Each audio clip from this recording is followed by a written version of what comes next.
Konnichiwa. Konnichiwa. Good morning. Ja, danke schön. Ja, danke schön.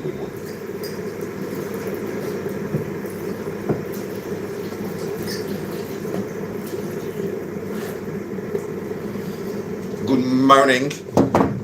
Good morning. Good morning. Good morning. Good morning. Good morning. Good morning. Good morning. Good morning. Good morning. Good morning. Oh yeah. Oh yeah. Yeah. How are you, YouTube? Are you okay? I am Guja. Guja. Good morning, man. Good morning. That's good.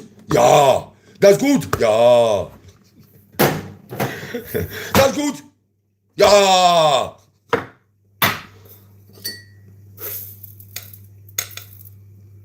Nah, you're good, man. You good? Shnama nama. Shnama nama. Flubba lubba lubba lub. Weed. Weed. Flubba lubba lubba lub. Oh, weed. Weed.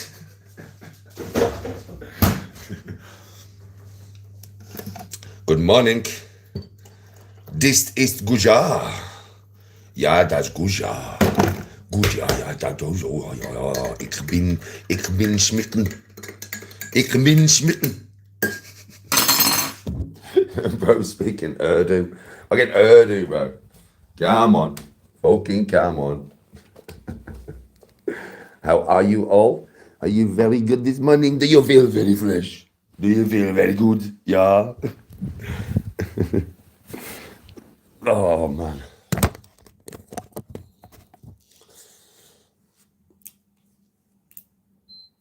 Iga sprisa doška. Iga sprisa doška.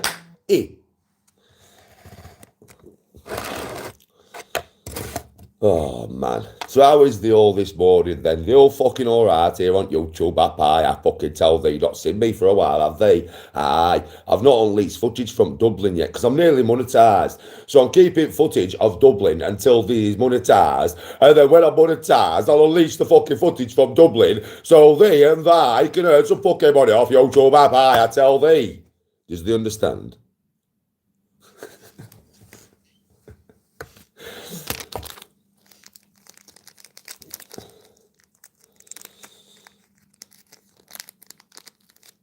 What you nervous for, mate?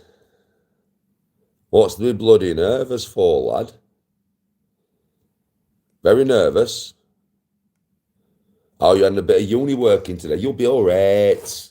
You put heart and soul into it. Fucking gaffer at university will recognise you. But heart and soul. Heart and fucking soul. No fucking worry, Daly. I'm fucking here to cheer thee up any day at week, mate. You'll come in here with a frown and I'll fucking turn it upside down. I tell thee now, don't get it twisted. Don't get it fucking twisted. I'm Danny G, mate. Fucking capable of making any man smile. I'll tell thee now. Fucking capable of making any man fucking smile. If you don't smile, I'll come and find thee. I'll come and fucking find thee if you don't smile. Oh, fucking hell. Fucking heart and soul. Heart.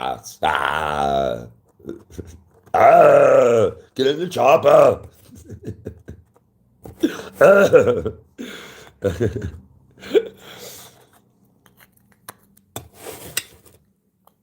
Yes, Rebecca. Big up to Huddersfield, man. Big up to Huddersfield.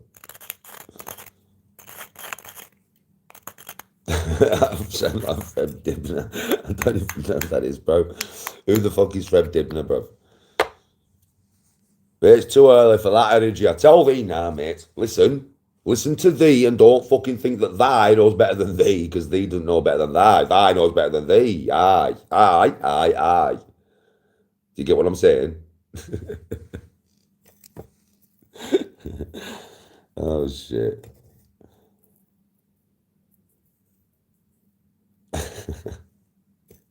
How is the all this morning? Don't tell thee.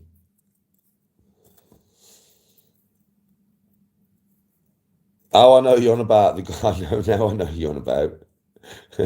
The old guy used to climb up chimneys with fucking ropes. That was when health and safety were fucking health and safety. That was when health I fucking tell thee. I tell thee. Yes, man. Oh, God. I'm good, man.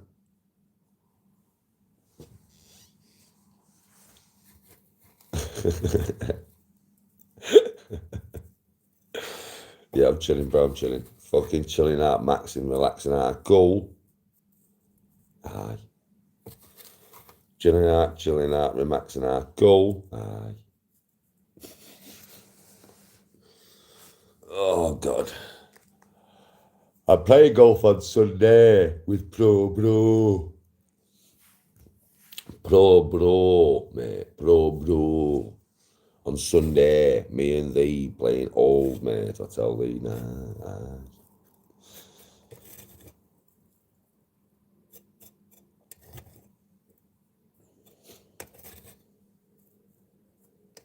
Tomorrow I've got a special guest at my ass. I've got our Walks with Christ coming here, isn't it, lad? Walk's coming to my ass tomorrow. He's coming to my ass. I don't mean my ass. He's not coming to my ass. He's coming to my ass. Not my ass. You'll come into my ass tomorrow, bruv. You'll come into my ass tomorrow, bruv.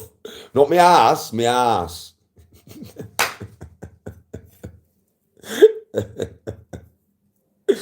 What's the doing, lad? What's the doing? Aye. Does that sound appetizing to thee? You'll come into my ass. You'll come into my ass tomorrow, bro. Aye, I tell thee. Don't be fucking late, mate. I'll be fucking waiting for thee. You know what I mean? In ass, ready for you to go in ass, mate. Aye, in fucking ass.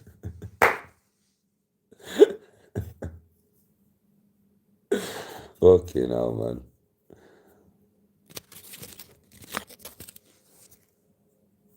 No. We're going somewhere else tomorrow. But I will be playing his new club that he's joined. Obviously, I will be.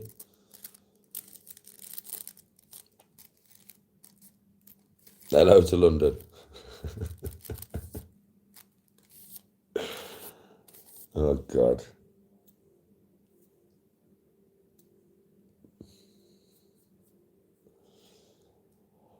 Hey.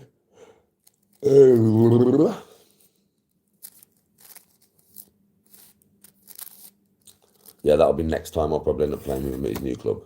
Probably next time, mate. I tell thee, innit? Aye. Fucking aye.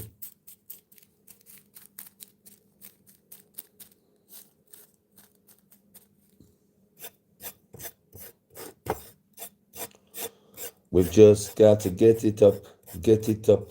We've just got to get it up.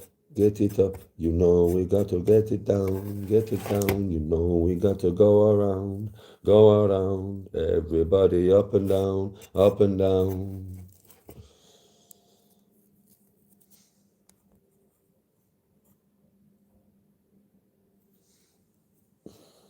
I think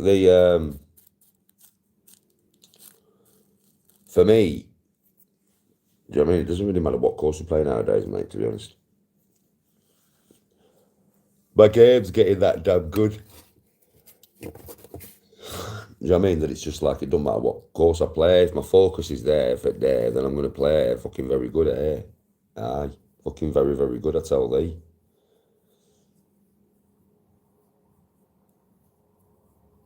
Every training sesh for thee.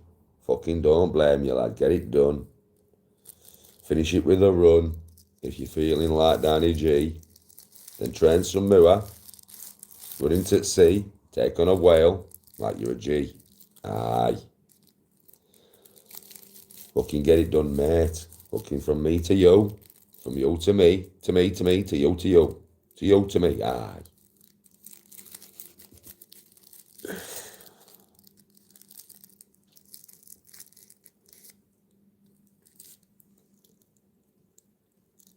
Hey, walk with Christ. You might be able to do something with me tomorrow when you're at my house. We'll find out the website where you put in the serial number of the Rolex, and we'll put the serial number in of the Rolex, and we'll find out if it's real. Because the serial number's on the inside of the fucking Rolex, mate. You know what I mean? We'll find out if it's real or not. I haven't sold the driver FFM Marty gave me. I'm selling the driver FFM Marty gave me. But I've not sold the driver, I'm selling it. What is the point in keeping a club that I can't use? Marty wouldn't want me to keep a club that I can't use. He wouldn't want me to keep it. He would want me to sell it and get something that I can use with it, which is exactly what I'm going to do. Now, I was going to get a wedge, but I think I'm going to sell it and put the money to it and buy a mini driver. Yeah? So I'm not disrespecting Marty. There is no point in me having a club in my house that I cannot use. Do you get what I mean? There's just no fucking point.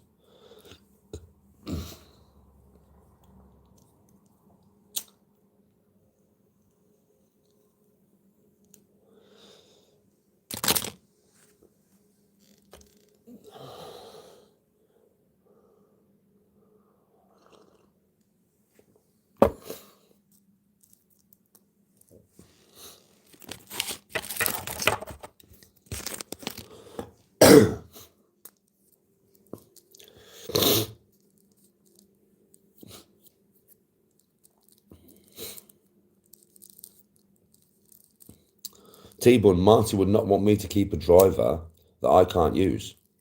He would not want me to do that. What's the point in keeping a fucking driver that I can't use? There's no point, right? Literally no point. Doesn't make any sense whatsoever, does it? To keep a driver that you can't use. Do you get what I'm saying? That's the only reason. Marty wouldn't want me to keep it just to look at it. It should get use out of it. You get what I mean? So what I'll do is I'll sell the club and then I'll put a bit of money to it and I'll get a mini driver, which I know will suit my game down to the ground. I just know it because I'm very good with a 3-wood. For some reason, the bigger the head, the less good I am with it. I need a smaller head. It's just what I hit the ball better with. Yeah, so I'm gonna buy the Titleist mini driver, and I'll sell that club and put the money from that club to the mini driver. Do you get what I'm saying? So it's not like I'm disrespecting Marty. Trust me, I'm not. That club would never leave my bag if I could use it, but I can't use it. Do you get what I mean? So there's no point in me having it if I can't use it, right?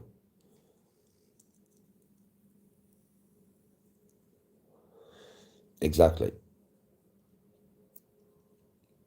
But that's what I will use it for. I'm not just going to sell the club and then go and spend on getting pissed. No, I'll sell the club and then I'll use that money to put towards a mini driver.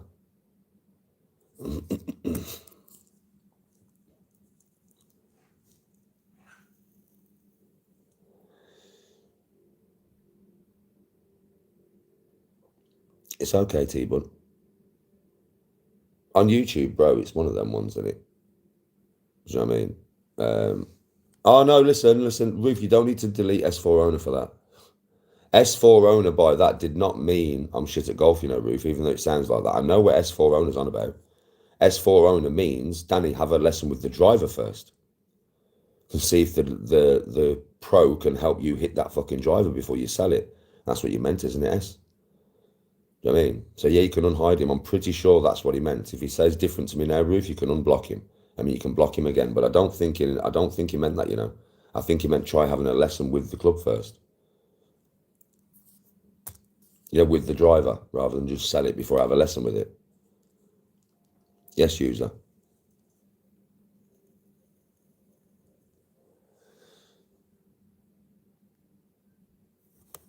I know it can be taken either way, that can, Ruth. It can be taken either way, but I personally think from S4, it was on about me have a lesson with the driver. That's what I think, personally.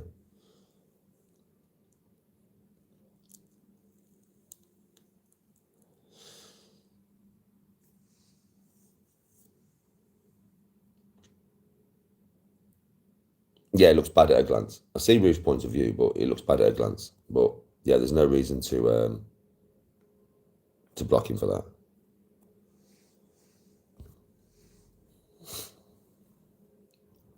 No, it wasn't, but she comes in my live all the time. This Ruth doesn't probably recognise him. But yeah, I think that's what S4 meant. That is what you meant, isn't it, S4?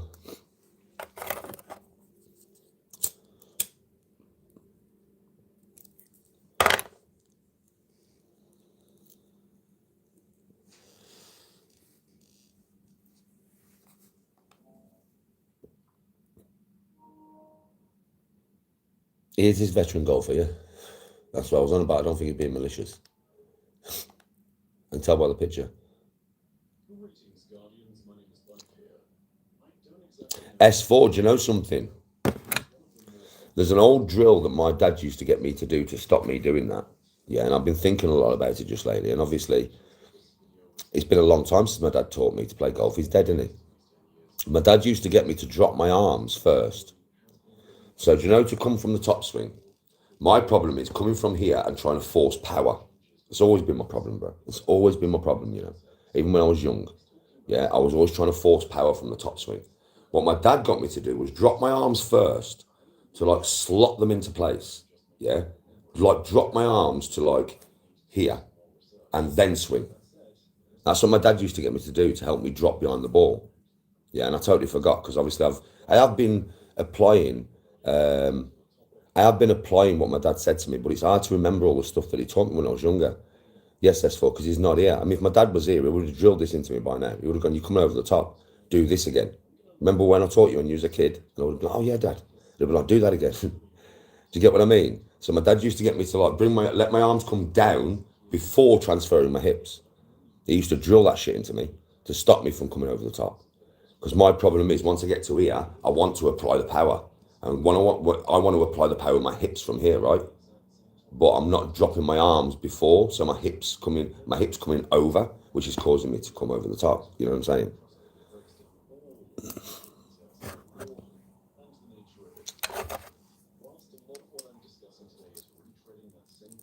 Is that how you've been taught? Yeah, that's how my dad taught me when I was younger. So I was thinking about it when I was in Dublin. Obviously I had time to think about. I was thinking about my dad and my son and all sorts. And I was just thinking about golf because I was playing golf there, and I was thinking about what my dad used to teach me. And this little lesson that he gave me just popped into my head, and I was like, "Oh, oh, oh."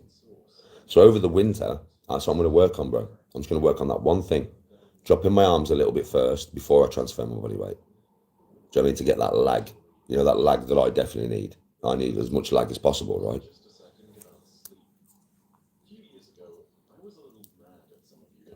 I think it'll help as well, do you know, if I come back slower.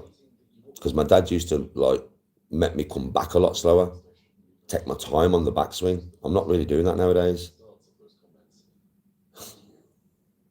Yeah, it's fucked S4, innit? When you like, I think I kind of know what I've been doing. No, Murphster, I'm chilling, bro. How are you this morning? How is everybody this morning, man? You all having a good day?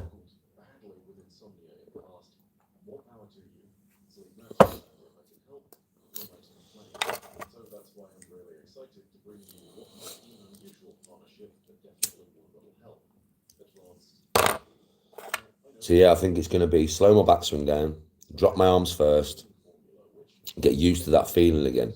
You know, that feeling of slotting in before I accelerate through the ball.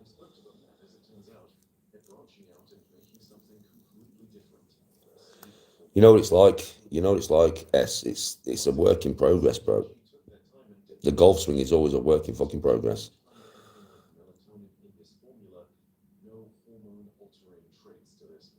Yeah, T, get to the driving range as much as you can. As much as you can, bro. Am I looking forward to a holiday? Oh yeah, Murphster.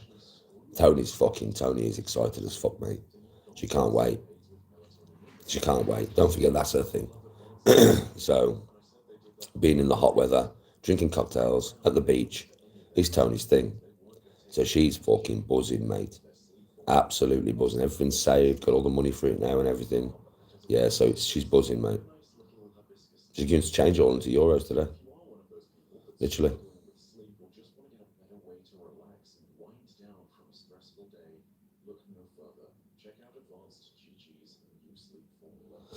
Yeah, I know, yeah. Well, that's the problem, isn't it? Just changing that tempo slightly to trying to generate power, not allowing the power to be generated naturally. through mechanics. It's always been my problem. Forcing the power rather than allowing the power to be generated naturally. That's why I hit down on the ball so much, because I'm always trying to force power. Now, as I've got older, I think I've got to rely on the technique. Do you get what I mean? I'm coming to all these realizations myself, bro. Like, I'm coming to the mess. Like, I am no longer what I used to be. I'm not as big. I'm not as powerful. I'm not as young. I'm not as athletic. I'm not as flexible. So all these things equal a different golfer, equals different philosophy behind the game, equals a different approach to the game than what I used to have. Yeah, let the club do its job rather than trying to force the club to do its job.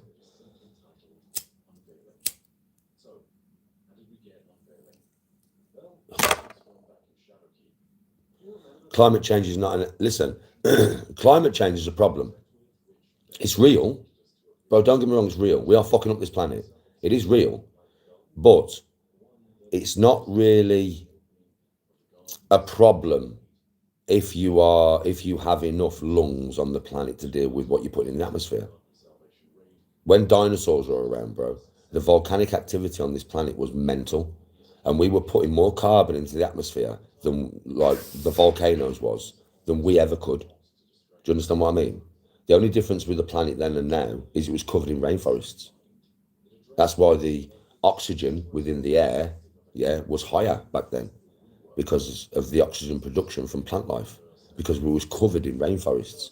We hadn't destroyed the seas. There was no humans that made plastic back then. That's our problem with the environment. This planet could support another 700 billion cars being run, another 42,000 billion cows farting, because their methane is a thing to the greenhouse gases, Yeah, it wouldn't matter. You have as many cars as you want, as you pump as much fucking carbon into the atmosphere as you want, as long as you have the plant life to deal with it. If you don't, you'll choke the planet.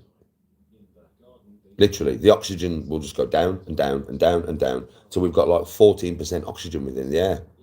We'll struggle to breathe. It'll be like all the time, just breathing normally. And that's what we could do to this planet through us destroying rainforests, destroying the ocean. 50% of your oxygen production comes from the ocean. Don't even come from trees, man. It comes from the fucking ocean. We are destroying that motherfucker. That's the problem.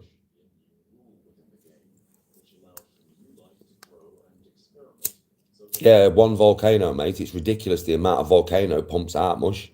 It's the mental how much a volcano pumps out, mush. People don't realise this. But like I said, back in the day, we had rainforests covering the whole fucking planet. The lungs of the planet were healthy. Now the lungs of the planet are being broken.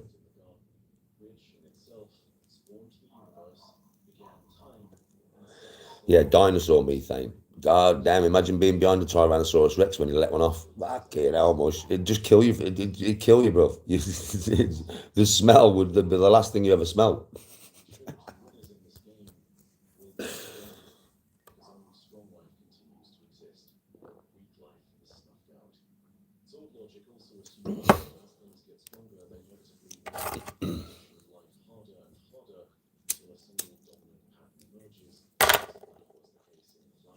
Yeah, that's what people don't realise. Biological warfare, yeah. Oh, oh.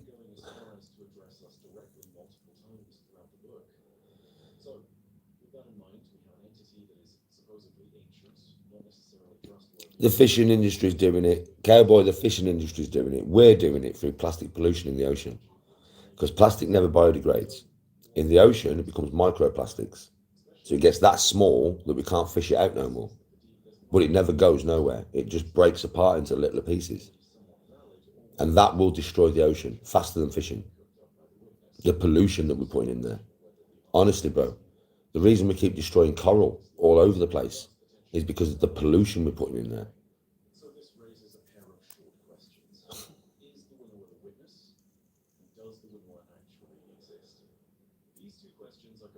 Yeah, we do treat it like a tip. I agree, we do. Yeah, plastic microbes, microplastic. Plastic that you can't fish out with a net. Do you know what I mean? The biggest thing on this planet right now, every country should be doing it. We should be going into the ocean. We should be putting billions of pounds into going into the ocean all around Britain and emptying it of all rubbish.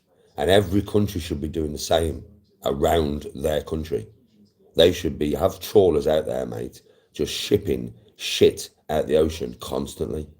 And we should have laws that if you dump in the ocean, it doesn't matter if you're Bill Gates, mate. You dump in the ocean, you go to jail. Strict as fuck. Like international law. International. You dump in the ocean, doesn't matter how hard you are, doesn't matter how much money you've got, you go to fucking jail, you cunt. You will recycle your shit properly. You don't want to pay for recycling, you go to fucking jail, mate. Because you're destroying the planet. But no, we don't have that. These rich billionaires can dump whatever they fucking want in the ocean. And they don't face no consequences. Why? Because it's corrupt as fuck. Why do you think we have Epstein Island? Where they can all go. Fuck me, the whole of Hollywood's been there. How many's been to jail? How many's been arrested? None. Fucking none. Epstein alone. And his fucking woman. That's it, bro. Fuck me, you got Tom Hanks and everything on that list. Why have they not been indicted? It's the same with the business magnates, man. It's the same with the CEOs. They can do whatever they want, man. They don't get indicted, because if they get indicted, then our politicians can't take backhand payments off them no more, can they?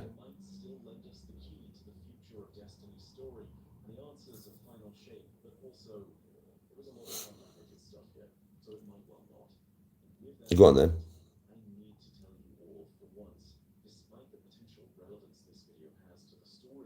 Where time flows backwards, where everybody moves in slow motion except you. That's a weird one. That's a trippy one. Time moved backwards, or everybody moves in slow motion. Well, if time moved backwards, you'd be like Benjamin Button, bruv. You'd start de-aging. You'd end up a baby at some point. And if everybody moved in slow motion, imagine what having sex would be like. It'd fucking take forever. Jesus Christ. Imagine if Tony moved at 150 speed and we're trying to have some nookie. Just the friction needed. Just the friction needed. It would take a week. For you, it'd be a week. You'd be food for a week, son. Because you'd be going at your speed and she'd be going at this speed. This speed, bro.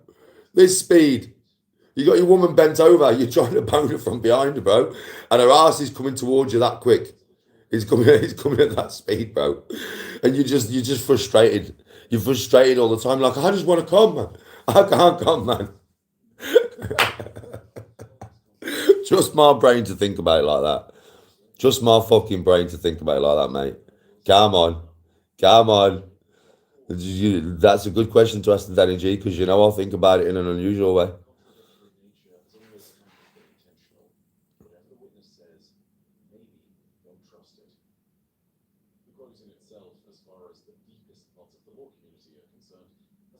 What up? Scruff, Jamie Summers here.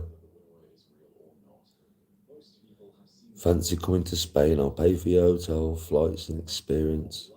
No 50k, just you with a 6'6", 18 stone, ex-close protection bodyguard. Bring your Rolex. I'm sure you're so hard, mate. Hercules, Hercules, Hercules. You're hard as fuck, mate. Fair play. You fucking hard bastard. I don't know, bro. My man is James Bond. I mean, my man is Hercules, Hercules, Hercules, mixed with James Bond. Yeah, mixed with Hobbs and Shaw. I am hard, Bruce Lee, Jet Li, Chuck Norris. You want some?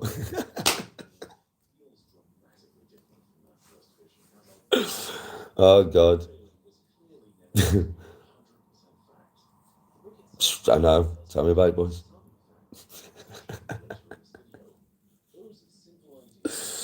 Fucking hell. Yes, John Doe. How you doing, man? You good?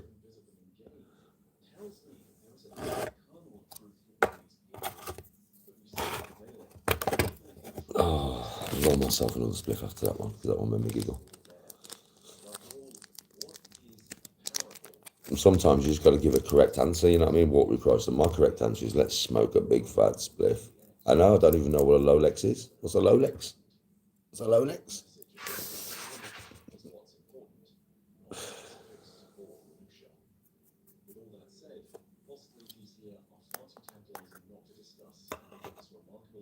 Black country. Oh, yeah, I live 4 kilometres from Benny. Bring Tony, be nice to see her again. Like, you got to spend any time with my wife. Are you fucking mad, bro? She won't touch you with a barge pole, son. I mean, seriously, she's not into Sasquatches.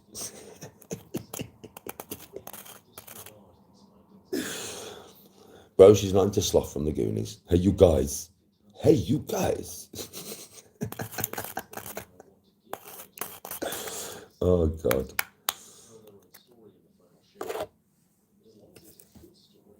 Is it a cheap version of my Rolex, is it? Oh, well. If you've got a Rolex, bro, I've got a Rolex.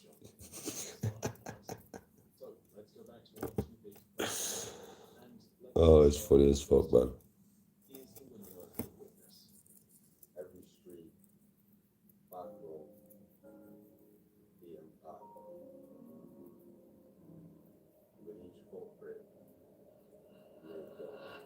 Go live. I'll show £3,000 in cash. Bro, listen. I don't know why everybody's so obsessed with this Rolex. Yeah, but would you like to have a proper look at the Rolex? Since I'm on YouTube, would you like to have a proper look? Would you like me to go and get it so you can have a proper look at it? Because the serial number's on there and everything. If this thing's a fake, it's an amazing fake. That's all I'll say. To me, it doesn't matter because it's a present and it's a very nice present. And if it's a fake, it is the ultimate fake. Yeah, but I'll show you. I don't mind getting it, bro.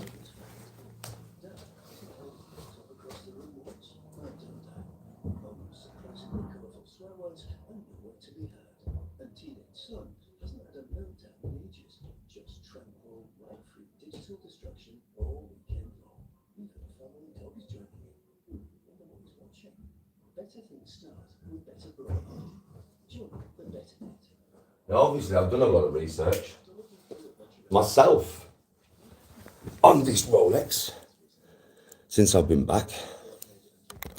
But I can kind of check this out, yeah, because if you look inside there, can you see where it says Rolex all around the inside? You can see that, right? Now, this is a top class fake, mate. See where it says Rolex all the way around the inside of that there? Now, if you turn it to here, there's the serial number. Pretty hard for you to see on my phone. But the serial number is right there, look. Now, that's the serial number. It's K. I did say it yesterday. I gave it to somebody yesterday, but I can't remember what it is. Yeah, but it's really hard to see on my phone. But it's there. Right there. There you go, look. K2 5 something. But anyway, there's the serial number to the Rolex. Yeah, there's the serial number, right? Now, the serial number is where the 6 would be. The serial number is underneath the 6, not the 12. It's not at the top there. It's not supposed to be there, though. It's supposed to be underneath the 6, which is there. Yeah, it's at the bottom of the watch, not the top of the watch. And I know that for a fact. Do you know what I mean? Right? So that's the serial number right there. Yeah, and it's supposed to be there. I know this because I've researched it. Yeah. Right. Also, with this watch, right? Also with this watch, yesterday, I hadn't had it on my arm for 2 days. So I let it stop working. I let it stop working, yeah? And then I had to pull the side of it out. So I had to pull this out. So I pulled that out yesterday. Yeah, whoops. I pulled that out yesterday because I had to wind it. And I was curious to see if it would actually wind like it's supposed to. And it does. Yeah. Oh, this winds exactly. It's even got the seal. There's supposed to be a seal inside there to obviously keep it waterproof. And the seal is there. And I'll show you it. Because obviously I have to unscrew this and then click it out. Yeah. These are all things that I was told to check by somebody who has many of these watches, who collects Rolexes. Yeah. There's the seal. That seal there, yeah, is what keeps the inside of the watch waterproof. That was another thing that I had to check, which I did. That seal there, mate, keeps the watch waterproof. Yeah. And I only found that seal because I had to wind it up yesterday because I hadn't wore it for a few days. Then the other thing to look at is this fall. A fake one, that fall will be pointed. It will not be flat at the top like that. Yeah, you see how that's flat? It won't be like that. A fake one usually is pointed. The fall's not real. The fall's not proper. Yeah, this is proper. Then if you look at the writing on the inside of the dial, it is perfect. Right, the writing on the inside of the dial is perfect. That's why I said to you, if this is a fake, it's a damn fucking good one. I'll tell you that now. Like a damn good one. Do you know what I mean, right? It is the best fake you could ever hope for in your life. Yeah? And obviously, every bit of tag, every bit of print, and every bit, I mean, this is stamped. That is not just on there, that's stamped in there. That's another thing I was supposed to look for, to make sure that all of the Rolex bits were stamped, yeah, into the metal, yeah, which they are, right? To make sure that all of these were correct. So that one, and that one, and that one, yeah, which they are, right? So all I'm going to say to you is, once I get this checked, I'm pretty sure it's real. If it's not real, it is the best fake you could ever get. Either way, I'm not bothered because it was a present. Do you know what I mean? It was a present, right? And when somebody gives me a present, it doesn't matter how much it's worth. It's the fact that they've given me a fucking present. Do you know what I mean, right? So there you go. There's the watch, yeah? And believe me, everything that I've had to check to make sure it's real, yeah, I have checked and it is real. Everything that I've been told to check and everything that I've researched to check. It's a gorgeous watch.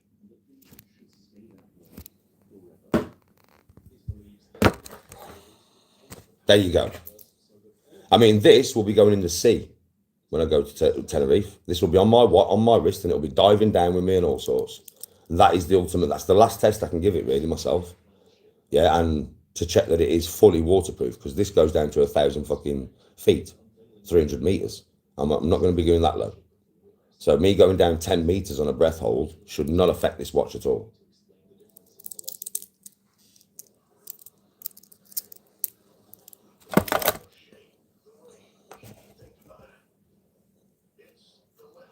So there you go. Now you've seen it up close and personal. Yeah, you've seen the watch up close and personal. And I have checked that whole watch out, mate. So like I said, if it is fake, it's a damn fucking good one. And regardless, though, it's a nice present for somebody just to give me for shaving off my eyebrow on a night out with the lads having a laugh. You got to understand, for me to go, like that day, this is how that day went for me. Right? So imagine how that day went for me. And you think I'm going to complain about the fucking day or anything. Listen, I got paid to get on a plane and go to Dublin. I got on a plane, I went to Dublin. I got checked into the hotel, which is basically on Temple to the Temple Inn. Lovely hotel. Very, very nice hotel, trust me. Really nice hotel, which was paid for. Right? Then I got taken to the Guinness factory, which was paid for. Then I got invited to Conor McGregor's pub, which was paid for. And then I went out on the night out into a fucking street party with hundreds of people, having the time of my life. I got asked to shave my eyebrow for a mystery prize or 500 quid. I did it for the laugh because I was out in the middle of everybody and I'm having a drink and having the time of my life. Shave my eyebrow off and give me a Rolex. That was my day. That was my Friday. Yeah? So if you lot think you can put a downer on that by telling me that's fake, it doesn't matter to me. It's a beautiful watch. I don't think it's fake. I think it's very, very real. But it's a beautiful watch. And that whole day, yeah, is a hell of a day. It's that simple. You can be jealous of it all you want, but that is a hell of a day, mate. And the next day, I went to play at a professional golf course. Paid for. Didn't pay for none of it. So many people on social media are fucking jealous. It's pure jealousy, man. Because you will never have anybody pay for you to do that. It's like the same with the clip channels, man. It's pure jealousy, man. Because nobody would ever pay for you to go and spend time with them because you're boring. You ain't got no personality. All you do every day is clip me. People know you don't have a life. Why do you think I was invited there? Because they see my content of me out and about getting pissed and raving my tits off. That's why they invited me, because they've seen my content and they know Danny is a fucking laugh, mate. Let's get him out here. The content will be golden. It's not my fault that I have something that none of you clip channels do, a personality. And that's what it is, right? I've got more personality in that than any of the clip channels would have in their whole body. And that's the truth. Pure jealousy. And for me, I don't think that watch is fake. I personally think that is very real. Everything that I've checked, it's real. But even if it isn't, it's a damn fucking nice watch for nothing. Just given to me as a present for participating in a very fun night.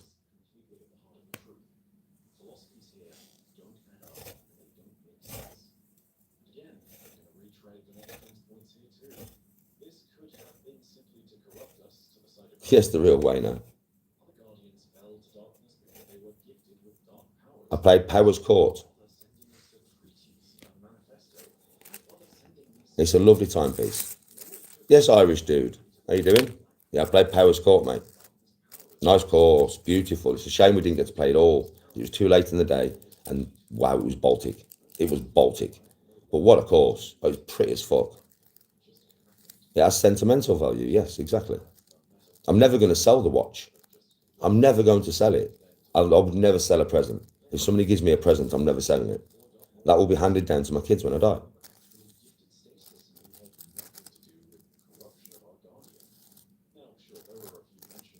Yes, Irish dude. Yes, a lovely course, isn't it? Beautiful course. Yo, what's that fucking like thing there that looks like fucking Buckingham Palace, bro?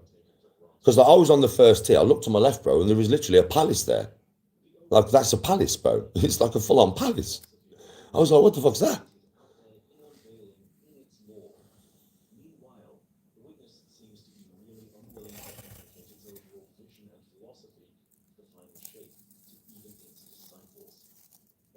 What if the present was shit?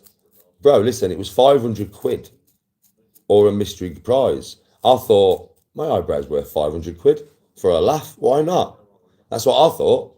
I thought, no matter what, I get 500 quid for shaving my eyebrow off, for fuck's sake. out on a night out with the lads on camera having a right laugh. Yeah, so I just thought, fuck it, for the laugh, for the giggle. No matter what, I get 500 quid, right? So I just did it for the laugh, for the giggle. And I thought I get 500 quid no matter what. I didn't know what the prize was. I didn't have a clue. I thought it was a golf club. I actually thought it was a golf club. I didn't know it was his Rolex off his wrist, mate. I thought it was a golf club.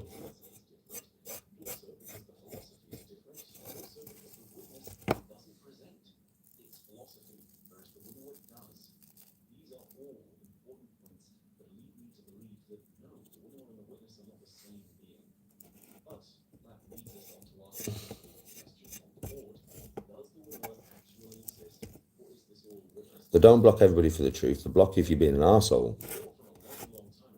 Depends on, it's not always about what you say, it's how you say it. Remember that. It's not always about what you say, it's how you say it. Hatred, for the sake of hatred, will not be allowed in my chat.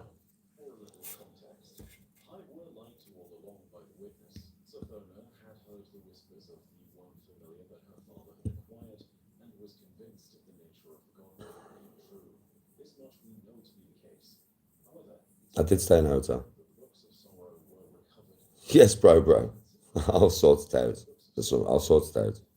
I'll have to be in contact with you at the same time to make sure it's you, bro, or not, before I give it to you. So we'll do it next time on live.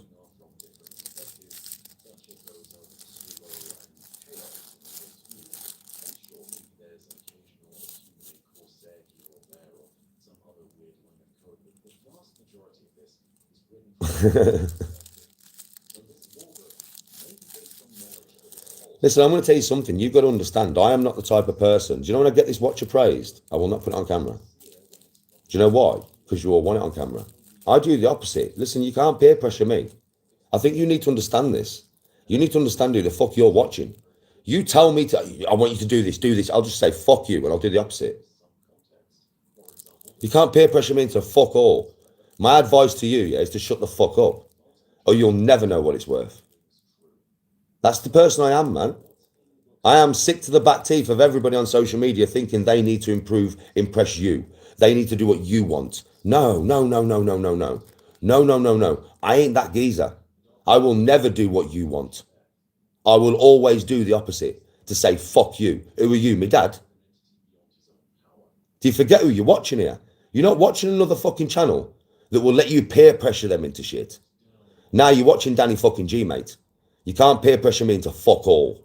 I am not one of these degenerates off YouTube that you are used to dealing with. I am not. Get that into your fucking head. I will always do the opposite to what you trolls want, just to piss you off. I do it to piss you off. On purpose, to piss you off. To say fuck you with a big fuck you finger. Learn that about me. Understand that you will never get nothing out of me by peer pressuring me, mate. I'll tell you to fucking suck me dick. Never. That will never work with me. Being polite and courteous to me may work. That might work. You're polite and courteous to me, you may get to see me go and have that watch valued. You're a cunt. If you're all cunts, I'll tell you to fuck off. I'll get it valued in private and I don't care what you think. That's the thing with me. I don't give a shit what any of you think. I'm not the rest of them. I'm not a sheep to bear at your fucking call. Are you mad, bro? Get that into your fucking heads. You're dealing with a proper geezer here that don't give a fuck. I don't know if you've realised that. I don't give a fuck. I'm not like most of them, mate. I just don't care. Have you not noticed that yet? Learn it. Learn it and you'll get to stay in my chat. Learn what type of man I am. Learn that I will always go against the grain. Learn that I will always do what I want to do when I want to do it. And you can't make me do fuck all. If you get that into your heads, then you will come in here and you will talk to me in a way that I will talk to you in the same way, with respect. Come in here with disrespect, you're fucking gone. Before your feet will touch the floor, boy. I don't need your views. I don't need your clicks. I get enough of them. I am the content. Don't never forget that one. I am the fucking content. For everybody, not just this channel. Everybody needs me. I don't need none of you. Remember that.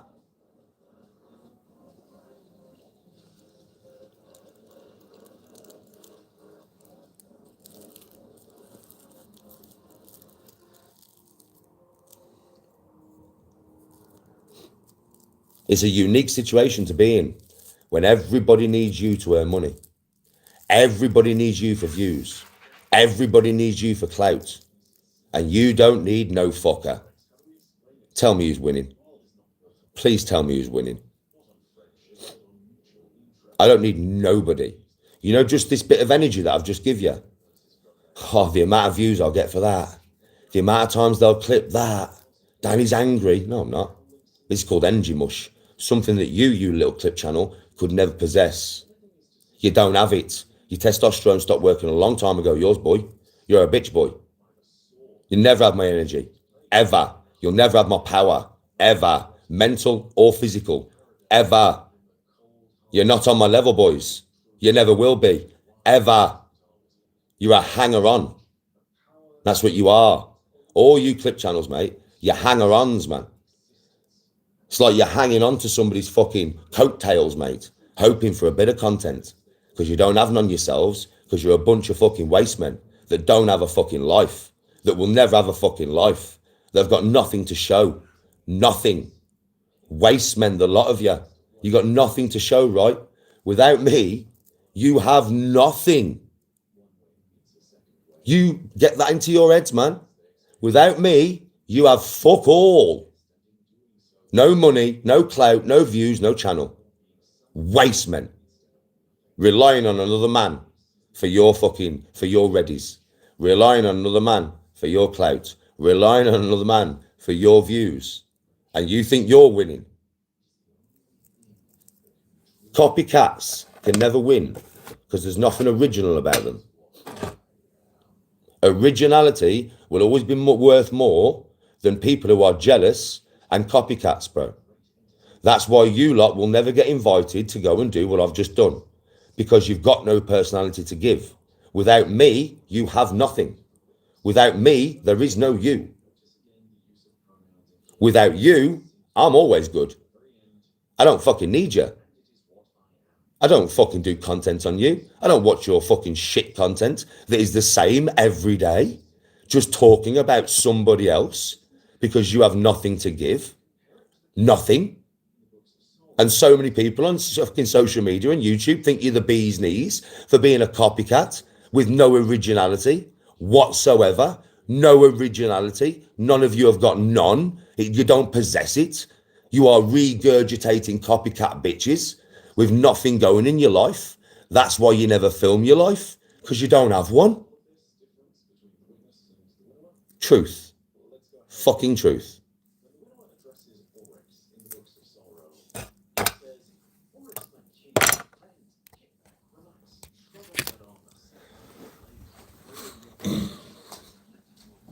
Truth. Always sat there, do you know what I mean, watching everybody else, trying to make everybody else out to be what you know you are, trying to portray what you are to somebody else's name every fucking day because you're a fucking weirdo.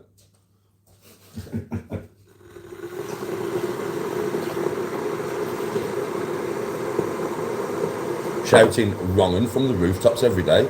But if you wake up every day and think about the word wrong'un, you're thinking about that kind of shit every day, you fucking weirdo.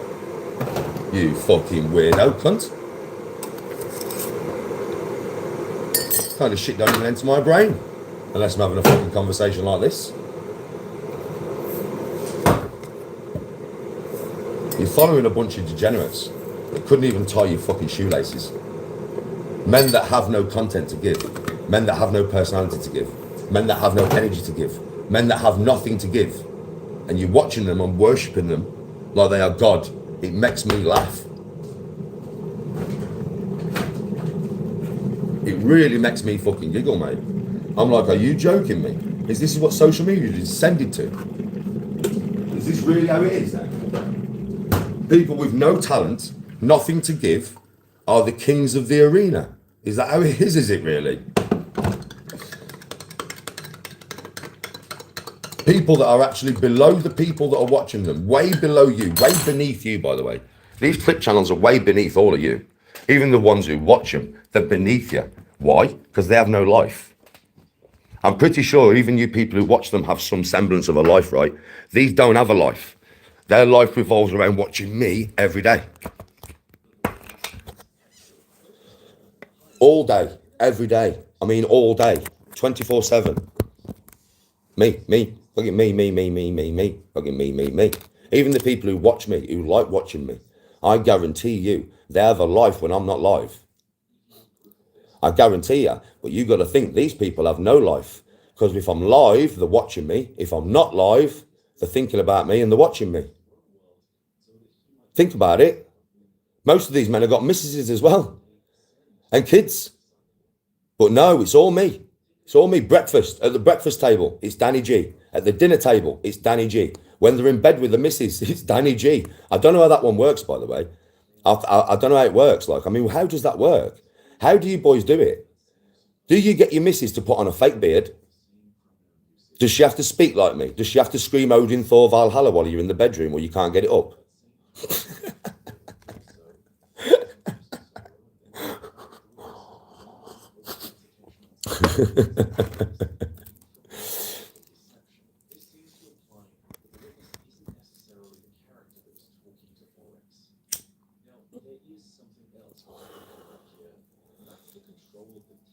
It's not a bit weird. That's how it goes. You know that's how it goes. Bab, put the Danny G mask on or we ain't having sex. But I don't want to scream Valhalla again. Scream Valhalla. I can't get it up otherwise, Bab.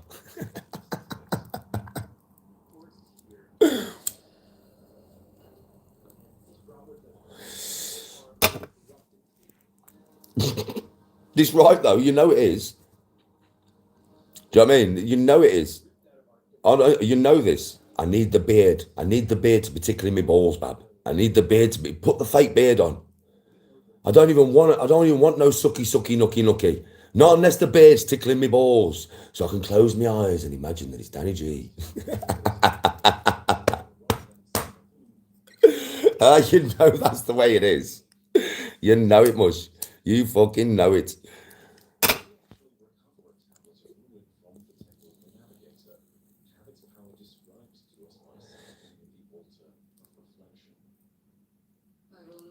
Pathetic.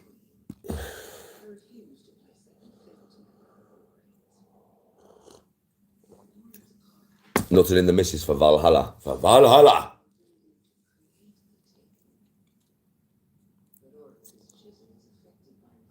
Oh, it is Deja, you're correct.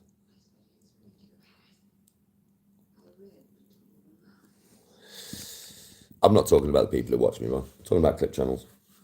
I'm talking about clip channels, buddy. I'm pretty sure, Ron, that when I'm not live, yeah, you ain't watching me. I'm pretty sure you're not fucking like sat there, yeah, all day, every day, just trying to find me, bro. I think whenever I'm live, you come and watch me, have an interaction with me, and then when I'm not live, you do your own life, right? You do your own thing, right? You know what I mean? You're doing what you need to do. You're not thinking about me when I'm not live. She's normal, bro. That's normal.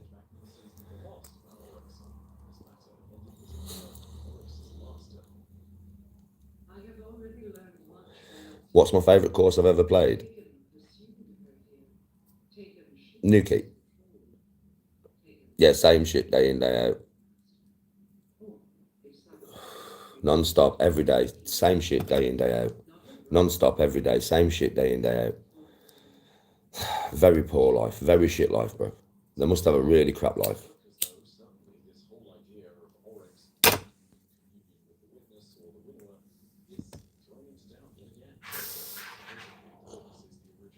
Do you know me, bro? Do you know if I would have saw another YouTuber from the dark side do the same thing as what I did in Dublin and got given that, I would have been so happy for them, bro. And I would have been buzzing for them for being out and about, you know, and doing some proper content. I've got all the content on my phone, which I am going to put up, but I'm basically running through the monetization process. So you guys might have to wait 10 days or something for it. But I will put it up on here. But I'm obviously looking to do it when I'm monetized, so I can earn money out of the footage that I went and did in Dublin, yeah? So I am going to unleash it for you. Maybe it might be 10 days before I do. So I'm just waiting for the monetization to go through, do you know what I'm saying? But I would have been so happy for whoever it was, even if it would have been one of the channels that I don't really like. I still wouldn't have hated on the success that they had gathered through doing whatever they do, yeah? I'm not that way. Do you know what I mean? If any other person would have got given that Rolex, mate, for spinning the thing and shaving their eyebrow off, I would have been buzzing for them. Even if I don't like them, I still would have been like, fair play for getting that Rolex, man. Fair fucking play. Not me, though, bro. So many people hated on the fact that I was in Dublin, loving my life. So many people, bro. And it just shows, doesn't it? Just shows, man.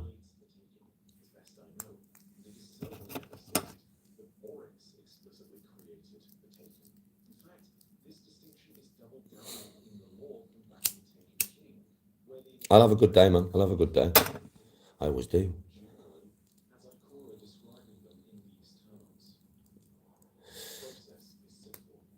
And a lot of these channels seem to think they're comedians. Now, you all know I've just had you laughing just from being myself. There's no jokes involved. That was just me explaining the situation because I'm a bit mad in the mind, right? Yeah. And I've had you all laughing and I'm not even trying to be a comedian. I am funnier than all the channels that think they're funny. It's fucking mad, isn't it? I am actually funnier than all the comedians that think they're comedians. And I'm not even a fucking comedian. That's how fucking funny they are.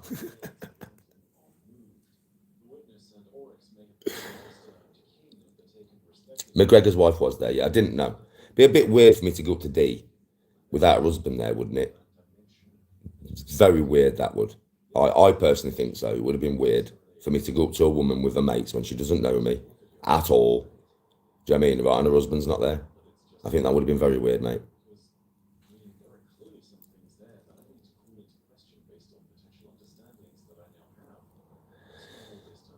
Well, I don't try, do I? You should get a payout when they use your content. Well, somebody said to me, Danny, you know, someone, you can copyright the content, you know. And I was like, can I? And they was like, yeah.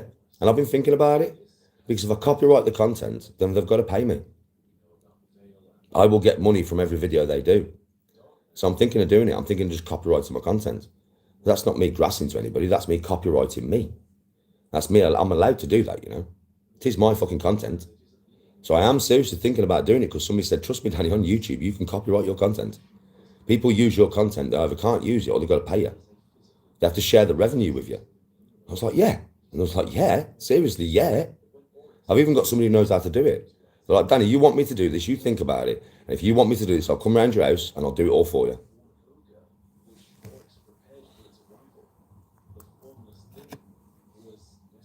Walk with Christ. Listen, you want to copyright tomorrow, but I'll give you my shit, I'll give you my laptop and everything, and you copyright away. If you know how to do it, I'll let you do it. I would love the thought of me getting paid when they do content, because it is all me, right? So yeah, I'll let you do that. I'll let you do it tomorrow, bro. If you know how to do it, I'll just let you do it. Fuck it. I'm allowed to copyright my own fucking content, right? It's not grassing to the police or anything like that. Are you mad? That's just me copyrighting me. I'm allowed to do that, by the way.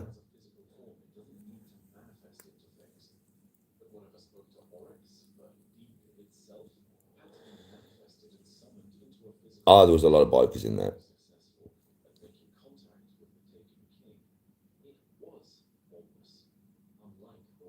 Yes, walk with Christ.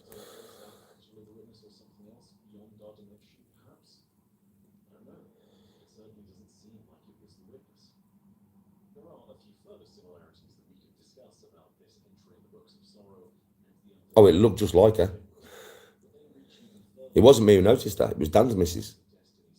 Dan's missus was like, Dee's over there. Do you know what I mean? I was like, Connor's missus. And she was like, yeah. And I looked and it looked just like her.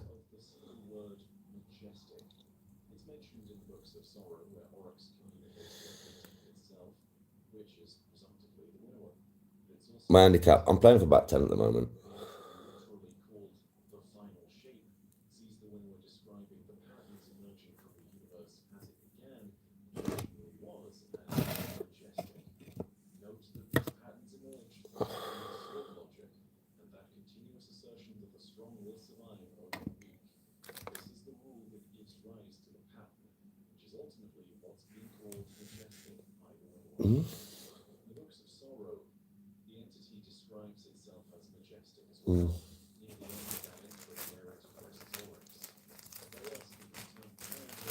Dublin's amazing. I love Dublin.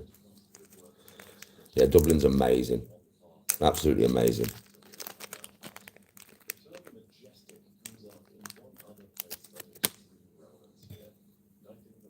If I played against Happy Gilmore, I'd win.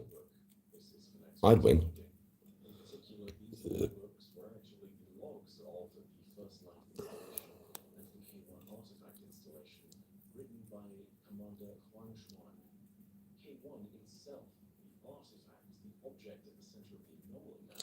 Rewind the live if you want to see the Rolex. I'm not going to just keep getting it out and expecting it off you. I did it at the beginning of the live. Well, about half an hour ago. So you just have to rewind the live, won't you? Dublin's amazing, bro.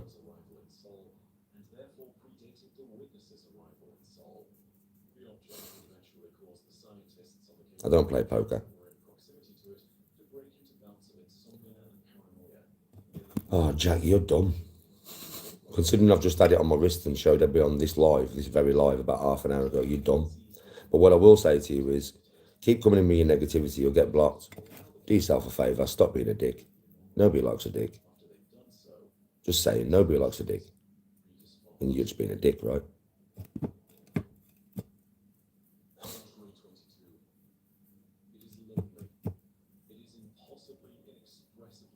I don't know what the weight is in grams, it's quite heavy.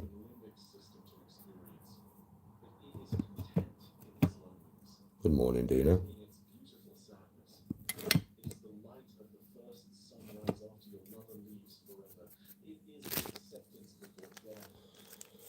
Nah, Dublin's lovely, bro. Absolutely lovely, Dublin is.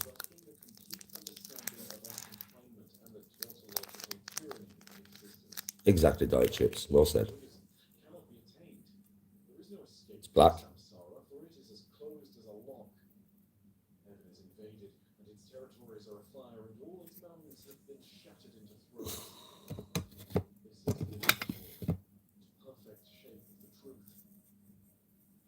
I seen most of Dublin, bro, to be honest with you. Because I was out all night with loads of lads from Dublin. Loads of kickboxers and boxers, basically, bro. And I was out of them all night, all fucking night. Yeah. Till 4 a.m. in every fucking pub and club you could think of. Was going in one, drinking, dancing, going into another one, drinking, dancing, going into another one, drinking, dancing, going into another one. I went all over the fucking place.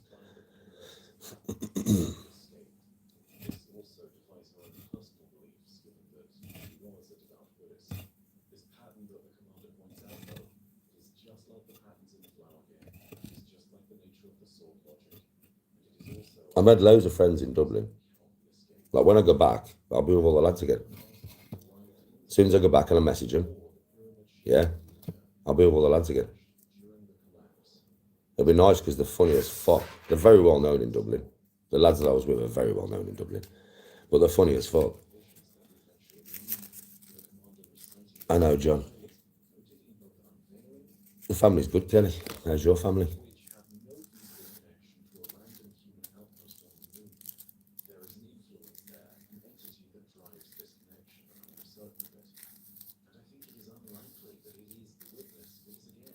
Have you just rewound the live, have you, lady? Have you just rewound the live and had a look at it?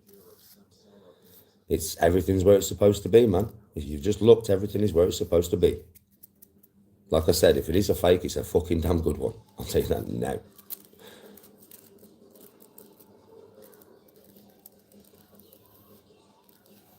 Was the tackle any good? I don't take. You mean Class A drugs? I don't take them, bro. I don't take Class A drugs, mate. I drink. I must have drunk about fucking 20 fucking pints that day. Seriously. I was up for 24 hours. That's why I was so knackered when I got home, because I was up for 24 fucking hours.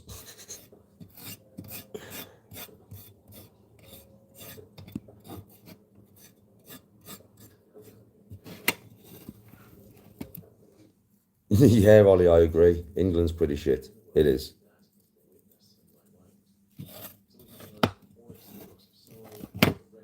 What, a cheeks, do you mean? Yeah, it was my weed, bro. So lads had just give it to me. So the lads I was with had got me some weed. €50 for 3 grand, man. It's quite expensive, man. That's a lot more expensive than here. Put it that way. Yeah, 50 fucking euro for 3 grand, bro. Do you know what I mean? I was like, but it was decent weed. It wasn't like it was shit. It was decent weed. I would say it was like some kind of Cali stuff because it was rock hard. You know what I mean? So it was some kind of, English Cali stuff, which I don't really like to smoke, do I? But, I was there, you know what I'm saying? So I just smoked what I got. But yeah, give me that weed, obviously, while I was out. And then fucking, it was like, I did it for a bit of fun. I could have put it anywhere, but I could have put it in my sock or anything. Do you know what I mean? But obviously when there was like, Danny, put it somewhere. Because if they search you on the door, yeah, you won't get in. And I was like, yeah, I'll fucking cheeks it, bro. Like, they all started laughing. They was like, no, you won't. I was like, yeah, I fucking will. That was funny, bro.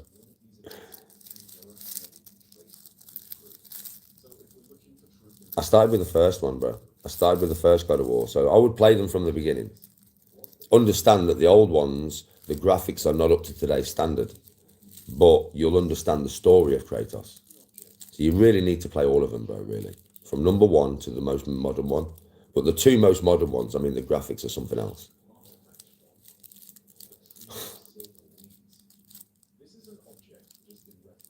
Yes, Benjamin Buttons. I know. A lot of people I do need to, like, figure out how to do this.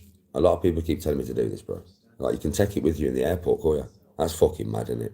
You can take weed through the airport legally. They call say shit. What the fuck? Now, that one I find absolutely crazy.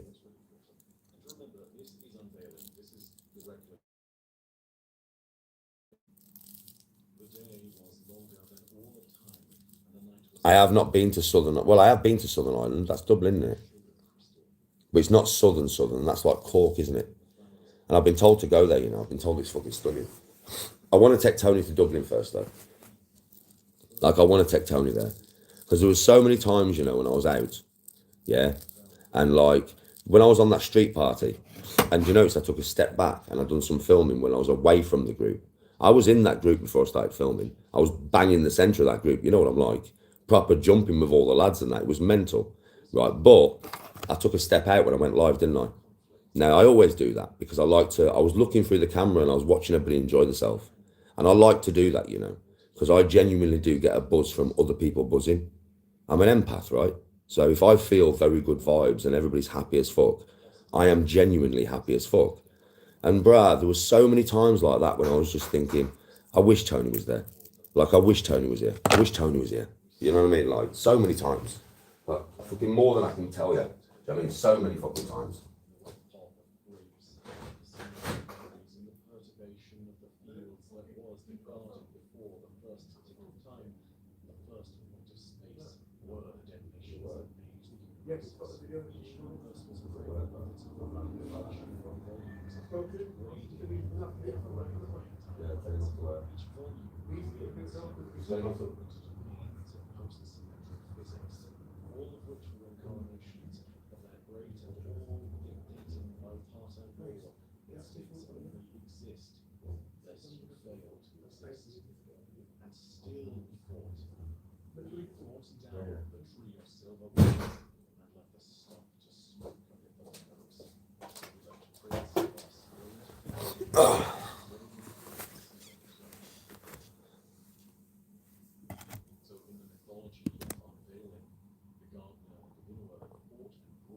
Yes, Kelly.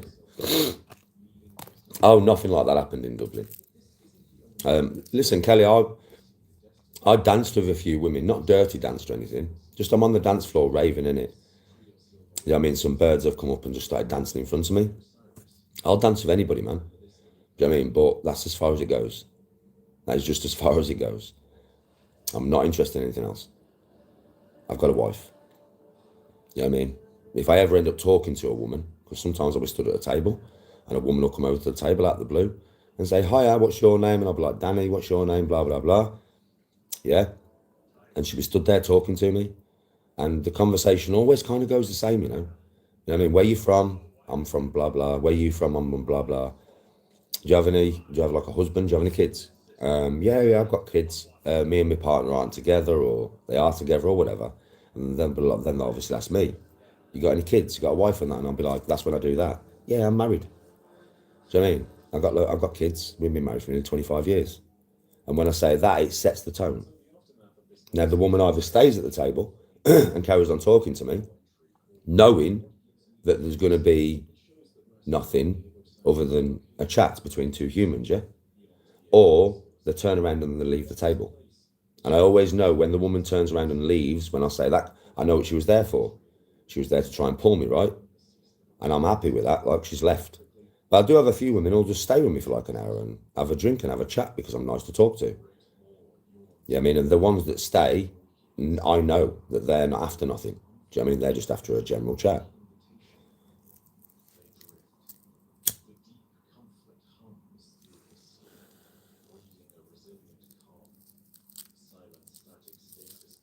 Oh yeah, Ruth, I friend zone every woman. Every woman gets friend zoned from me straight away. Within 5 minutes of talking to me, they get friend zoned because I start talking about Tony. I always start talking about Tony. No, I didn't get off of anyone. I mean, did I kiss a woman? Are you mad? We did it a few times. We just snugged a few birds when he was out there. So, I mean, but he's single, so he's allowed to. You know what I mean?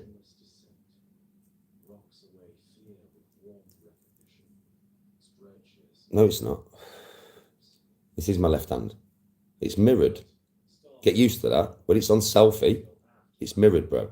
So what you think is my right hand is my left hand, and vice versa.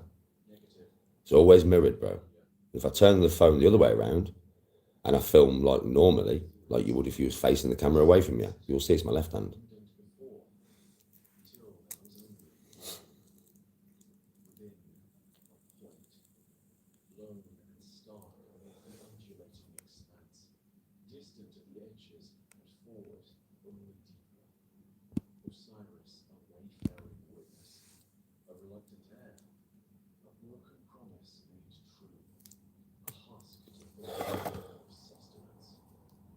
the same on TikTok. You know what I mean? Yeah, got off with Ron. I ain't heard that for years myself. I said that person's got to be over 30 to be using that fucking words, right? You must be over 30 if you're asking me if I got off with someone. That's something I would have used when I was younger, and I'm fucking 45.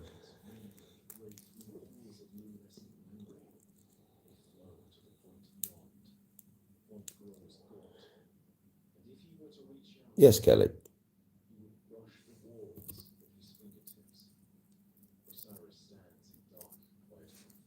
Listen, Kel, we've had our own problems. We've had ups and downs in our relationship, and I have made some mistakes at the beginning when I was younger. But as time has gone on, I just, you know something, you either realise what's good and you realise what you've got and you don't want to lose it, or you don't. Some men never grow out of that childhood mentality, man. They never do. Some men never do. Some men can be tempted by shiny things for the whole life. I'm not that way. Like, you know, me and Tony are very solid. That mistake would never be made by me ever again, because I've realised the value of Tony.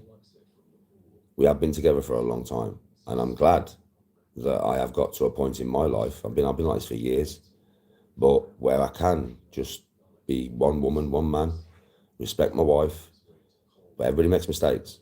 Like I said, some men never grow out of it. That's the thing. Some men never grow out of it. Some men do. Some men are able to see what is in front of them and realise just how special that is. When I was in Dublin, I have no doubt I could have shagged all weekend if I wanted to. I have no doubt at all. I'm not handsome. I'm not pretty, right? I don't understand. I do not understand what I never do. Why women gravitate towards me when I'm out. I don't know why. I cannot fathom it for the life of me, because I don't dress like anybody else. I don't go out dressed pretty. I go out dressed like I want to dress, comfortable, right? I'm not out there on the pull. I'm not interested in anything like that. And I'm not that pretty. There's a lot of geezers in that bar right now that are a hell of a lot better looking than me. So I never understand it. I don't understand it. But they never get nowhere. They just never get nowhere. It's like a wasted effort, really, with me. I'll talk to you. I will talk to you. I'll dance with you. I'll buy you a drink. Like I would buy a bloke a drink. I'm the same with women as I am with blokes. That's the thing with me. I'm the same with women as I am with blokes. Totally the same. There's no differentiating between them. I don't treat a woman any different in a pub than I do a bloke in a pub. If I meet a bloke and I'm like, he's talking to me and he's a decent bloke, I'm like, oh, bro, do you want a pint? If I'm fucking speaking to a woman, I'm like, do you want a drink? I'm exactly the same, man. I think that's probably, you know, why they realise pretty quick that I'm not talking to him like any other bloke in here. I'm talking to you like a mate would talk to you, basically.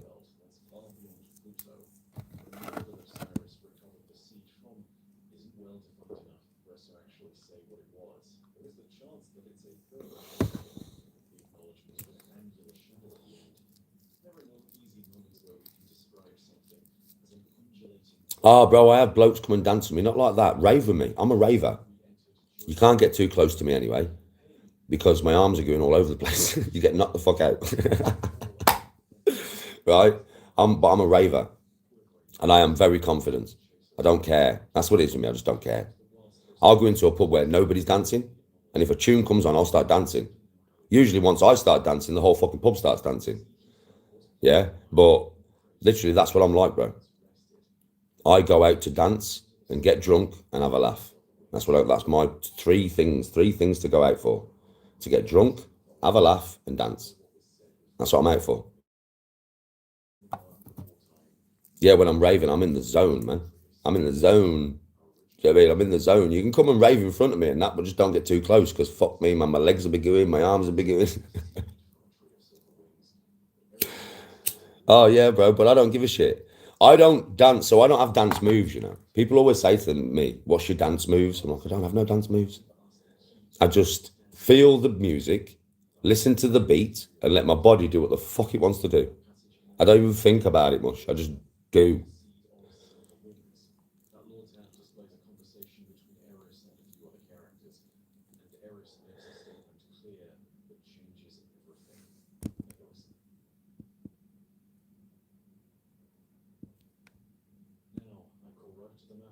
Yes, Kelly. You should go. Raven's good, man. Raven's good. You're on your way to orthodoxy. Orthodoxy, is that teeth? Hope you're all right, bro. My wife's not like that. Tony, though, Tony speaks to men, bro. Tony speaks to men when she's out. Are you mad? Listen, I have no problem with this. Do you think when Tony went to Benidorm, she only spoke to her friends? Nah. She would have spoke to bare blokes, man. She's not going to shag them. She'll talk to them. She might have a dance with them. No dirty dancing. She ain't going to be like she would dance with me, grinding on them and that. She ain't like that. But she'll dance with them on the dance floor. She'll talk to them, just like she will a woman. She's like me in that respect. But she ain't fucking going to be going with no one. At all. Tony's basically the same as me when she's out. We are very much the same. Yeah, it's called trust, yeah.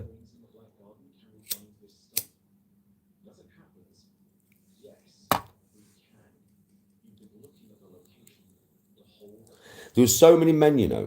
Do you know when Tony went to Benidorm with the friends? There was so many men that told me, I can't believe you've done that. You're soft. You're a beta.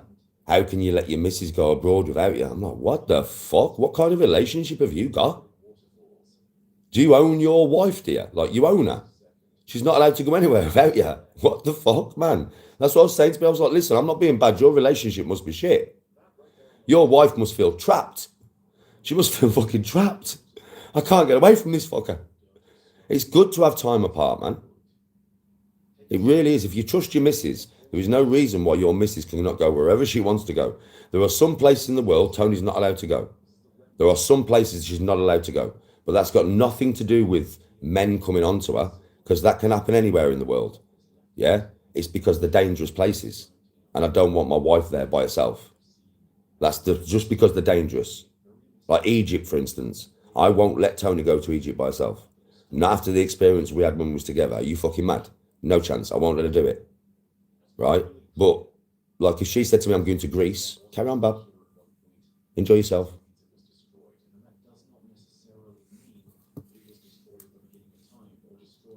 Yes, Ron. Have a good one, mate. Yeah, you can't trap your fucking wife, man. Do you know what I mean? So she's not allowed to go and enjoy herself with her friends, for fuck's sake. What kind of life is she going to live? Respect, Mercer. Oh, she got locked in a shop, mate. I went to find her and nearly fucking killed everyone. I mean, yeah, once I walked in that shop, mate, there was no more locking anybody in the shop, I'll tell you that fucking now. The blokes just looked at me as if to say, what the fuck's just walked in here? And Tony just stood up and got me out of that shop as quick as possible. She wouldn't tell me what had gone on until later, when we was miles away from the place. She would not tell me because she knew what would happen. I would have smashed them to bits, mate. But when I walked in the shop, it was ever so funny because the door, there's a geezer stood behind the door, but they hadn't locked the shop. They just shut all the blinds. So I've gone to every shop that's open. And like some geezer said, I'm sure I saw her walk down there, mate, because Tony's quite recognisable, do you know what I mean? So I went down to the shop, all the shutters are down, but I can see lights inside. So I've gone to open the door. Yeah, the door's open, but there's a geezer stood behind it.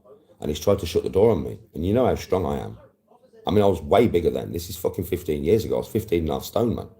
I was massive. And I've just gone, fuck off. And he went flying. He went fucking flying, bro.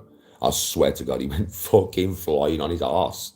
And I just walked into the shop, saw Tony, saw Sue, and I went, what the fuck's going on? And the geezers just put their heads down like that. They just put their heads down. They wouldn't look at me. They would not look at me. And Tony and Sue just stood up and went, Danny, come on, we're leaving. And then it was later on she told me what had happened. They'd walked in the shop. I've got the parchment upstairs. So she'd walked in the shop to buy a Nefertiti parchment. And they'd shut the door, took a purse, and told her she had to spend all the money before they'd let her out the shop. And she had hundreds in that purse. And they was going to make her fucking spend it all. And they wouldn't let her out. As soon as a bloke walked in, bro, it was mad. Once Tony told me this, I realised what Egypt men are all about, mate. Oh, you treat women like shit, yeah? But you won't want to face a fucking man, will you, boy? Because as soon as I walked in that shop, mate, I just looked at them and they just went boom. They put their heads down. They would not look at me. Not at all. They would not fucking link eyes with me, mate.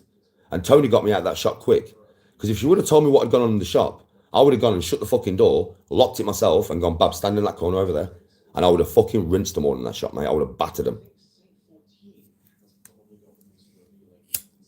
Yeah, scumbags. That's why she's not allowed to go back to Egypt. That's why she's not allowed to go back to Egypt. She's not allowed, man. She wants to go with her friends, and I'm like, you're not going there. You can pick somewhere else in the world. Go wherever you want, but you're not going there.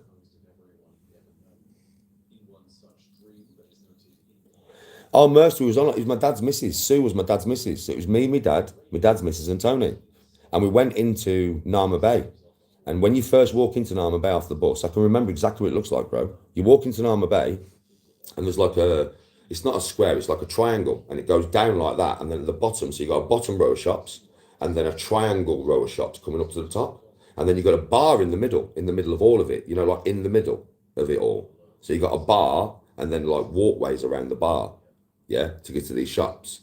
Me and my dad and that was sat in the bar, bro. And it was 45 minutes, nearly 50 minutes. Do you know what I mean? The square was tiny. It was, I don't know, 100 fucking yards long, 50 yards wide and 100 yards that way. Do you know what I mean? It wasn't big. So 45 fucking minutes. Me and my dad were getting worried. So my dad said to me, son, go and look for him. And that's what I did. I went from shop to shop to shop to shop to shop. The last shop I went to was the one at the bottom that looked like it was closed, but there was lights on. Last place I went. But I wasn't going to give up until I found her. You know what I'm like. There's no way in a million years I'm going back to that bar without my wife, mate, and without my dad's missus. I'm not doing it. It wasn't just my wife, it was Sue as well. Sue had hundreds in her purse. Do you know what I mean, right? And they was trying to fucking spend all her money. They wouldn't let them out the shop, mate. Terrible. Absolutely fucking terrible, mate. Rolex looks sweet. Checked it, definitely real. Have you gone back in the live when I let you all examine it earlier?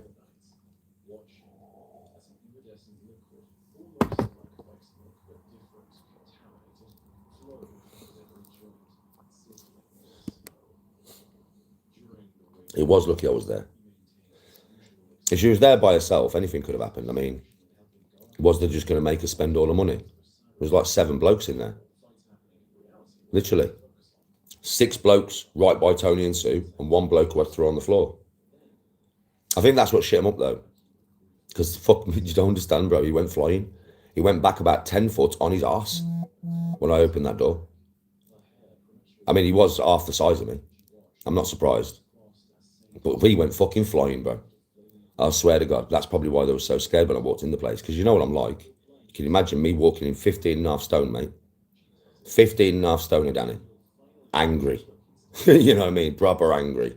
I'm not surprised, because I swear they would have looked at me at that moment. I would have just jumped on them. Because I had a bad feeling about the situation, bro. I had a bad feeling.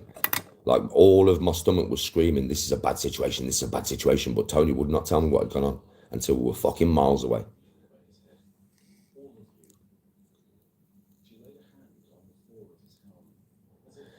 Yes, we'll have a good day. Oh, Murph, that's probably happened to loads of women, bro. Loads. Fucking loads, mate. And I'm not going to tar every man in Egypt with the same brush. I'm just going to say that them men in that shop were bad men. They were bad men. And I dread to think what would have happened to my wife if I were there. I dread to think, bro.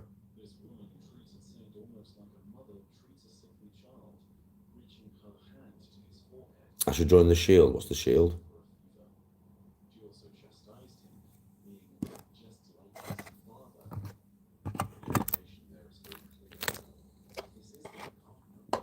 It was funny as well, yeah, because, the rest of the night, I knew something had gone on.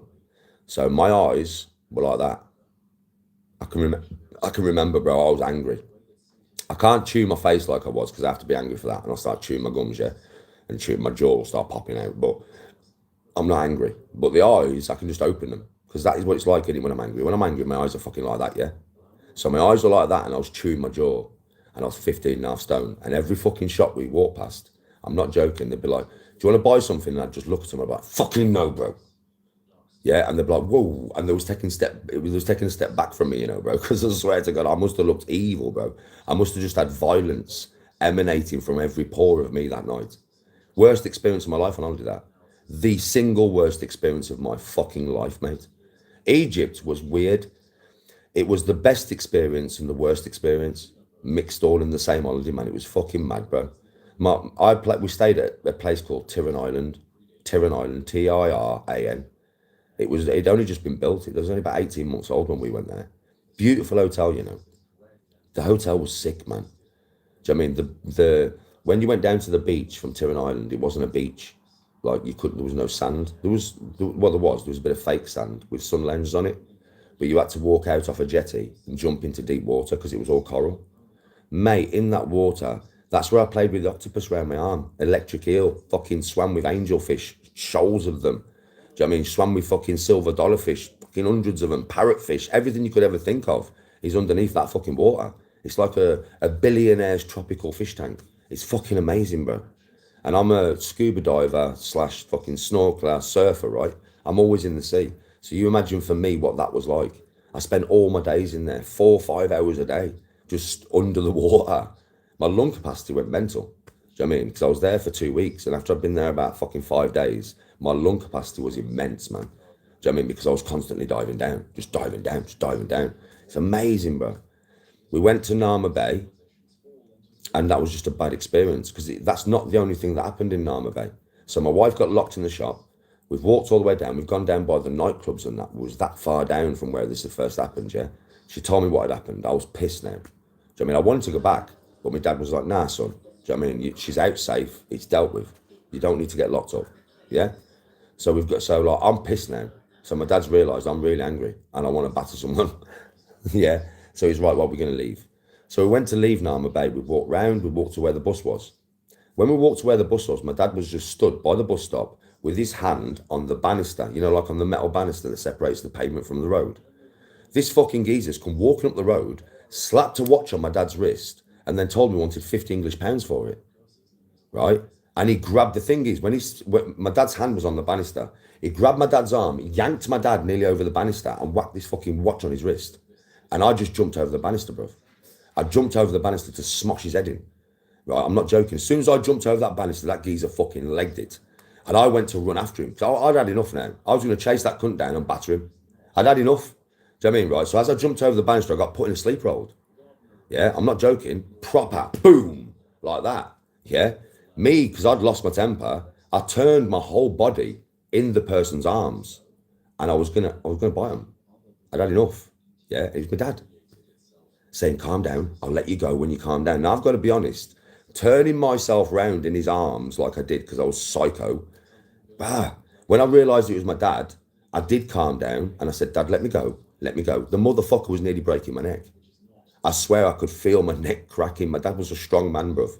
Do you know what I mean? And he let me go. Jesus Christ, Dad, he nearly broke my neck. He honestly nearly broke my fucking neck. He had me that tight. He nearly broke my fucking neck, mate. Do you know what I mean? I swear, I had to say to him, like, he must have seen in my eyes that I'm hurting him now, because I went, Dad, you're going to break my neck. Let me go, bruv. Do you know what I mean? And he let me go. Jesus Christ, Dad. He had an iron grip. He just had an iron grip on me, bruv. I was like, I wasn't going nowhere. I wasn't going fucking nowhere. I swear to God. Fucking, go on, Dad.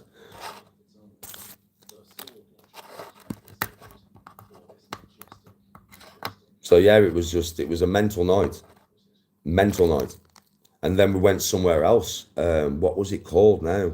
And it was a beautiful place, man. All the street is like black marble, and there's a fountain there, and it plays like Frank Sinatra, and it's all different colours, and the whole is posh as fuck. It's like designer shops everywhere. I can't remember the fucking name of it for the life of me, man. Tony would know the name of it. And we went there for the night, and when I say the whole fucking road, man, it's all like black fucking marble, the pavements and everything. Do you know what I mean? It's fucking, this place is posh as fuck, man. Designer shops everywhere. There's an ice rink there, an ice rink in the middle of fucking Egypt.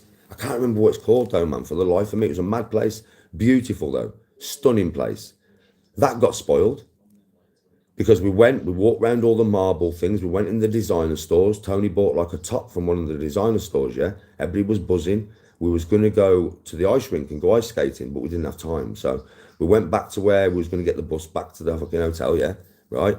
And I shit you fucking not. As we were walking out, there's a geezer with a camel. Right? There's a geezer stood there with a camel. He said to me and Tony, get on the camel, I'll give you a ride.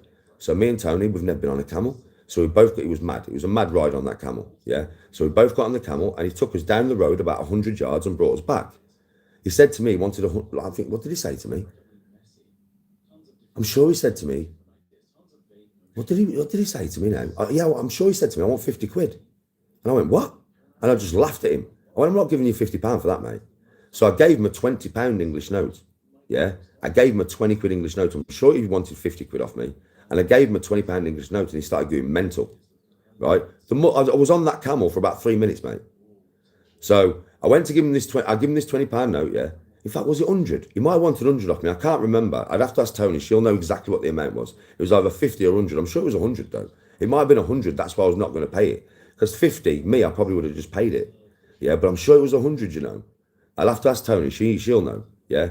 And fucking, so I've given him a £20 note. I can remember that. I've gone, mate, I'll give you 20 quid. So I've given him a 20 quid note, yeah, and I've walked off. Next thing I know, him and my dad are having a right row. Yeah, proper row and that. So my dad, when I was on the camel, was taking photos of me and Tony on the camel, right? Yeah. He took loads. He took about fucking 30 photos, man. When I had only give the geezer 20 fucking English pounds, he'd gone over to my dad and he'd said to my dad, I want £20 for every photo that you have just taken or get rid of them. My dad's gone, what? So my dad started going mental, bruv. And these two are having a right argument. Do you know what I mean? Proper. That night I had to get my dad away from the situation because my dad was going to knock him out. Do you know what I mean? Right? So it was a bit of a role reversal. Ruined the night though. Just ruined the night, man. Do you know what I mean? Because we'd had a really good night. I'm sure it was 100 quid, you know. So it took me 100 yards on a camel. I'm sure it was. I'll have to ask Tony. She'll tell you. I'll ask her. Next time on live, remind me of this story and I'll ask Tony how much it was. I can't remember exactly how much it was. I can't. But I can just remember what I gave him. 20 quid. I can remember what I gave him. So I was like, you're taking the piss. I'm just going to give you 20 quid, mate.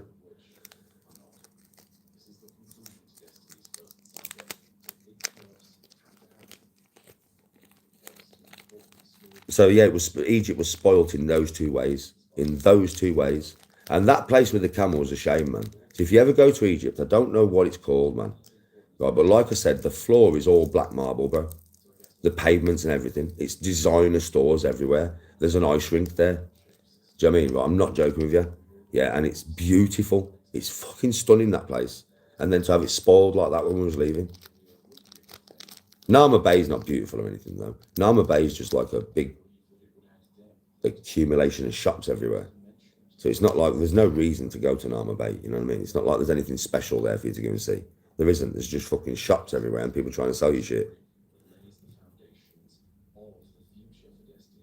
Egypt, like I said, bro, if we would have stayed in the hotel for the 2 weeks and not gone to these two places and not had these experiences, I would be telling you that it was 10-10. That's what I'll be saying to you. It's a beautiful place. You should go to Egypt. That's what I'll be saying. But because I went out to these places, that ruined the holiday. So it takes it down to like a 8 out of 10, 7 or 8 out of 10, just because of Nama Bay and that other place and the actual people, you know, that live there. But the people in the hotel staff were lovely. Proper lovely people, mate. The people down the beach and that were lovely. The people on the beach bars were lovely. Such a contrast. Do you know what I mean? And I would say that not every shopkeeper in Nama Bay is a cunt. Obviously not. Just that shop. But that gives you a bad experience. I would say not every bloke who takes you on a camel is going to be some rip-off merchant like my man. But I happen to come across the rip-off merchant. So it kind of knocked the score down as that as well. And it's a shame because that place that we went, I can't remember the name of it, but that place that we went, honestly, would have a 10-10. I would have give that a 10-10 for you if that camel shit wouldn't have happened. You know what I mean? It knocks it down to a 7 or 8 again because you've got to go on the experience. It's beautiful, by the way. It is that place with that black marble fucking sidewalk and that. It's beautiful, bro.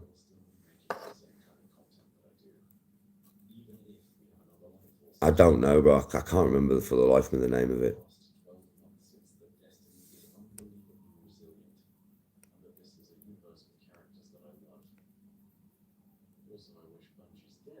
Don't cheat online or ever. It's the intention, man.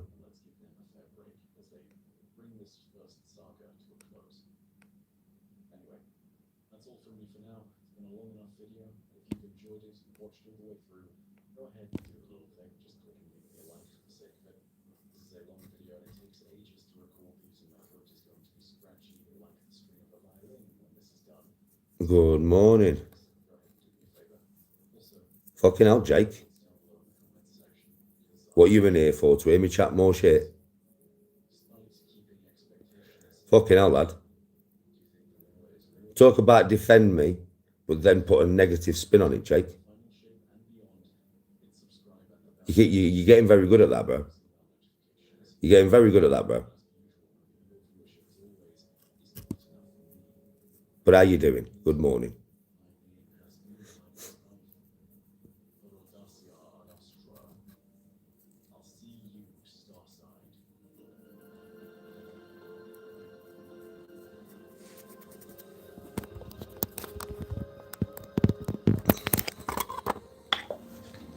I am very normal compared to most of YouTube, mate. Yeah, I am very normal compared to most of YouTube.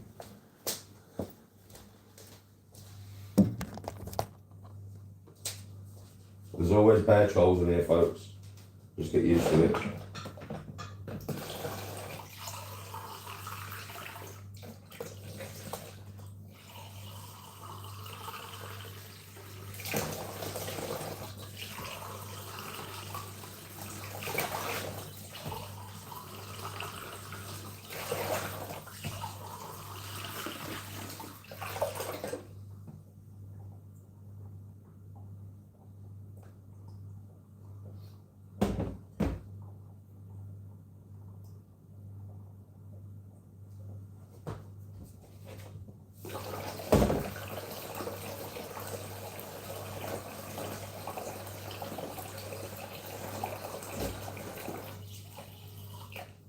Fucking bottoms, yeah.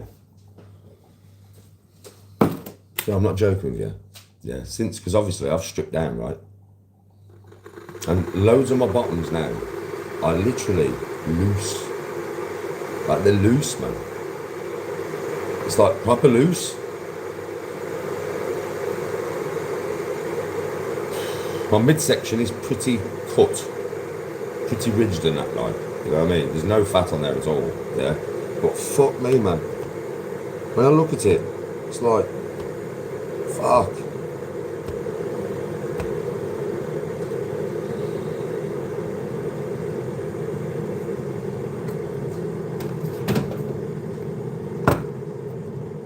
My kettle sounds a bit congested.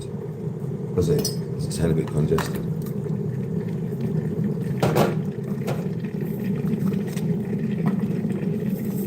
Three-Eye Atlas. Does everybody still think that that's like an alien spaceship or something? It's just a comet, you know. It's nothing more, nothing less. It's just a comet.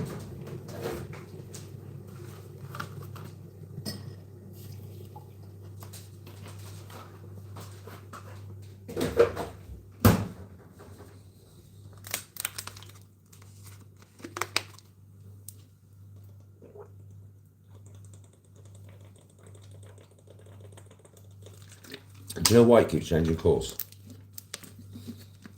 Do you know why? Do you want me to explain why it keeps changing course? Do you want me to explain why? I can explain it to you scientifically if you want me to.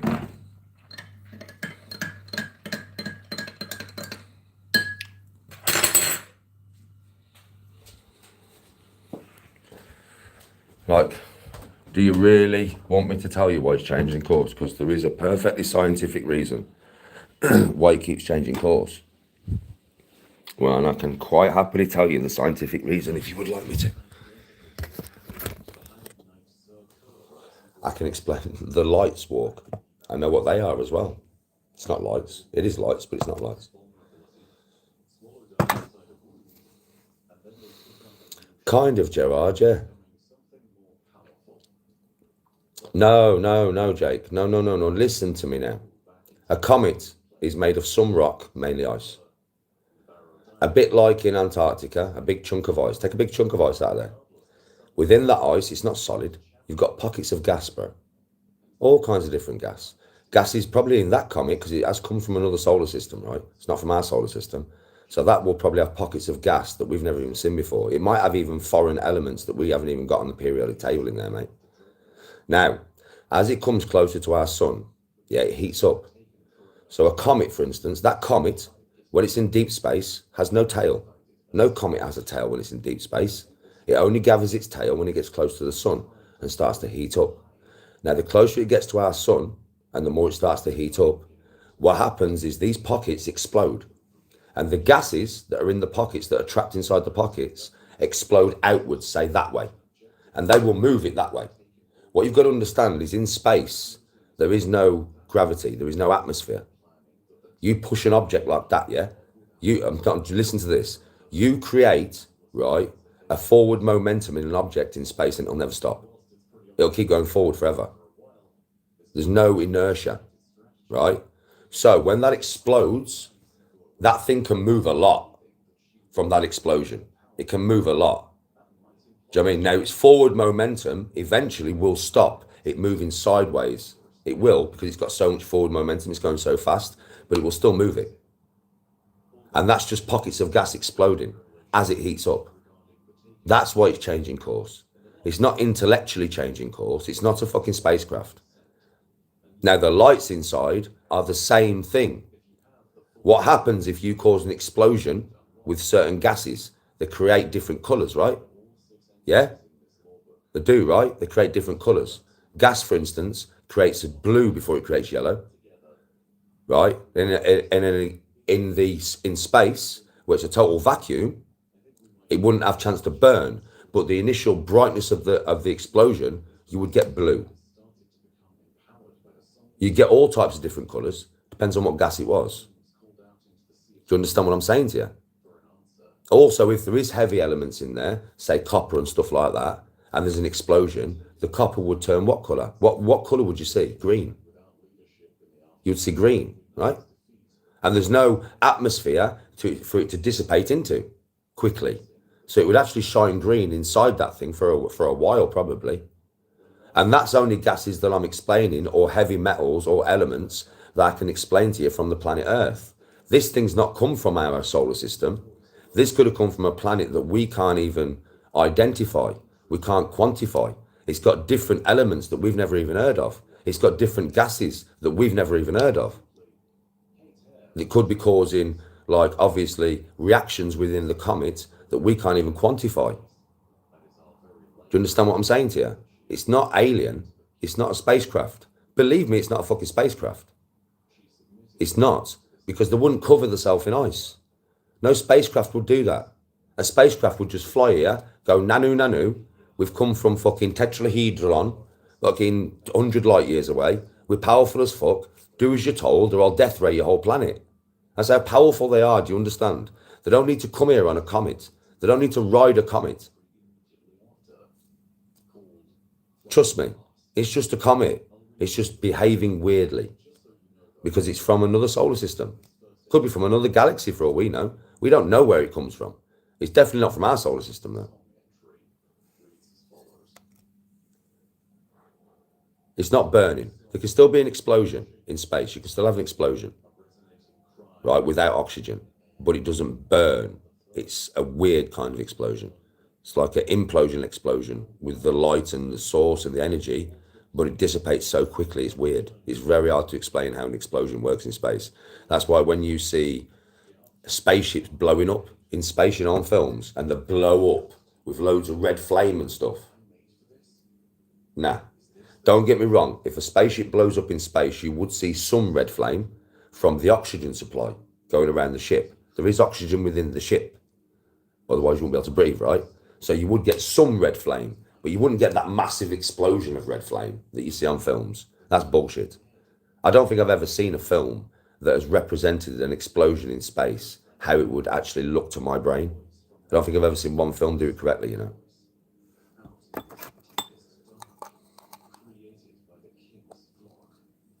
Oh, there's no point worrying if it collides.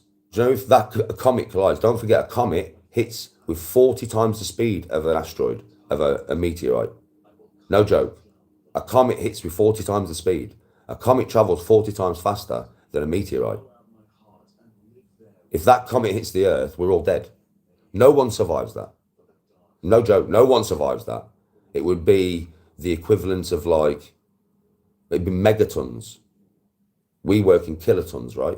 That's what our nuclear bombs are, kilotons. This would be megatons. Megatons. It would end civilization as we know it.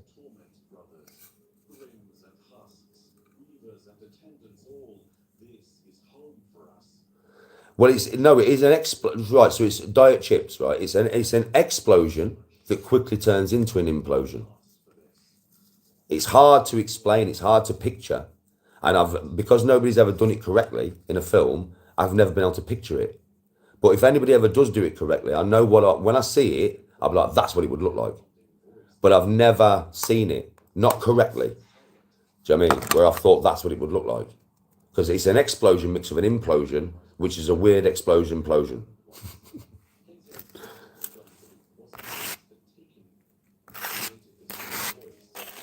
Listen, I'm telling you straight, if that thing was going to hit Earth, you would see all the politicians and everything getting off Earth.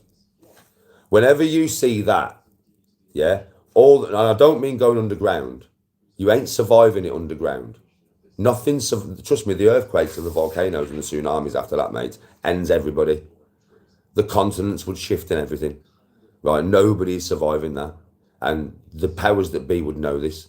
When you see the powers that be getting on rockets and fucking off to the moon or something, yeah, then you know you're fucked. Until that happens, don't worry about it. Trust me, look for those signs. You see them bastards getting off the earth. You're fucked. We're all fucked.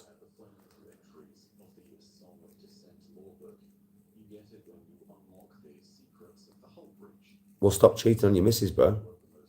I told you that earlier. Don't cheat. Why are you cheating on your missus, bro? If there's something your missus ain't giving you that you feel you need in the relationship, sit down and talk to her about it, brother. Organise a date night. Go out on a date night with your wife. Take her out. Have a good time for once, bro. Obviously, to me, you've become disconnected. It can happen. Happened to me and Tony in the past. So I'm speaking from experience. The best way for you to solve this now is to re-spark the relationship. How do you do that? You go out and have a good fucking night out together. And what I mean is like a good night.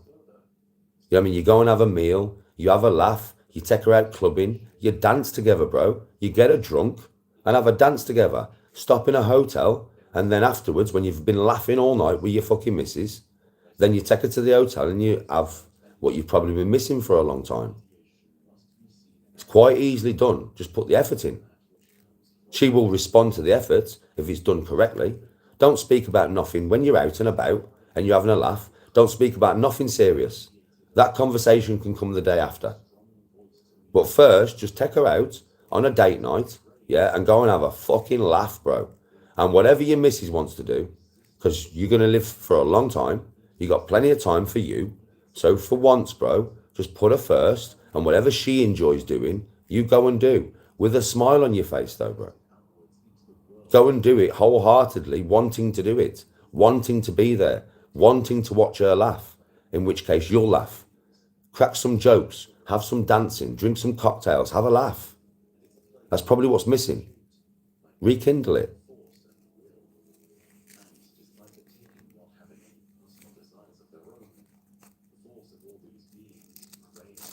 Well, just rekindle the sex with your missus, and then the day after, talk to your missus on the level. But you know what I mean? You can't just, women, listen, women are emotional, bro. So, do you know, like, I joke with Tony, I'll be like, Bab, I'm going to bone you tonight. I joke with her all the time like that, but it's not like that, you know. I don't sit here and go, right, Bab, upstairs, I'm going to bone you. Bro, women are emotional. So the kissing and the cuddling and the foreplay is more important than the sex, bro. Remember that. You get what you give, bro. Now, I'm a giver. That's probably why I'm a good lover to my wife, because I'm a giver. I get pleasure from giving pleasure. I've always been that way. I get pleasure from giving pleasure. Turn yourself into that type of dude, bro. Not about you, because I'm telling you now, if you make it all about your missus having pleasure, oh, you will get pleasure, because she will give it to you. I'm telling you, bruv, make it all about your missus. I do it all the time. But remember, they're emotional. Women are we're physical. Women are emotional. You've got to remember that. We might be humans, but we are different because we have different hormones. So for a woman, the foreplay, the romantic part of it, the kissing, that is more important than the actual sex. Believe me, I know for a fact. You get a woman in the right emotional mindset and she will give you the best sex of your life. That's how you get a woman into sex. You get her into sex by making it emotional, having a connection, making love, bro. Not just fucking. Don't get me wrong, in a relationship, yeah, you do sometimes just have sex like wild animals because it's just fun. Do you know what I mean? It's just a quick bang, isn't it? Like, that does happen. But the majority of the time, it should be making love, bro. You should actually be making love. The woman should feel your love when you are in that situation with her. And it will become a much better sex life. Trust me. I know this for a fact. This is coming from proper experiences I'm talking to you now.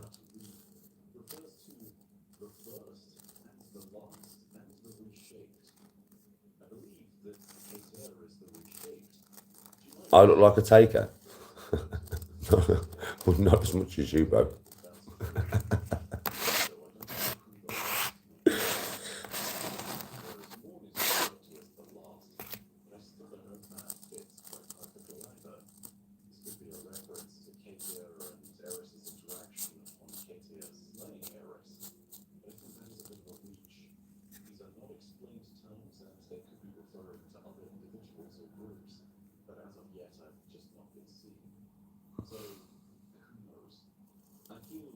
Bro, I would only look, yeah, a twat if I valued it that way. You have to understand that I will never look like a twat for a geezer giving me either a real Rolex, which it definitely could be, or the best copied Rolex you could ever get in your life. It's still a very nice watch, mate. And it was a gift on a night out. You got to understand this is what I said earlier, right? This was my Friday. I got paid to fly to Dublin. He put me up in the hotel on Temple Street. So I was in the middle of everything. The hotel was lovely. Nice hotel, that, mate. Yeah. Then I met him at the Guinness factory, which he paid for everything.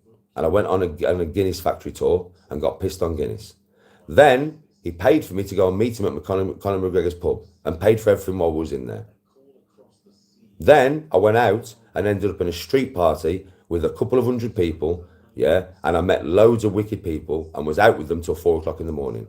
During that street party, he shaved my eyebrow off, I spun a wheel. Now I could have won 500 quid or that watch. Regardless, for the night out and the experience that I had, I'm not bothered. It's a lovely watch, whether it be real or the best fake you could ever get. Doesn't matter to me. It's all about the experience. I'll never sell it. Ever. It was a gift. I don't sell presents. It's about the thought. Now, like I said, that's either very real or it's the best fake you can possibly get. It doesn't matter. It's a very nice watch.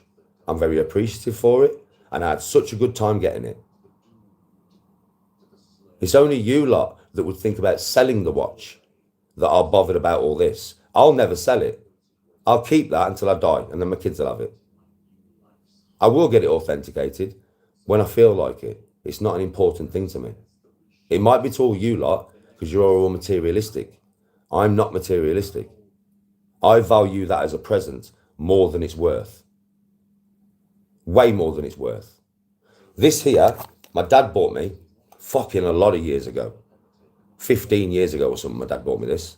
This means as much to me as that watch. Literally, bro. I would be as gutted if I lost that as if I lost the watch. I am not like you lot.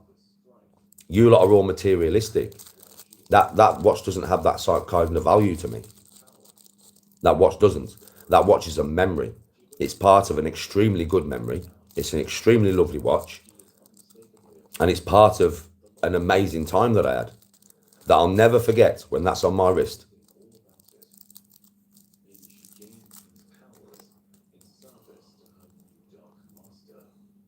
So I'm not going to look like a fool, am I?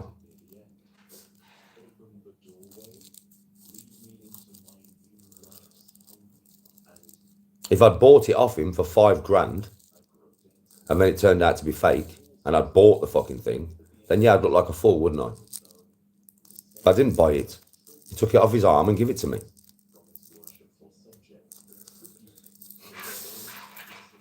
Yeah, exactly. Could be a AAA fake, but who cares? Only people who care about materialistic value. I'm not like that. I don't care about materialistic value.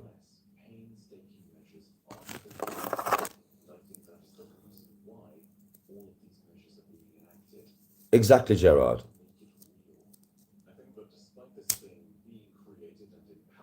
They do, you know, Jake. You know something. You know something, Jake. I mean, that. Funnily enough, I've heard the same rumor. Well said. Yeah, memories. It's all about memories. It's not about the value. I personally think it is real. From all the checks that I've done, it looks very real to me. And I will get it checked out. There's a serial number on it, bro. So I can check the serial number out, right? And I will get it checked out. But when I feel like it. It's not important to me. It's just not important to me. Do you know what I mean? It's, like I said, it's a memory. Every time I look at that watch, I will remember being in that street party with a couple of hundred people, raving my tits off and having the night of my life. Every time I look at it. That's what's important.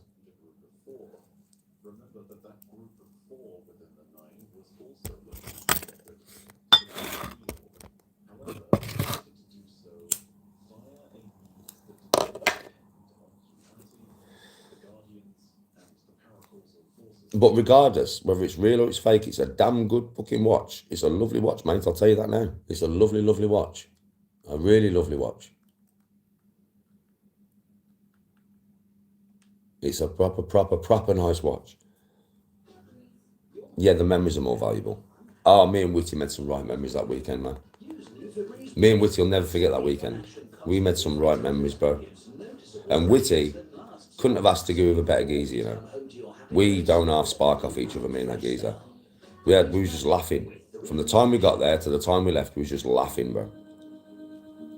Life doesn't follow one beat. We had such a good time. We enjoyed each other's company so much. It was just a laugh, man.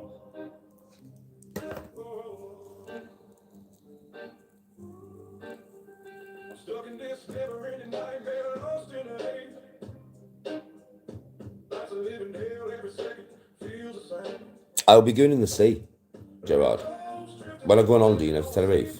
Listen, I don't know if it's fake. I don't know if it's real, but I've done all the checks on it.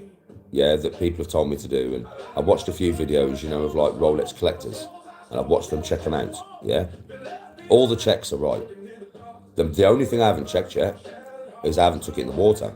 Now, when I go to Tenerife, bro, that should handle the sea easily. It's made for the sea, bro. So that is going to be on my wrist for the whole holiday. And I will be in the sea with that. Now, obviously, if it leaks, yeah, and it's all a bit fucked up in the sea, it's not real, is it, bro? It's one of them ones. But I'm gonna take it in the sea because it should handle the sea easily, bro. I'm only going to go down 10 meters. I only go down 10 meters on a breath hold. I don't go down no further than that. So it's 10 meters. The fucking thing can do 300 meters. So it should handle 10 meters a piece of piss.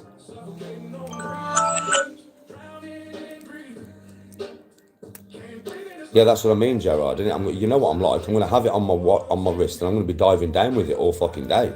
I mean, when I'm at the rock pool is 10 meters deep. Do you know what I mean? So I'll go right to the bottom with that fucking thing on, because it should handle it. It should handle it.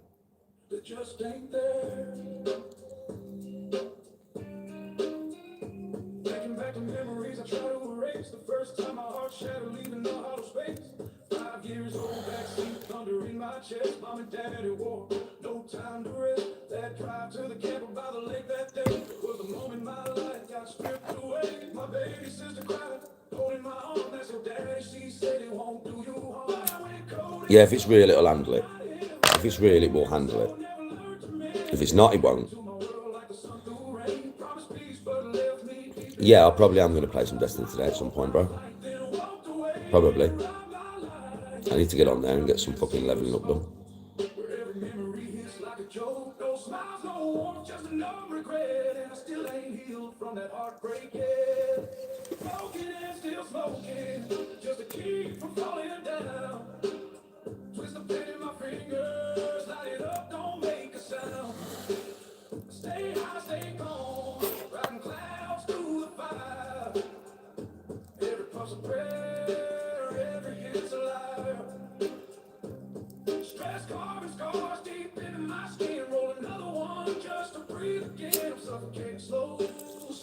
Martin, that was totally unboxed, never been touched, bro. I'm not stupid. And I'm pretty sure, I mean, I've bowed my missus in here about fucking 5 times since I've had that camera, mate. It's my house, right? I'm pretty sure that would have been on YouTube by now.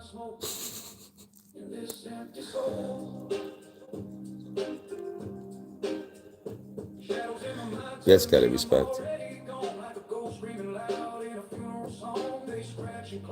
They whispering by it, ain't a spark up again, just to dim the fright. These 4 walls closing in like a cell, every toe just a rope in a smoky hell. She took the sun when she walked away, left me living in permanent gray, trying to fight, but my hands too weak. These eyes are the only peace I see, gently drained, lost in smoke, and the world don't care if I bend or broke. I'm rusted out, left in the rain, puffing through the tears just to numb the pain. No, it's not. That's coming on YouTube for the first time since I've had the Rolex and letting everybody see it because I knew everybody would want to see it. But have you noticed? It's not on my wrist right now, is it? And when I go to golf club, I'm not going to be buzzing with a brand new fucking driver. And I'm not going to say thank you to the person who sent it to me. What would you do then? Not say a word, not be grateful for it, not be excited about getting a brand new driver when you play golf. Okay. TV, not say thank you, even though you don't like the person. You're going to say thank you for somebody buying you something though, right? Surely. You're not that type of cunt, are you? Because that's a cunt, right? Somebody gives you something or buys you something and you don't say thank you. What are you? A cunt. Blatantly, man. I say thank you. What, do you think if somebody buys me a pint, I don't say thank you? It's just a fucking pint. But I say thank you and I'm grateful. That's just a good person, mate.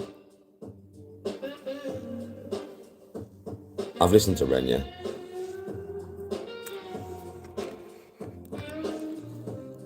I know, HF. I'm always going to mention when somebody buys me something, so I can say thank you to them. And I'm not materialistic, mate, at all. You want me to be right now, yeah? You want me to be, so you can pick some fault in me because you can't find one. Sorry, mate, you're picking in the wrong place. I'm the most least materialistic man out there. Otherwise, I wouldn't be sat here in a fucking dressing gown, bro. Materialistic, I'd be go upstairs in my wardrobe now, and every time you saw me on live, I'd be dressed to the nines in garms, bro. You never see me in my good clothes. Only if I go out. Otherwise, you don't see me in them, do you? Nah. I'm wearing my dressing gown mush and a fucking t-shirt that's 10 years old. I'm materialistic. I've not got the Rolex on my wrist, bro. I'm materialistic. Shut the fuck up. You don't know what materialistic means. Because I'm the furthest from that you could ever be.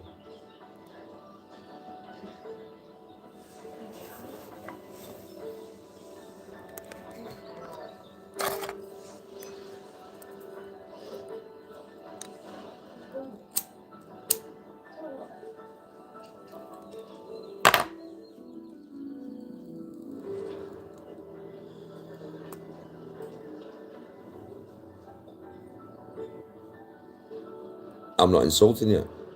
I'm just telling you exactly how it is. Literally. Just telling you exactly how it is, mate. It's amazing how many people come on here and rather than just saying fair play, Danny, which is what I would say, come on here and like, you got something now, be careful, there might be a microphone in that TV. I've shagged my missus in this room, bro.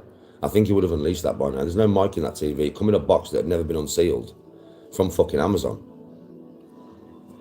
Okay, whatever. But you can't just, I mean, I don't even like the person who sent it, but still sent it, right?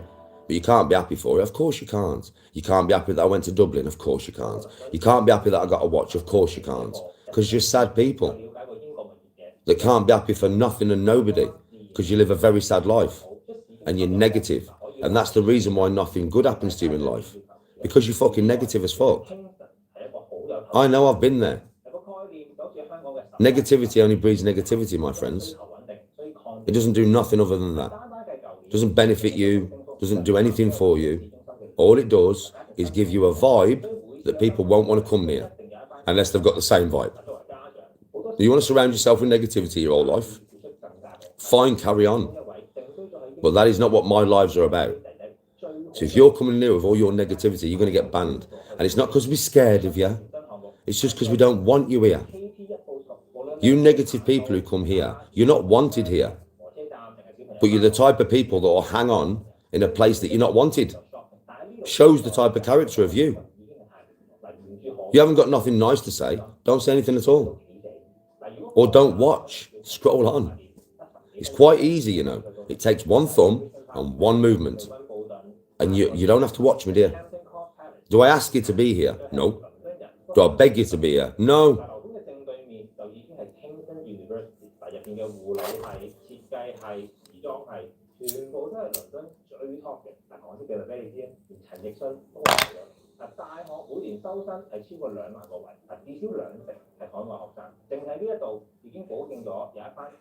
Bro, you put a camera in my TV, you're obviously going to get to jail, right? That's like breach of privacy in the maddest way. So it's like, you know, all he'd have to do is put the first video up himself and that would be it. I wouldn't even have to do anything. He's not that fucking stupid.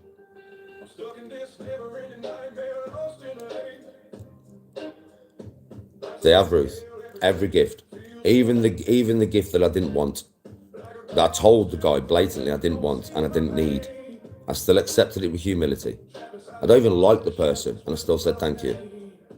And people give me grief for that. And that's because I'm a gentleman. I think a lot of you out here have forgot what a gentleman is. I'm a gentleman, man.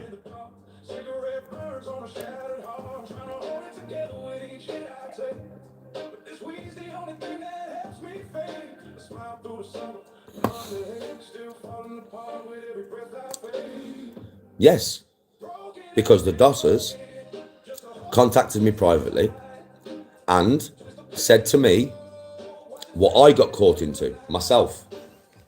And I can understand how it works. So we'll have this conversation right now. When Karate Marty, got all that shit off everybody, I jumped on that bandwagon because it's very easy to do. Right? I mean, I've learned my lesson now. I'll never do that again. I'll never judge a book by fucking YouTube covers, mate. Are you fucking mad? But I did it, didn't I? I went against Marty for a while. Do you remember? I did, didn't I? Like everybody else. I got sucked in. So did the Dossers. They got sucked in.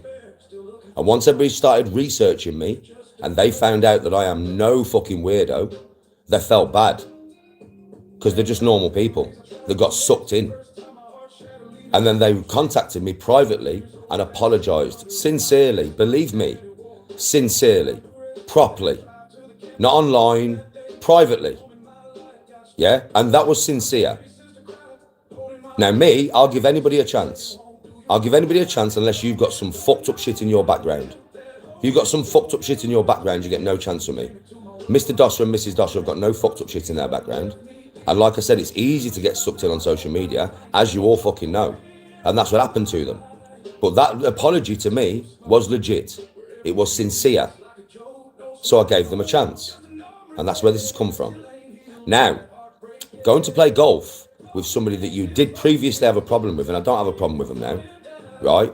Going to play golf to sort it out that way is the most adult thing that has ever happened on the dark side of fucking YouTube. It is the most adult behaviour that you lot have ever seen. And that's why you don't fucking like it. Because there's no controversy in it. There's no nastiness. There's no threats. It's just a game of golf. And it will be good content. Very good content, believe me. You will love that content. Of course you will. I'm not going to wrap a fucking golf club around his head. I'm going to go and play him on the golf course. I am going to kick his arse on the golf course. But in a funny way. I'm not there to be nasty to him. At all. I'm just not. I'm there to build a bridge, which he broke. He broke it, but he didn't realise what he was doing. And he got dragged in, sucked in. And realised, Danny ain't like that. I made a mistake here. So did Mrs. Dosser. She realised, we've made a mistake here. This man is not what everybody's trying to make him out to be. We need to apologise. And they did. Properly. Not an half-arsed one. Not a video saying, well, you know, blah, blah. No excuses. I'm sorry, Danny. We got you wrong. We're so sorry. And I was like, okay, let's move on from there then. Let's see where it goes. And Mr. Dosser, since that moment, has not badmouthed me or my wife in any way. He may have took the piss a bit, but that's fine, man. I don't mind anybody taking the piss out of my clips, man. But he's not badmouthed me, has he? In no way, shape or form. And that was 6 fucking months ago. So in 6 months, the man has not badmouthed me or badmouthed my wife, which is what I asked him to do. I said, listen, bro, make clips on me all you want. I said, clip me as much as you want. Just try and be respectful and don't disrespect my wife or ever make me out to be something I'm not ever again. And he has not done that in 6 fucking months. And now he wants to play golf. Fine, I'll play golf with you. You're just not used to it being dealt with in an adult way. You're used to it tittle-tattle behind the screen. Are we going to fight? We're going to have a 10-year training camp. Never happens, does it? This will happen. This will definitely happen. 100%. And you'll get to see it. And you'll get to see it dealt with in such a way that doesn't involve no backwards and forwards 10-year training camps, bullshit to you all, to get clicks and views. No, this is a real thing that's going to happen for no clicks and views, but it will be good content.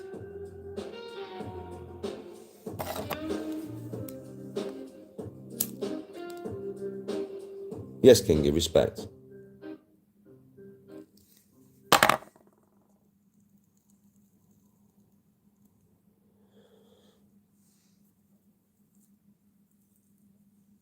Respect, Macbeth. It was way before I was born, mate.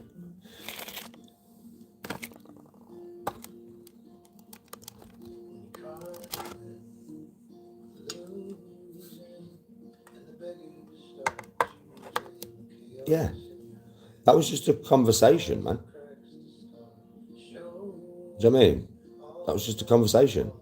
Just to make you understand where it all comes from and why we are the way we are now, me and Mr. Dosser, because we're all right. We are all right, man. Don't have a problem with the dude. I am able to let water go under the bridge with certain people. Certain people know, but that's their own past, really. Sticks and stones, man. It's sticks and fucking stones, mate. I'm not a child, man. I know you're used to everybody acting childish on here. Yeah, and I might have been guilty of that when I was years ago, when I was off my fucking head. But I'm not now. You've got a different Danny now, mate. You've got a rational, proper bloke in front of you now that has no childish left in him, has no ego left. I got rid of that because that was what was destroying me, right? And now I will deal with things my way. And you've got to understand, yeah, that I don't give a fuck what anybody on social media thinks. That's what you've got to understand. I don't give a fuck. You should all know that by now. You should all have that sunk into your heads. Danny just don't give a fuck. That's the one thing a lot of people love about me, I think. I don't give a shit. I'm not scared of no channel. I'm not scared of no audience. I say what I've got to say and I mean what I fucking say. If you don't like it, you don't like it. I don't care. It doesn't bother me at all. I'm not out here trying to ingratiate myself with all of you. I'm fucking past that point. You don't like me, don't watch me. If you like me, watch me. We'll get on fine.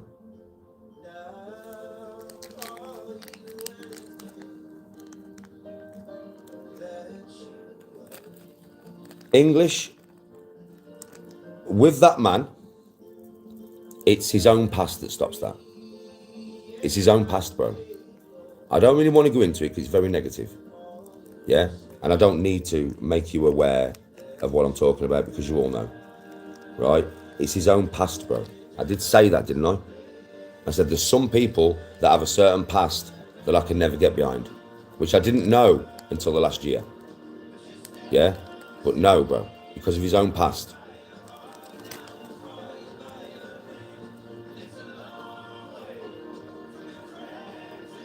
They won't even know where we play. And they won't be trying to burn down the golf course at all. Trolls are just that, mouthpieces, bro.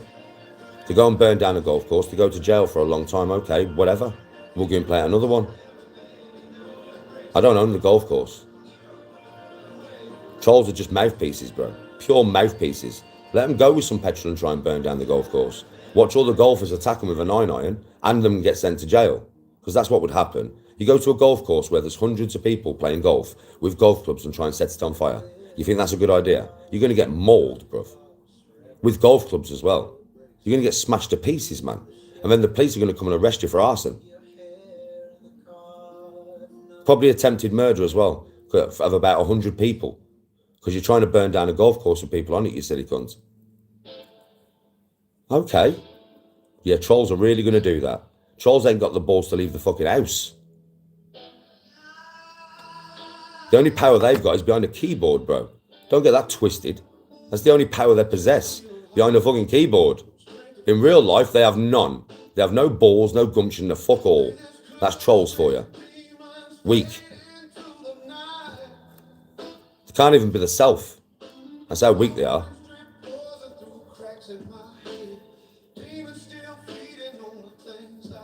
I watched it years ago, Jake, when it first came out. I've told all people to watch that.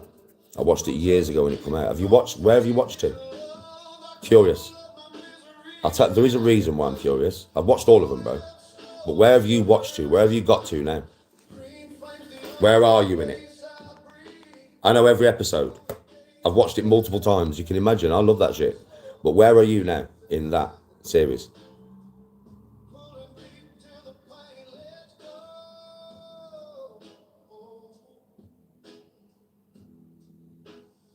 Yeah, they do.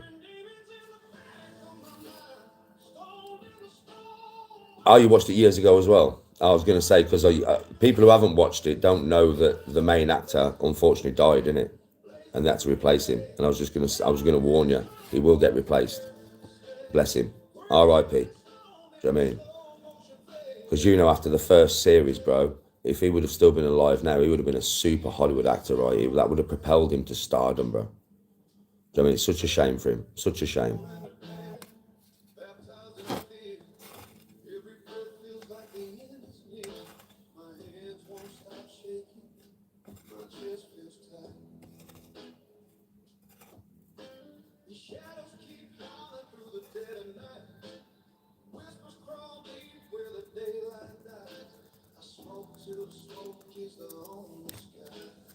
Any advice on pensions and savings?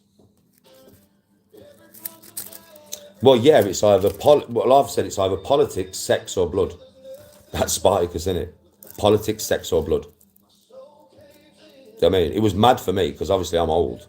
So Xena, Warrior Princess, I watched when I was younger. And bro, when I watched that series and she got her bits out, I was like, what the fuck? I cannot believe Xena, Warrior Princess, is naked right now. I cannot believe she's got it all out. She's got it all out. I can't believe it. What the fuck? I mean, you can imagine, bro. I used to watch that shit when I was younger, bro. And then I was like, titties and everything are out, bro. What the fuck? Oh, yeah. Have you seen that one who gets it chopped off? It's like a horse's penis, isn't it, bro? That's just doing damage. That can't even be pleasurable, bro. That fucking thing's huge, bro. It's like massive, bro. You know what I mean? It's just like this big, bro.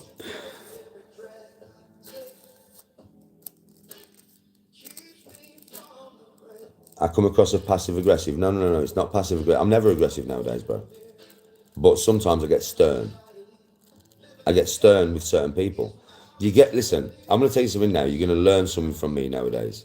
Yeah, I'm never angry. Very, very, very, very rare. But I can change from stern to nice. Yeah? You get what you give. I respond to your exact energy nowadays. I don't give you good energy if you're coming with bad energy. I give you bad energy back. And then you feel what you're giving. And a lot of people don't like it. Well, that's what you're giving out. I'm giving you a taste of your own medicine right now. And it's not nice, is it? Considering that in the next second, I'll be talking to somebody else with a smile on my face with total humility and respect. And you're thinking, well, why ain't he just spoke to me like that? Because you've come at me with bad energy. I'm just rebounding what you're giving me. That's how I am now. I'm a different person now. I'm not nasty. I'm not violent. I'm not even angry. I'm just mirroring your own self. Come with the right energy, you get the right energy back.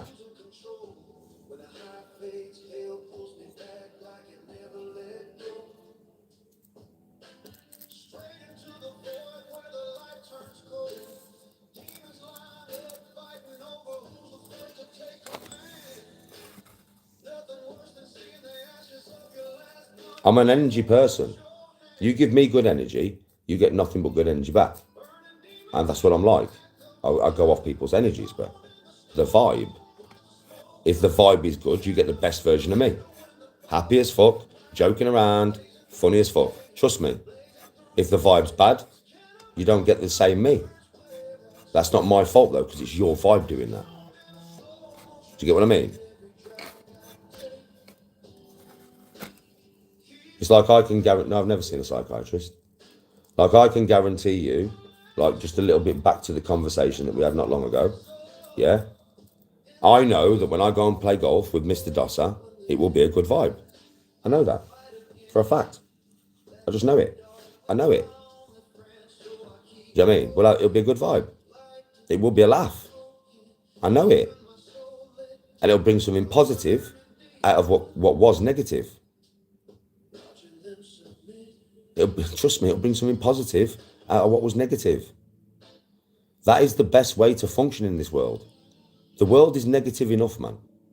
It's nice for me to have been able to get to common ground with somebody who a few years ago I would have considered an enemy.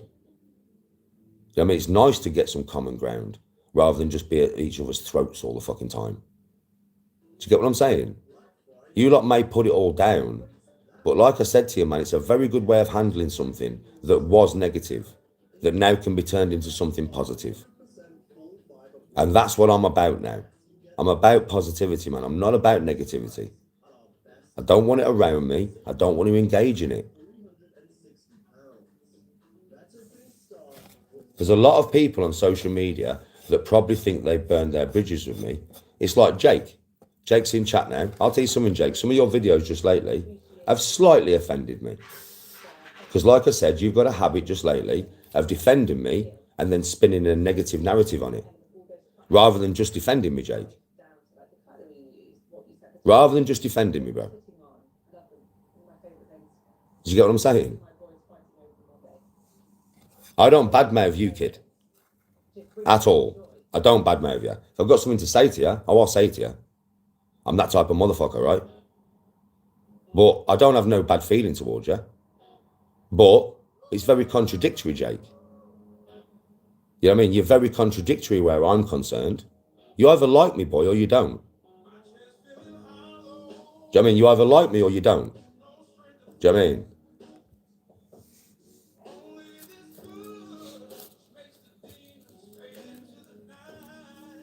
You know what I'm saying?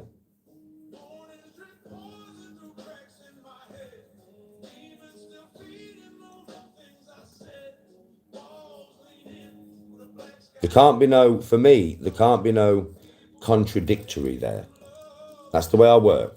Do you know what I mean? I don't like little digs from people who I'm supposed to get along with. People I don't have a problem with. I don't like little digs, man. No need for them.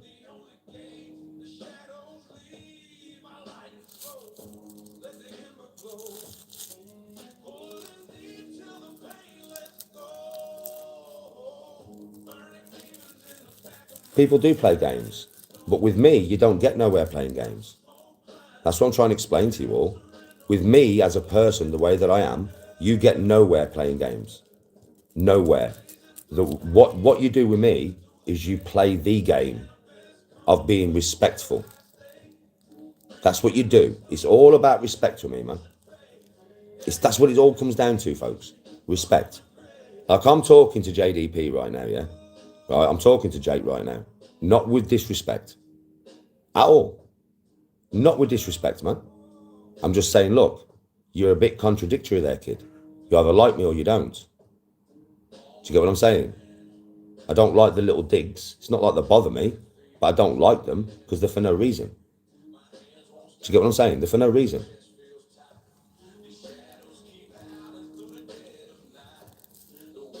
And that is not the way to get anywhere with me. It's not. Ultimate respect all the time. That's how you get somewhere with me. If you disrespect me, I'm not going to like you as much as if you respect me. Obviously.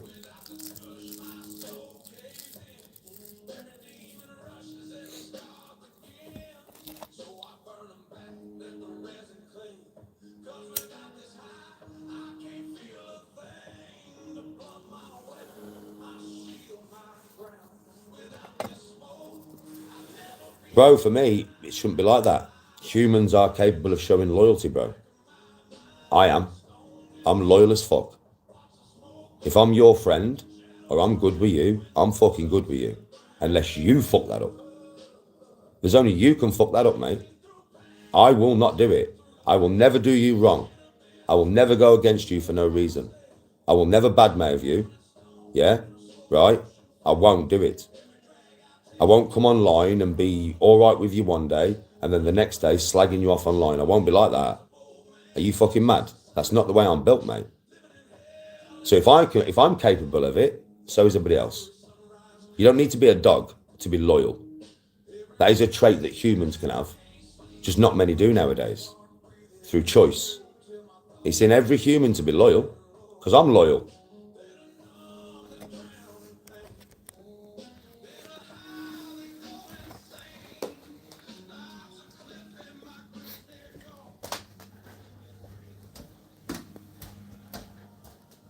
It's a choice that every human has to be loyal or not to be loyal. And I'm loyal.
Well, what I will say to you, John, do you know what I'm going to say to you now? And I mean this, I'm being deadly honest with you now. You can always put your trust in me, lad. I'll never break that. You've been watching me for long enough now. I think you know that I am individual in that respect. I'll never do you wrong, kid. I'm not about that. I'm just not. I'm about picking people up, mate. Never dragging them down. Never. You might have to watch me for a bit longer until you understand that. But you will understand it from watching me, bro. You will realise that Danny is different. Danny does not want to hurt nobody. Danny does not want animosity with nobody. Danny wants everybody to do well. All the time. And if you do better than me, I'm happy for you, bro. That's the thing with me. I'm not jealous over nobody's success. So, I mean, I met my own success. You met your own success. If your success happens to work better for you and you become more successful, come on, bruv. Get more successful. Come on, bruv. That's the man I am.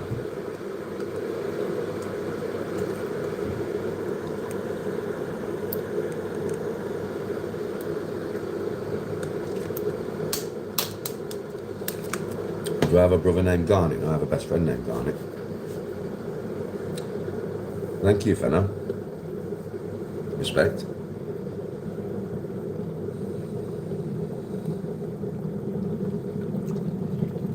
John, do you know the way it is?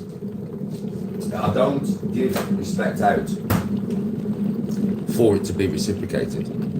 If it's not reciprocated, then for me, okay, me and you are not of the same wavelength. So fine. You live your life, I live my life. For me, I give it out quite freely. And if it is reciprocated, then at the end of the day, we're good. It doesn't mean I'm going to not give it out just because there's some arseholes in the world. Because there's some fucking good people in the world as well. I won't let... Like, I've had some shit happen to me, bro, in my life, as you know. I'm not going to go over it because you all know, right? I'm not going to let all those dark times and some of those dark people and some of that fucking bullshit affect how I see everybody else. because I am very uniquely aware that there is good and bad in everybody. So I'm not going to cut myself off from the good just because I've experienced a lot of the bad. I'm not willing to do that, bro.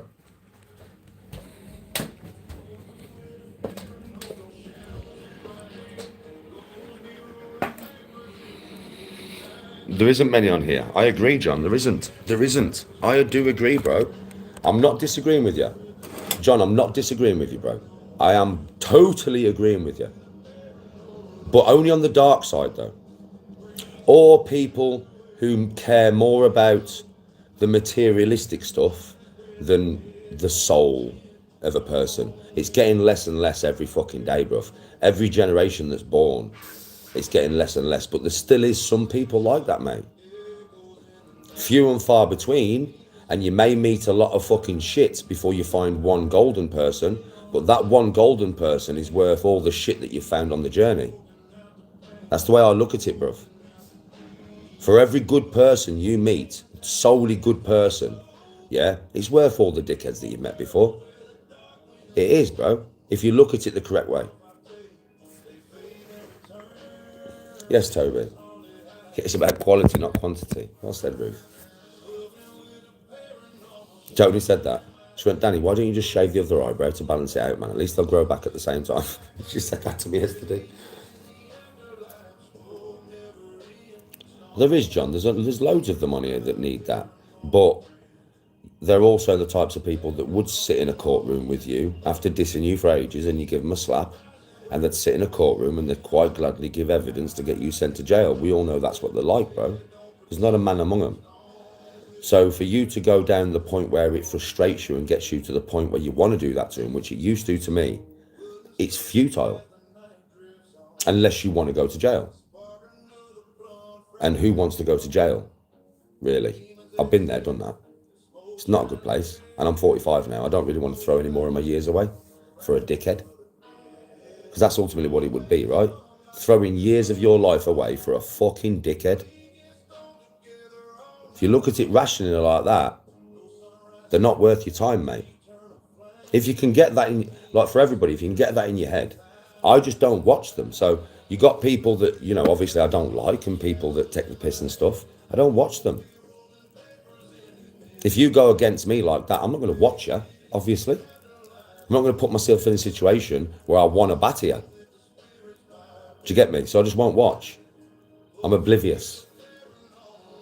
A lot of you should probably do the same. If there's people who you're watching that are annoying you, that are making you angry, don't watch them. It's not good for your psyche, is it? Don't put yourself through it. Do you get me? Watch something that you do enjoy. Watch somebody that you do enjoy. Somebody that does bring a bit of lightness, or somebody that just makes you smile, or whatever it may be, whatever it may be. Try and stick to the light of social media, because there is light on social media. You just got to get away from the dark.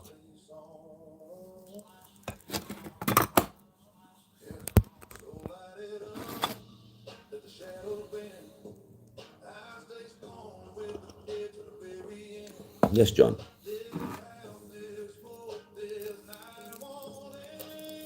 Nah, John, listen, for me, sticks and stones, bro. It would never happen. Bro, you know, if I put my mind to it, I could probably find out where he lives, and there's a few people in Birmingham that would love to do that for me. But, nah, it's not worth it. The universe itself, as I've learned, yeah, I was nasty, wasn't I, years ago, for a good few years there. For a couple of years, man, I was nasty as fuck. Now, I've got the rebound effect of that, but I can take it, bro. That's the thing with me. You know, all the shit that I've got, that I've been given over the last few years, is changing now. It is changing now through myself, through my own change. That's why people's opinions of me are changing. Me, because I've changed, right? But I've still, even though I have become a nice person now, bro, and I am a good bloke. I'm not the best, but I'm a good bloke, man. Now, yeah? I'm still having to deal with the shit, right? Well, do you know what that is? That's what I gave out. I can handle it because I know that I've got to suffer it, because it's what I gave out. Now, that dickhead gives out so much every single day. When it comes back to bite him, it's going to be astronomical. Not me. I'm not saying I'm going to go and bite him. I'm just saying, like, when the universe decides to pay him back for all of his nastiness, that what comes for him, he will not be able to handle it, bro. It'll crumble him. Trust me, and it will happen. 100% guaranteed it's going to happen. I know it is. I can feel it coming.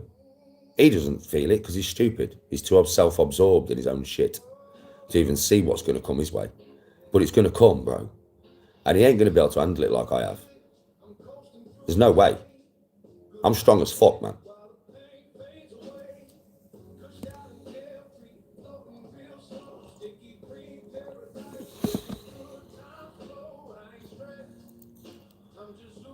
Oh yeah, diet chips. Stay away, bro. Just stay away. Just stay away from the darkness. You can't, you know something, I found this. I'm going to give you a serious conversation now. I don't involve myself in the darkness. Because if you do, bro, and a lot of people, this should resonate with a lot of people when I say this. If you are watching darkness and engaging with darkness, you become dark. Don't do that to yourself, man. Surround yourself with light and positivity. Because that's going to help you in your real life. Because when you become dark from watching dark content, it bleeds into your real life, man. It does.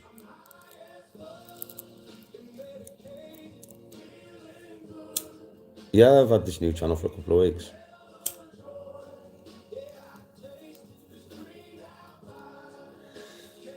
Yeah, Ruth's not a husky kid. The thing is with Ruth, is she's just been on holiday and she'd done some glass blowing. She made a fucking dolphin, right? And she took a picture of her with the dolphin. And I know what Husky Queen looks like. Ruth is not husky. Totally different person. A totally different person.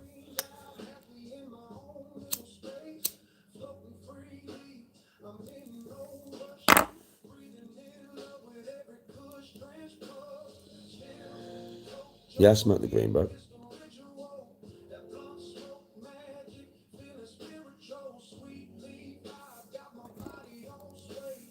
I don't need to lay one on anybody. Fasata's fucking spiky hair, bro. I mean, it wouldn't even be a fight. That would be a massacre, bro. He knows that, and I know that, and all you know that, right? And I wouldn't entertain it, bro. Have you not just heard what I've just said to you? What did I just say to you? I said, if you engage with the dark side, you'll become dark. Have I not just said that to you?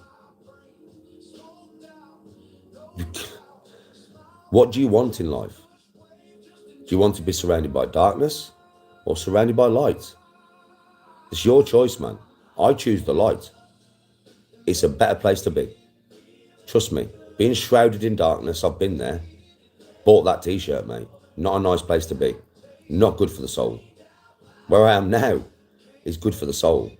So I'm not going to step back into the darkness, mate.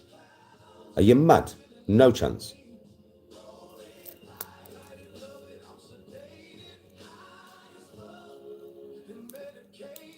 Yes, Callum.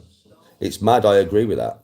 Because, yes, Walk, I agree with that, Callum, because since I have started to change myself, a lot of people that used to be around me a lot have disappeared because they're still very negative. They're out fighting every weekend and stuff still. Do you know what I mean? A lot of the lads from Smethwick, I'm going to mention no names, but they're still out there fighting all the time and stuff, getting pissed. And because they're getting pissed all the time, they're very negative.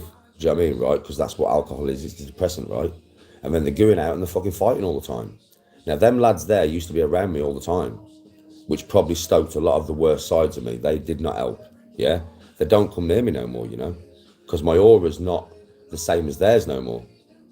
Like, the last time one of the lads came round to see me, and he came in with his negative aura, I put a stop to it straight away. I was like, yo, bro, what the fuck you coming around my house like that for?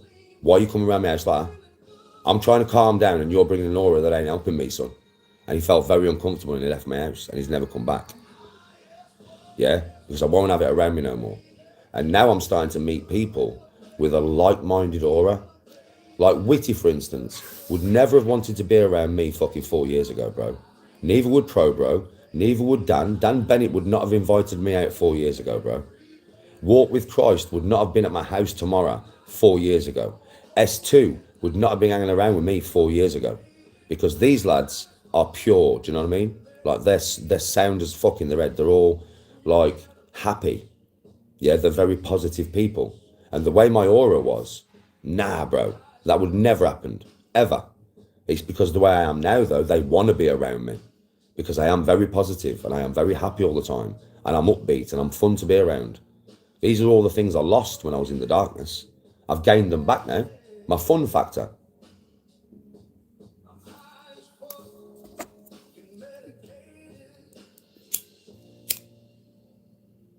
I don't live in Smethwick. I haven't said I lived in Smethwick for years, but I lived in Smethwick for 15 years.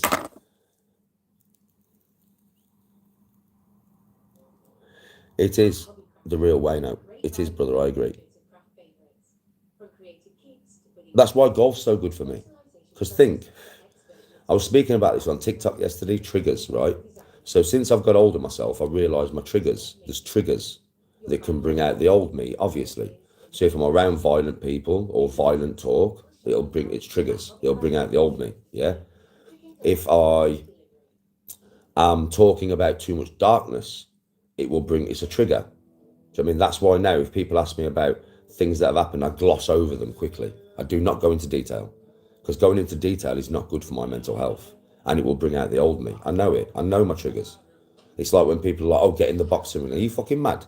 Do you think I'm going to go in the boxing ring and trigger myself to the point where I just turn back into an horrible cunt? I've worked too hard to become a nice person. I'm not going to turn myself back into an horrible cunt for a bit of coin. Are you mad? I know a lot of people would, but that's not me. The golf course is so good for me because I walk into an environment where it's not a fighting environment, so it doesn't raise my anxiety, which my anxiety is what makes the rage come out. As soon as I feel anxiety, I rage. It just happens automatically, right? And I know that. So when I play golf, I'm in an environment where there's no anxiety, there's no stress. I'm focusing very hard on something that is external from my life. So when I'm playing golf, I'm not thinking about anything but golf. And I love the place. I'm in the fresh air. I'm getting exercise, which I love doing anyway. It's so positive for me. That's why I'm so in love with the game, because it's nothing but positivity for me, golf.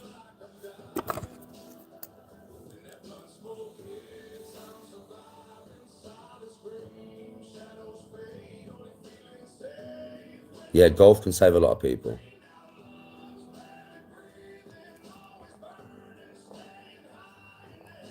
Callum, that's me, bro. That's me, bro. That's me.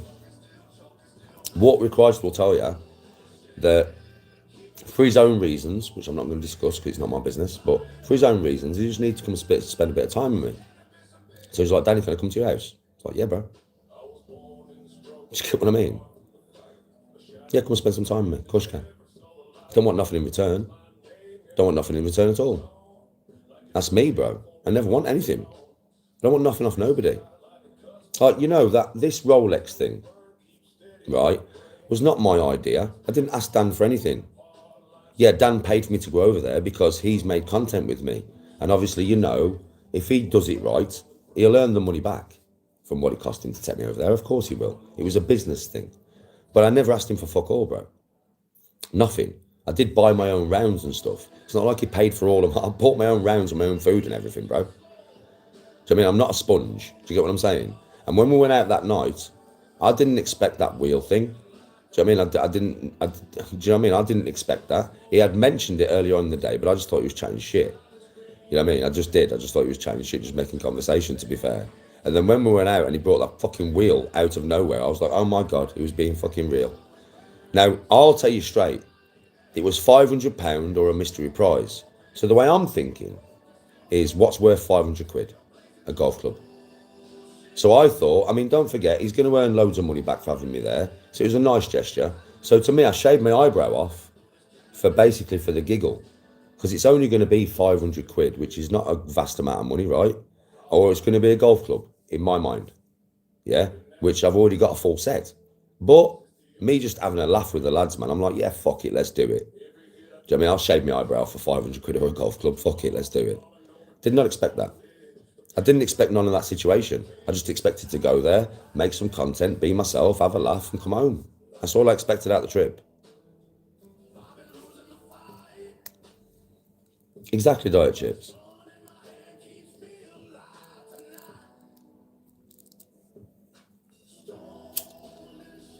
What clubs do I play with?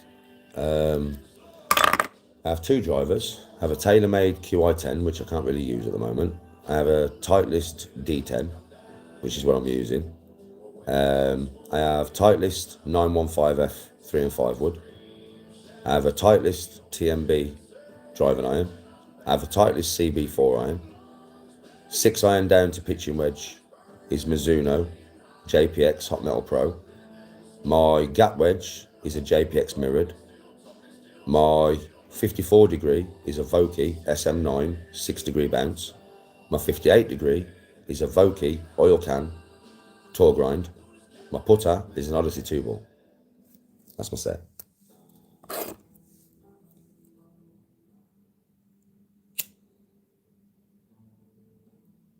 You just won a full set of G440s for 79 pence. Fuck me, bro. What a set of clubs. Probably the most forgiving club's been made in 10 years. Fuck me, bro. Fair play. Absolute fair play. I can't believe that. What a fucking... Go on, son. Come on, son. That's wicked. That's fucking wicked, man. Fucking fair play to you. Fair play to you. Enjoy them, bro. They're good clubs. I've hit a few. Joe from mates who have had them and stuff. And I've just hit an odd iron here and stuff. They're good clubs, bro. They feel nice in the hand. Have you used them yet? You'll enjoy them, mate. You still can't hit them. Just keep practicing with them. You'll get to the point where you can.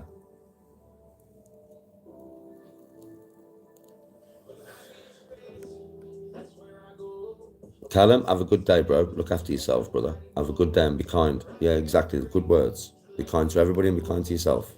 Peace.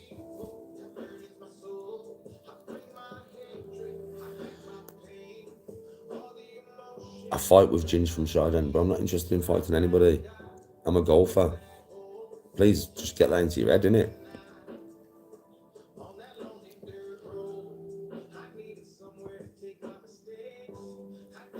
Bro, it's going to be a short game. It's going to be your short game, bro. The reason you're not breaking 90. 100% it'll be your putting and your chipping. Because that's where you get the shots, bro. Trust me. Like me, for instance, I'm an expert at up and down. Whitty would tell you this. Whitty was in chat, he'd be like, he's fucking terrible, but it's really hard to play against. Because if I play a fucked up drive and I'm in some trees, I'll always get my ball to somewhere around the green. And once I'm around that green, I'm probably going to par it. Up and down is my speciality, bro. I'm so good at it. Yeah, which saves me so many shots, you know what I mean? So my chipping and my putting is the best part of my game, without a shadow of a doubt. If I could get my irons and my tee work as good as them two aspects, I'd be a fucking pro, bro. No joke, because my chipping and my putting is fucking excellent, bro. It's just my irons and my driver and that is not as good as my chipping and my putting.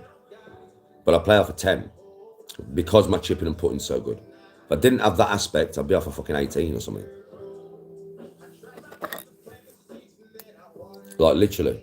Like, chipping and putting, bro. Chipping and putting. Get them in order.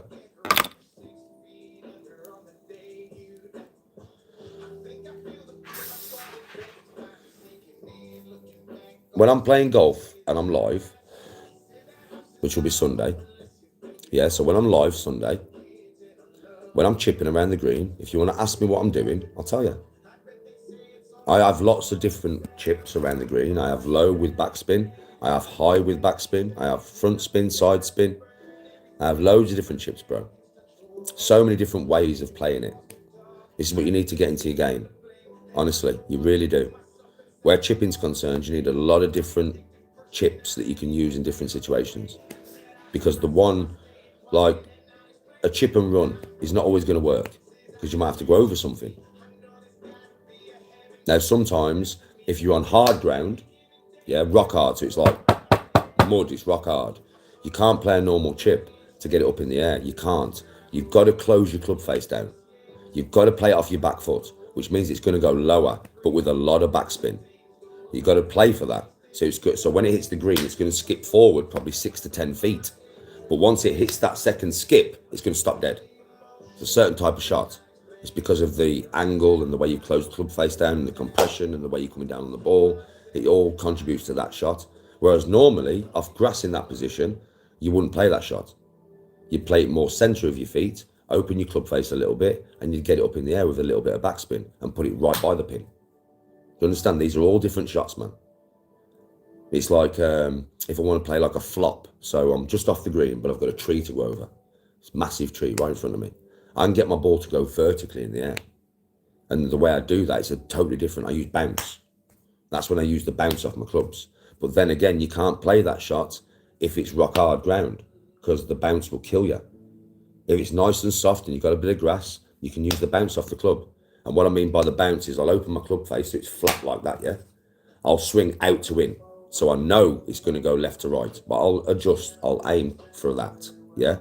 And when I come down, I'll purposely hit the hit the ground underneath the ball. And my club will do this. I'll come down steep as fuck. This is how I do a flop. You've seen me do super flops loads, right? This is how I do it. So I come down, rather than coming here, I come here, and I come right down on the ball, steep as fuck, yeah? But I don't hit the ball. I go underneath it, and I want my club to ground out and bounce. And that's how I play my bounce on my fucking 54, right? On my 58, there isn't really any bounce. It's a different kind of shot. But I use my 54 mainly for flops, yeah? And that's how I do it. I get my club to hit the floor and bounce underneath the ball with my club face like that. And it goes straight up in the air. Literally. That fucker's only going forward 10 foot. But it's going up 50. Do you get what I mean? These are all different shots that you play around the green.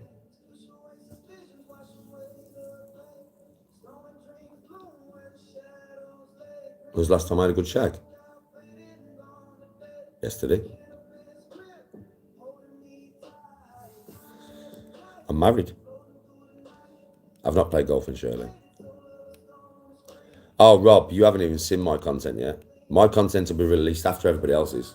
So I'm waiting for my channel to become monetized, which should be the next 2 weeks, max, really. And once it's monetized, mate, then I'll upload all my Irish footage. I've got quite a bit on my phone, bro. You know what I mean? I'm just popping videos everywhere, aren't I? So there's quite a bit on my phone. Probably 3 videos long, probably half an hour video. So you probably get an hour and a half, I would imagine. That's probably what I've got on my phone. Of my perspective while I was in Dublin. Then you'll have Witty's perspective. Then you'll also have Dan Bennett's perspective with his cameraman. So you're going to get 3 perspectives from the same trip. Shirley Golf Course. I think I played it.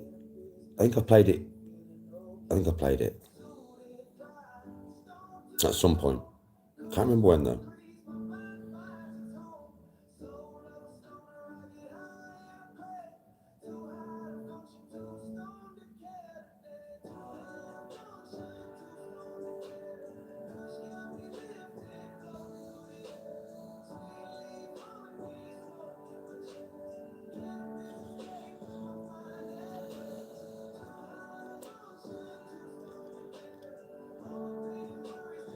Drew, if I'm ever by you, I'll come have a game with you. Percy Pepper. I do. I earn money off social media, mate. You don't though, do you? Oh, I feel sorry for you. I do.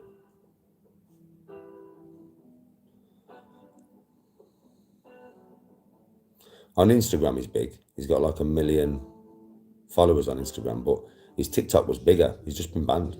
He's come to YouTube now.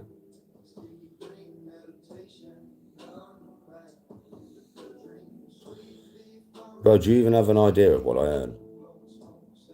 You really don't. You really don't, man. That's all I'm going to say. So if you keep waffling on, whatever.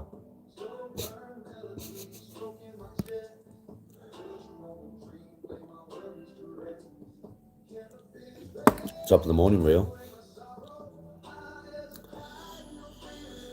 Okay, whatever, Percy, whatever. Whatever.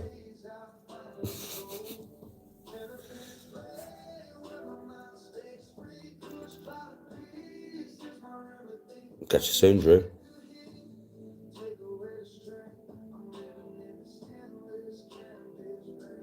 Yes, Walk with Christ, that's a good one. Who do I think wins the Masters? Don't know. Ask me closer to the time. It's not for another fucking 6 or 7 months, is it? So ask me, well, is it? About 8, 9 months away, bro. So ask me close to the time. It's really hard to call that right now.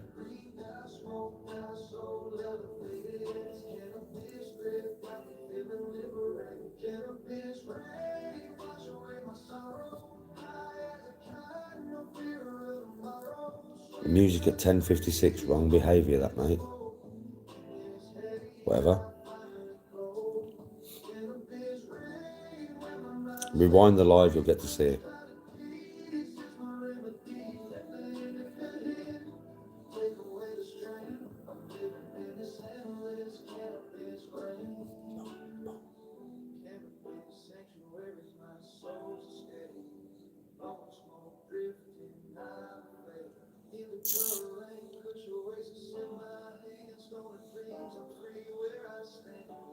Zico, just rewind the live, mate.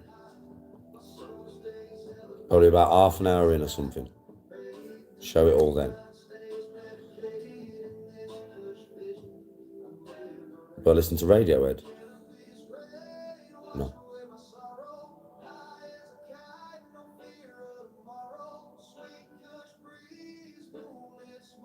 I listen to all sorts, bro. All sorts. I just don't listen to Radiohead. But I do listen to all sorts, man.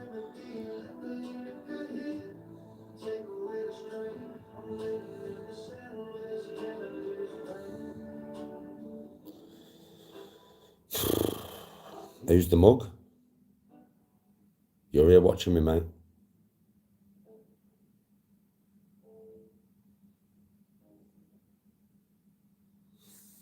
Ellie?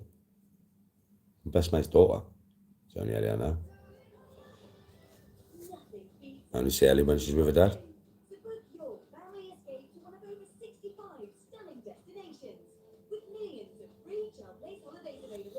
In 20 years' time?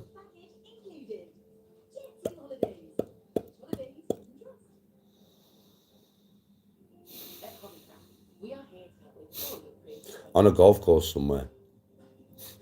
Playing golf, mate. That's where I see myself in 20 years' time. Somewhere on a golf course playing golf.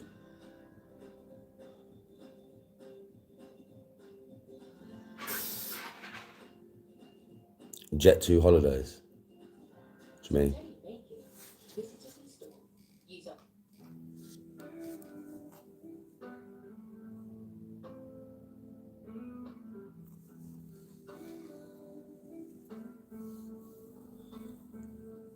Maybe living it up in Dublin, yeah.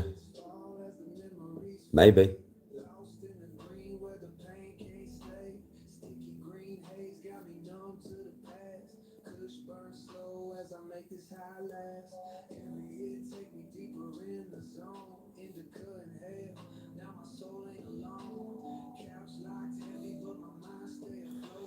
Respect, Ron.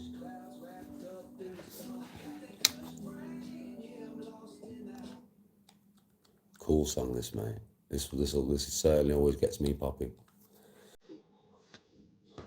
This is a tune. This is a tune. Just rewind the live, bro, to about half an hour in. You can get a good look at it.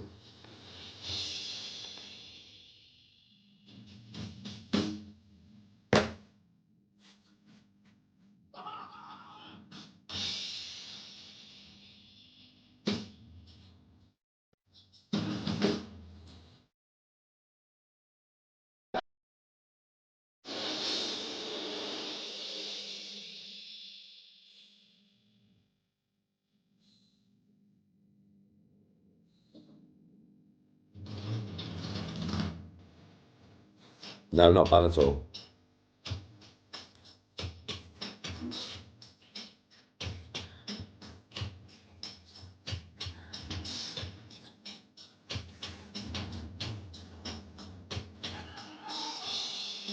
Tune this.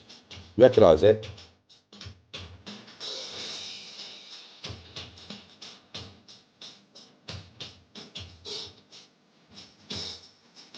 Do you recognise it?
It's amazing, isn't it, what they can do? Mad. Mad, isn't it, what they can do with this AI now? The handicap. That's about 10 at the moment.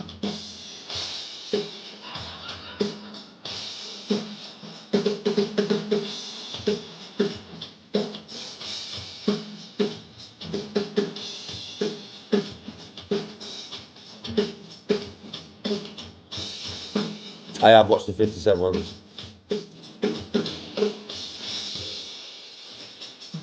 Toby, what do you want? What do you want out of your holidays? Do you want it to, like, you give me your missus and your kids or whatever? Or you go in, like, with the boys or whatever? It all depends on, you know, who you're going with and what kind of holiday you want.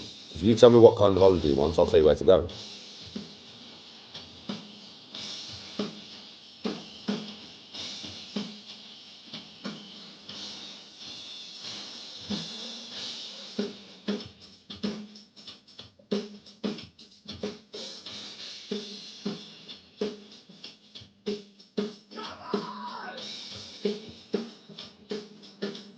Oh, it's hot all year round, Toby. If you give me your missus, see, I'll give you an explanation of it. Right, so if you get to Los Cristianos and you stay in Los Cristianos, you'll enjoy it. If you get to Costa Adeje and you stay in Costa Adeje, you'll enjoy it. If you go to Las Americas, though, yeah, it's a shithole, bruv. It's a shithole, bruv. And it's just full of cokeheads everywhere. They're fucking everywhere. Drug dealers and cokeheads everywhere. That Veronica's is fucking horrible. Horrible, bro. Bare, booky men just watching your woman, yeah, looking like they're going to rob you. Honestly. Coke dealers fucking everywhere. Bare English sniffed off the fucking heads, bro. Do you know what I mean? Just sniffed off the box, bro. Do you know what I mean? Horrible place. It's fucking horrible. But it is very busy. Very busy, bro. Like, it's packed all year round. All of them three places. Right, so Costa Adeje is busy, but it's about 1.5 miles from fucking Los Americas. It's a mile, yeah? Even though it's only a mile, there's a totally different change in vibe. Los Cristianos is the same, right? It's quite busy, but not really that kind of vibe. It's a mile away. So you've got Costa Adeje, Los Americas in the middle, and then Los Cristianos, yeah? The whole strip of Los Americas is fucked, bro. It's just fucked. Like I said, it's full of cokeheads off their tits and drug dealers and bookie geezers everywhere. It's fucking horrible. Maybe not so bad if you go with your boys and there's a group of 6 boys, but going with your missus, mate, nah, it's not a nice atmosphere. Because it's like, it's just not a nice atmosphere. I'm telling you now. It's booky as fuck, bruv. Yeah, especially late. Like, it's not too bad up till about 12 o'clock. But after 12 o'clock, bro, that place turns into a booky atmosphere. Every bar, bare geezers just in there and they're just watching you and your missus. I presume they're watching you and radio into the next bar and the next bar, waiting for you to leave so they can rob you. I presume that's what they're doing.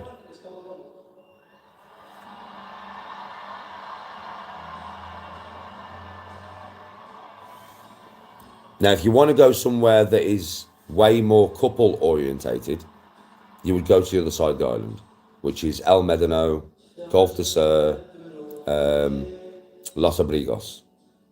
Yeah, El Médano is the best place to go.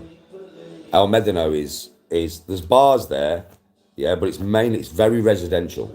There's a lot of English people there still, but it's mainly Spanish, bro, and they don't cause no trouble. There's no cokeheads there, bro.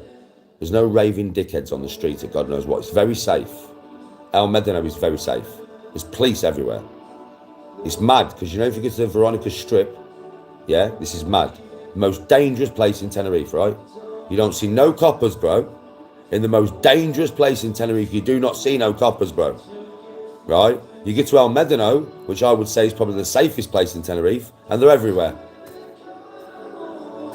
Work that one out. Island's brilliant.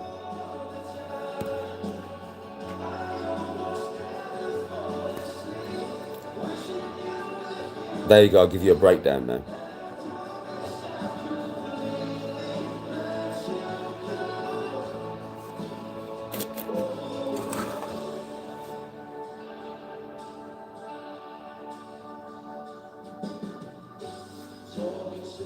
I don't know what you heard about me, but a bitch can't get a dollar out of me. No Cadillac, no perms, you can't see that I'm a motherfucking P.I.M.P. I don't know what you heard about me, but a bitch can't get a dollar out of me. No Cadillac, no perms, you can't see that I'm a motherfucking P.I.M.P. Yes, Kostradecki, bro. Kostradecki's the perfect place to be. Full of nightlife.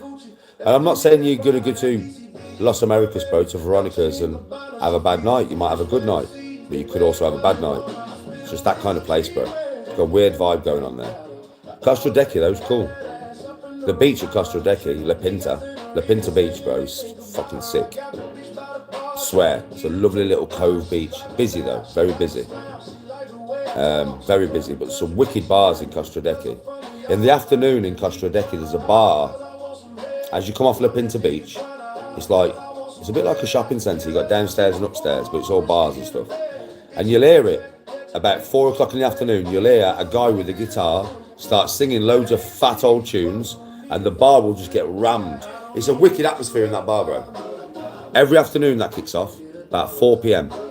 till about 7 on the night. Yeah, and I swear it's a wicked atmosphere in that bar. No, I'm not in Ireland now, bro.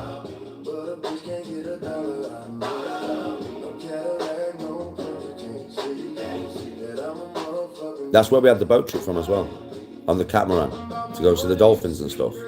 Good boat trip, bro. It's like 50 euros each.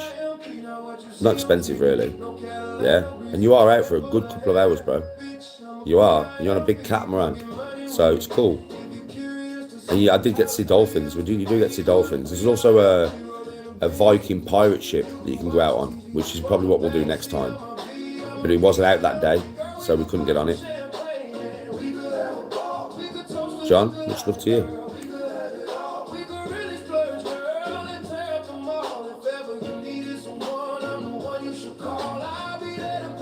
No, walk. I ain't really been paying attention to it, bro, to be honest. I looked at it 2 weeks ago, innit? But since then, I ain't really looked what's going on with 3i Atlas. It's almost like it's a comic. King Blob.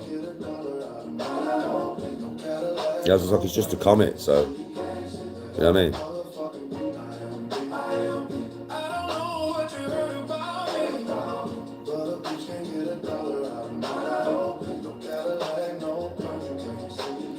Deploys planetary defense tools. Like what? What? We ain't got anything. Fucking satellites. I'm good, King Blob, how are you? Like what, bro? What? What? Never didn't even. What, they got fucking lasers or some shit, bro? Like what they deployed? Do we even know what they deployed?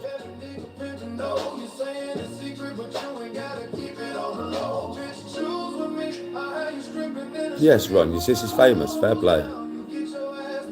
I'm good, King Blob, man. I'm glad you're good. What they put up there, though? What, like? That's all it is to me. I don't know what. I'm not doubting you. Possibly.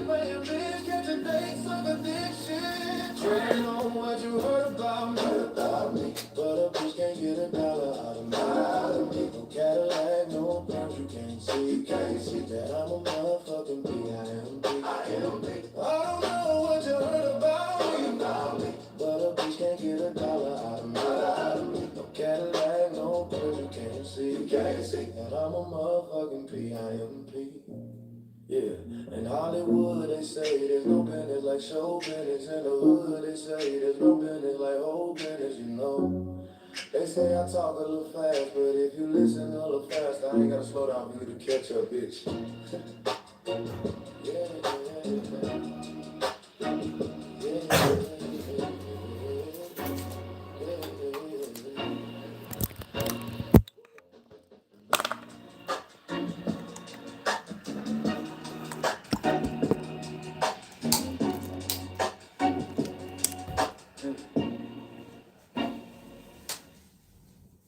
Why I fly KLM? Oh, yeah. I enjoy the convenience of flying from my local airport to faraway places. I don't know what you heard about me, Fuck off. Never mind. but a bitch can't get a dollar out of me. No Cadillac, no perms, you can't see that I'm a motherfucking PIMP. I don't know what you heard about me, but a bitch can't get a dollar out of me. No Cadillac, no perms, you can't see that I'm a motherfucking PIMP. Now shawty, she in the club, she dancing for dollars, she got a thing for that Gucci, that Fendi, that Prada, that BCBG, Burberry, Dolce & Gabbana. Right, just a bit of movement. We've got to move every day, man. They pay her 'cause they want her. Little G-Man, and my gang got her. An hour later, had that ass up in the Ramada. Them tricky guys in her ear saying they think about her. I got the bitch by the bar. Movements every day. She like my style, she like my smile, she like the way I talk. She from the country, think she like me, 'cause I'm from New York. I ain't that nigga tryna holler, 'cause I want some head. I'm that nigga Just tryna movement. holler. Don't worry about technique. It's not about that. That's how she perform when she in the bed. Bitch, hit that track. Just movement, baby. Come and pay the kid, little baby, this is simple. You can't see you fucking with me, you fucking with a P.I. I don't know what you heard about me, but a bitch can't get a dollar out of me. No Cadillac, no perms, you can't see that I'm a motherfucking PIMP. I don't know what you heard about me, but a bitch can't get a dollar out of me. No Cadillac, no perms, you can't see that I'm a motherfucking PIMP.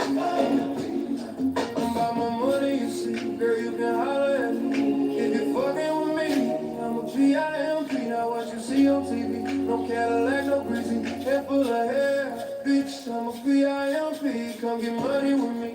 If you're curious to see how it feels to be with a PIMP, rolling the pins with me. You can watch TV from the backseat of my V. I'm a PIMP. Girl, we could pop some champagne and we could have a ball. We could toast to the good life, girl. We could have it all. We could really splurge, girl, and tear up the mall. If ever you needed someone, I'm the one you should call. I'll be there to pick you up if ever you should fall. If you got problems, I can solve them. They big or they small. That other nigga you be with ain't about shit. I'm your friend, your father, and confidant. I don't know what you heard about me, but a bitch can't get a dollar out of me. No Cadillac, no perms, you can't see that I'm a motherfucking PIMP. I don't know what you heard about me, but a bitch can't get a dollar out of me. No Cadillac, no perms, you can't see that I'm a motherfucking PIMP. I told you Idea of this. I stay with Get a sweat on. I keep a big fence on rims. Got the heating on in my house, so it's hot. At a house till I got a bitch confused. No technique involved. Painless, me, I got on niggas shooting two shopping for chinchillas in the summer. They cheap them at his home. You can have them when I'm done. I ain't gon' keep them, man. Bitches come and go. Every nigga pimpin' know. You saying it's secret, but you ain't gotta keep it on the low. Bitch, choose with me. I have you stripping in the street. Put my hoes down. You get your ass beat. Now, nigga, Starting to sweat.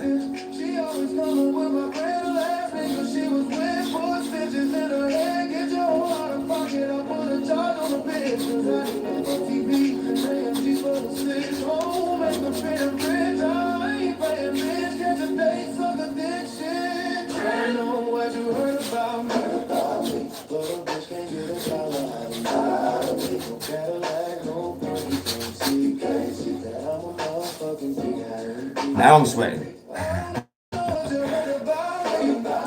Now I'm sweating. Now we've got a sweat on. Now we're working some technique. I'm a motherfucking PIMP.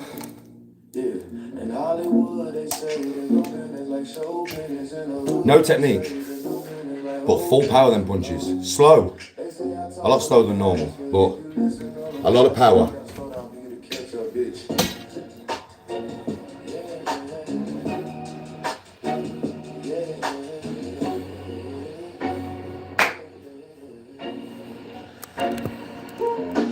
You will. I'm sweating now, look. I'm sweating now. That's what we want though. You always want to get a sweat on. Trust Trust me, you want your body to know that you're about to work. That's why I just threw about fucking 300 punches without stopping. Probably more than that, I don't know how many I threw, but I threw quite a few, right? You have to count them and let me know. It's gonna be at least 200, right? At least, bruv.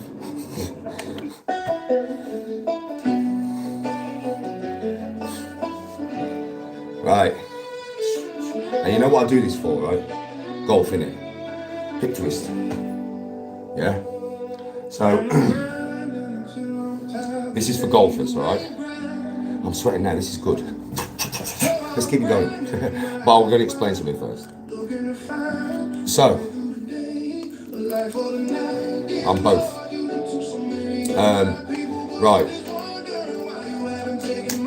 Let me explain something to you. Let me explain something to you, yeah? For golfers, this is for golfers, this, alright? Your hips are where the power to your golf swing comes from. So, swing back and swing through. And you see that hip twist there? Watch. Back and through. Now that is your golf swing. Now the faster you can transfer that body weight, the further you will hit the ball. It is that simple, right? Literally is that simple, right? Now when I'm doing this nowadays, I'm totally focused on my golf game when I'm doing it. So I'm always doing a lot of hip twist, a lot of mobility through my hips, yeah? Every punch that I throw, apart from my jab, even my jab though, even when I throw my jab, if you watch me throw my jab, you never see this part of it, but if you watch me throw a jab, you see my hip. Watch. I kick it, and I kick it, and move forward at the same time. Watch. So hip, as I step into it, yeah, so, as I step into it, see my hip? As I step into it, my hip clicks, so I had a little bit more power. So I'm even throwing my hip a little bit on my jab, yeah? But with my right hand, I want my hip to go from here all the way through. So my right hand is bang. Yeah, now that is very much the same as the golf swing. Very much. That is the punch that is the closest to the golf swing, yeah? So this one, bang. That is the punch that is closest to the golf swing because of the hip transfer. But when I'm throwing hooks and I transfer here and I go all the way around. Sorry, somebody's ringing me. I know what it is. Right, so when I'm throwing hooks and I transfer here and I come all the way around, if you look how much my hip comes round on my axis, it's the same even when I throw like a lead hook. If I throw a lead hook, I kick it back. You don't see this movement, but I kick it back and then I throw my body that way. Yeah? Watch. Bang. Throw. Yeah? It's all body weight transfer. And it's very good for golf. If you do this, you will never under-transfer again. You might over-transfer and you'll gain so much more power through the golf swing by doing this. You'll gain so much more, man. Trust me. So, when throwing, get them hips involved. Do you know what I'm saying? So like, show you right hook, yeah? Don't watch my arm because it will move really fast, right? Watch my hip though. If you watch my hip when I throw a right hook, you'll get an idea of what I'm doing, yeah? Watch. Now I'm there. Now you can see my back, right? But I snap back as quick as I go out. Because I want that snap in my hips for my golf swing. Because you don't go both ways, right? You go both ways, right? You go here, your hips are used fully. Right, so you've got to snap it back. So, like this. Like that. Like that. Like that. That's my right hook. Yeah? That's full twist. Full throwing my body weight. This is for golf. So any golfers in here, you want to get more powerful through the ball, do these kind of exercises, they will help. They'll make you stronger. So I'm grinding with my eyes wide, looking to find a way through the day, a life for the night. Yeah, they do. They do. It's kind of like with this. Like so, from here, yeah, I want my body weight to go forward, through the target, through. through. That's what I want my body weight to do, go through, right?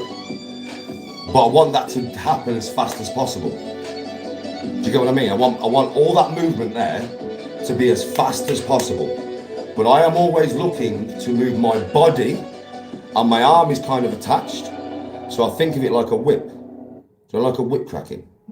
So my body is the main body of the whip, and my hand is the end of the whip, where I want all the power, all the kinetic power to be. Now I'm self-taught, you know what I mean? So this is just all from my own mind, teaching myself. Bear that in mind. So for me, my arm always drags slightly behind my hip. And then when I get to a certain point, I unleash the arm, I just let it go. And there's a lot of energy stored, do you know, from this movement. So from here, as I start to turn, it comes from the floor, up my legs, into my hips, yeah? And then as I start to turn, that force there gets accentuated and forced up this side of my body. I know this, into my shoulder. Now, as I unleash that body weight and I get to a point where I know I've created as much force as I can through this, now I want that force to transfer through my hand, right? So it is literally that, but you don't see it because I do it quick, right? So the whole movement looks like this, yeah? Bang, and then back, right? Bang, and then back. See how much movement there is? There's a lot, right? Bang, and then back. Bang, and then back. Bang, and then back. But when I do it fast, you don't see all that. Watch. Get what I mean? Get what I mean? It's the same movement. My body's doing the same movement, just really fast, to create the power. To create the power.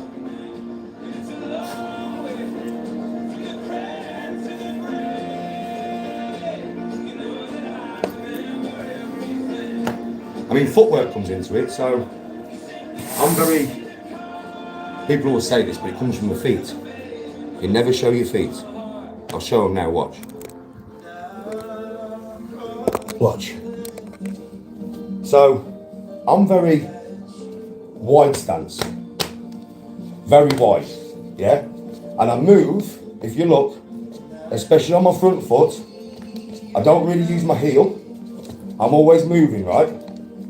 But when I throw a jab, I don't step into it, I jump into it to provide as much forward momentum as I can. So I'll show you what I mean. My feet only come off the ground about that much, and it's fast, yeah? So this is my jab, this is what my feet are doing on my jab.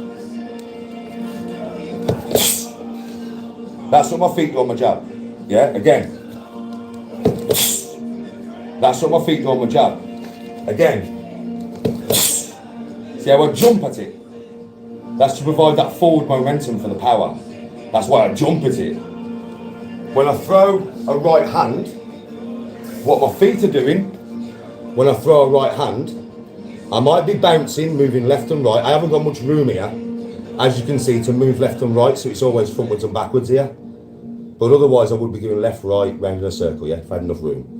But when I throw a right hand, this is what my legs do. So you'll see me bouncing, and then you'll see them set. And once they're set, that's when I throw the right hand. And then I'm back to bouncing. Watch.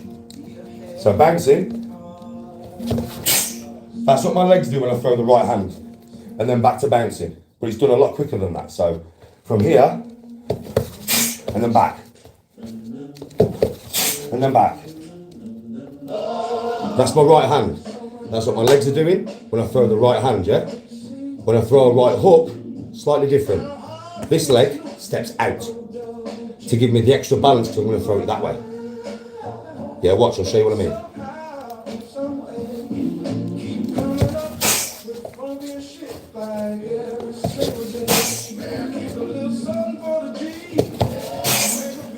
That's what I do when I throw a right hook. When I throw a left hook, you'll see me kick this leg over. I throw my hip through my leg for a left hook. Watch.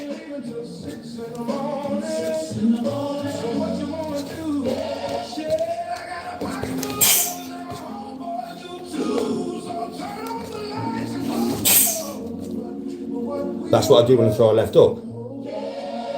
Yeah? Always remember to keep your feet spaced. So if you watch how I am, yeah?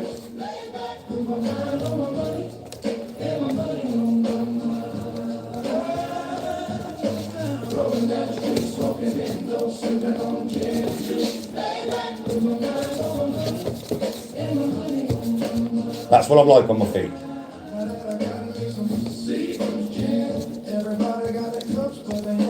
Keep them wide.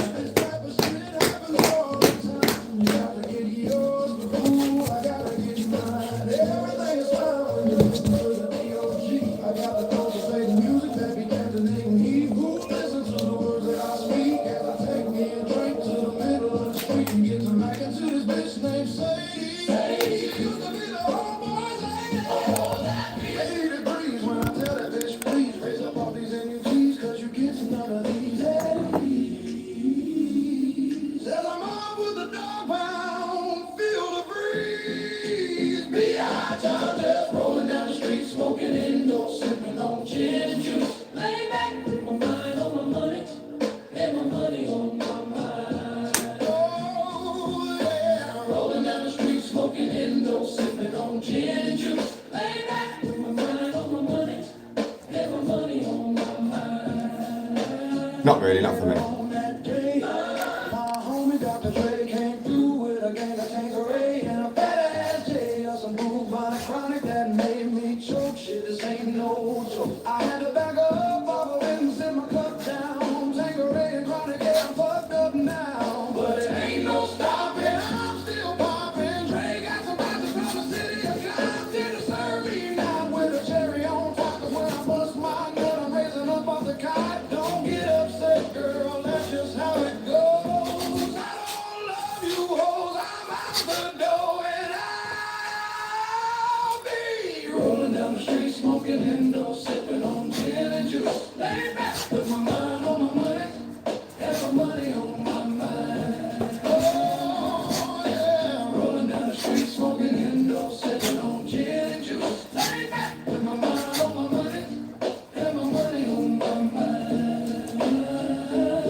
Still the same OG, but I've been low-key. Low-key, yeah. Hated on by most of these cats with no cheese, no deals and no G's. No G's. No wheels and no keys, no boats, no snowmobiles and no skis. No skis. Mad at me 'cause I can finally beat the back of the grocery.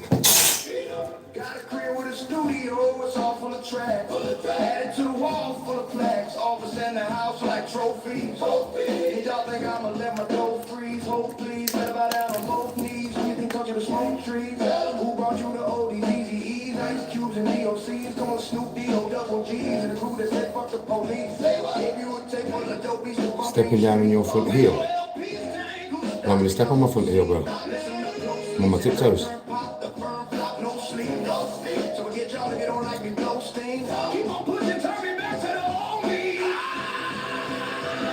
And I'm at left.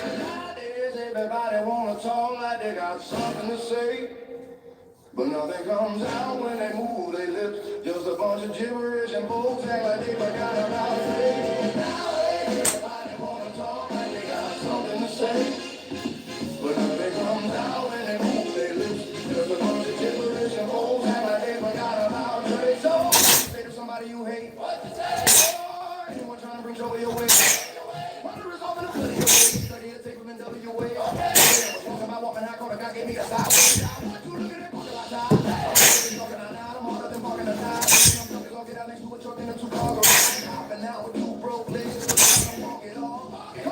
I'ma kill the noise and the barking dogs. They roll through me and trace the vibe. Burn down house, gas, and then one matches and the other still got out. Right here. From here on out, it's chronic too. Start the day, tomorrow was new.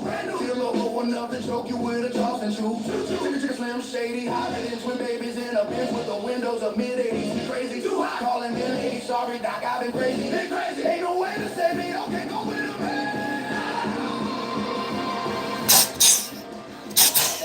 Everybody wanna talk like they got something to say, but nothing comes out when they move their lips. Just a bunch of gibberish and folks act like they forgot about faith.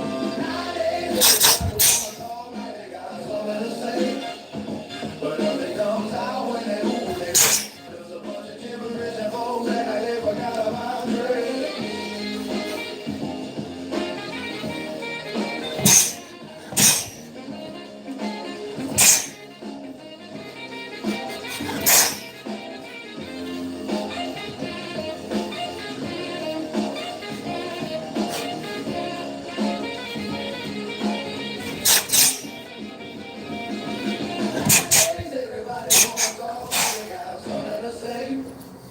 But nothing comes out when they move their lips. Just a bunch of gibberish and folks act like they forgot about it. Nowadays, everybody wanna talk like they got something to say, but nothing comes out when they move their lips. Just a bunch of gibberish and folks act like they forgot about trade.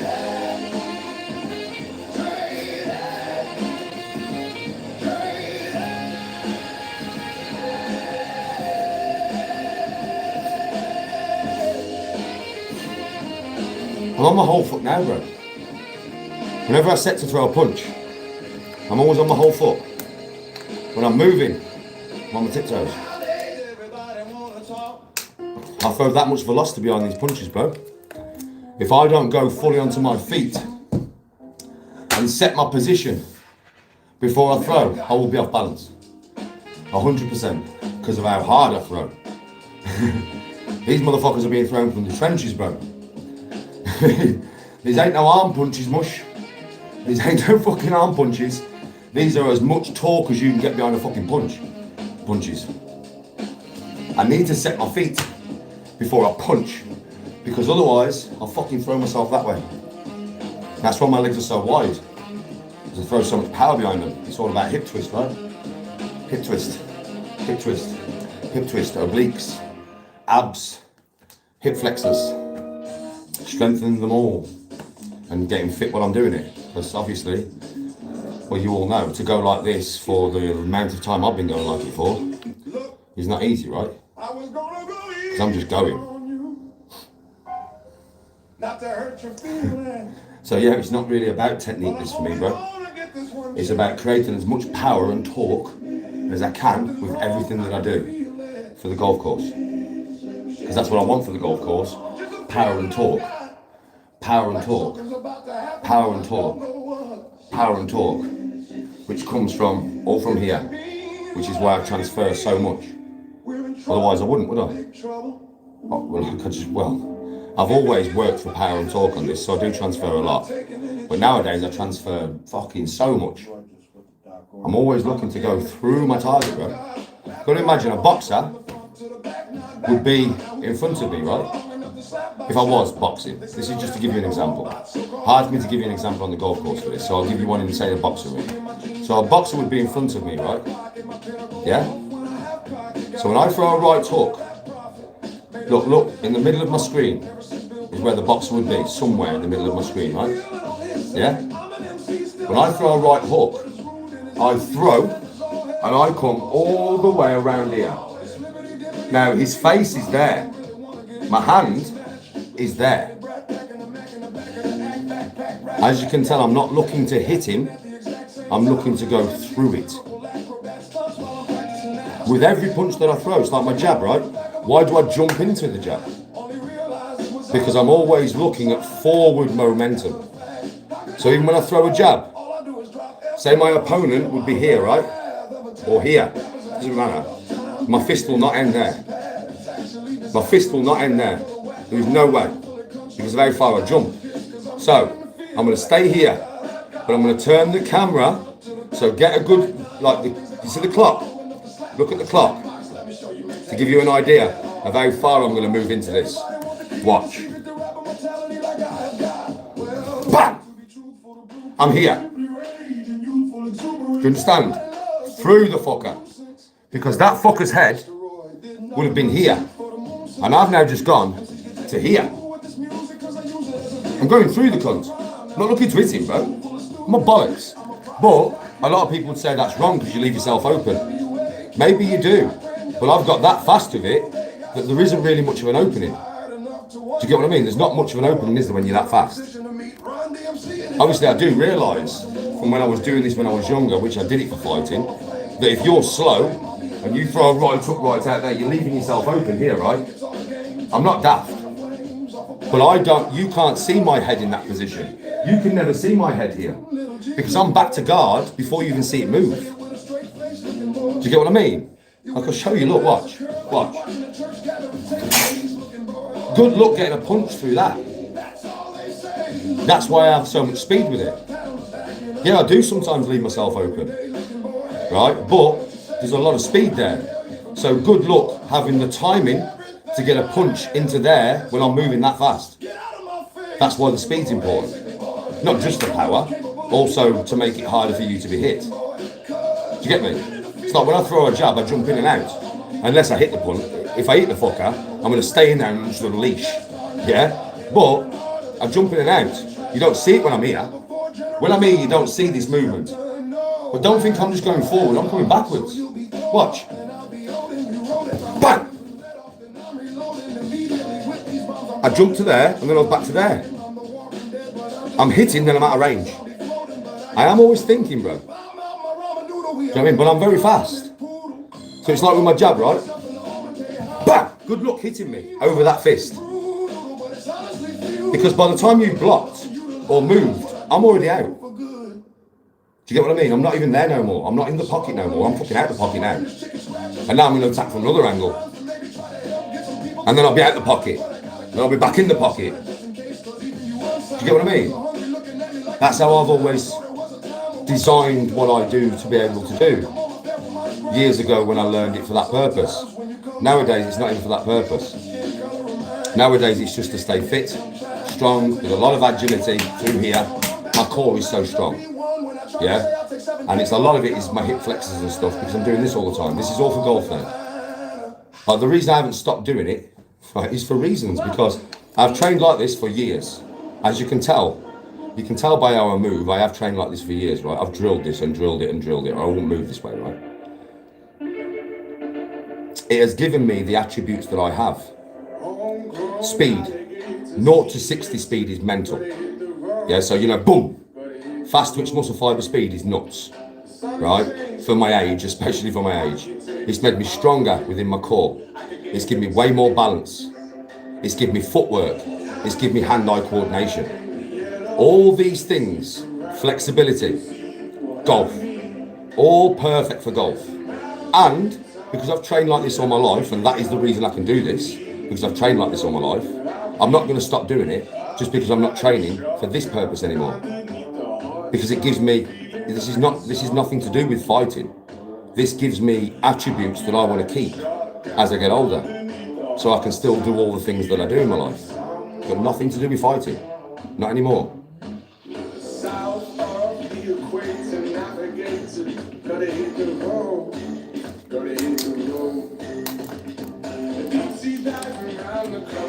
This is not about that. This is about power. This is all about power from a golf swing and flexibility, which I have in. Yes, sometimes I may not hit the ball straight, but that's to do with the mechanics. That's got nothing to do with my flexibility and my power. Nothing at all. Or my fitness. Nothing at all.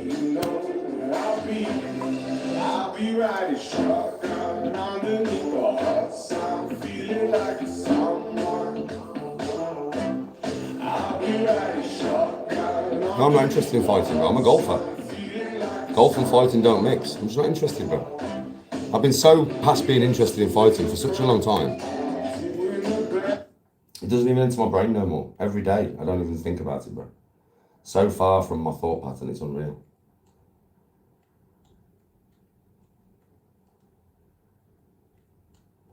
I'm a golfer. All I think about is golf. Legitimately, bro, that's all I think about is golf. Golf, golf, golf, golf, golf. I'm either playing it or watching it or practicing it. All this is for golf. Nothing to do with anything else. It's all for golf. That's why I've lost weight. I've lost weight on purpose. Because being a bit too big is not good for the golf. I've never been to JCB golf course now.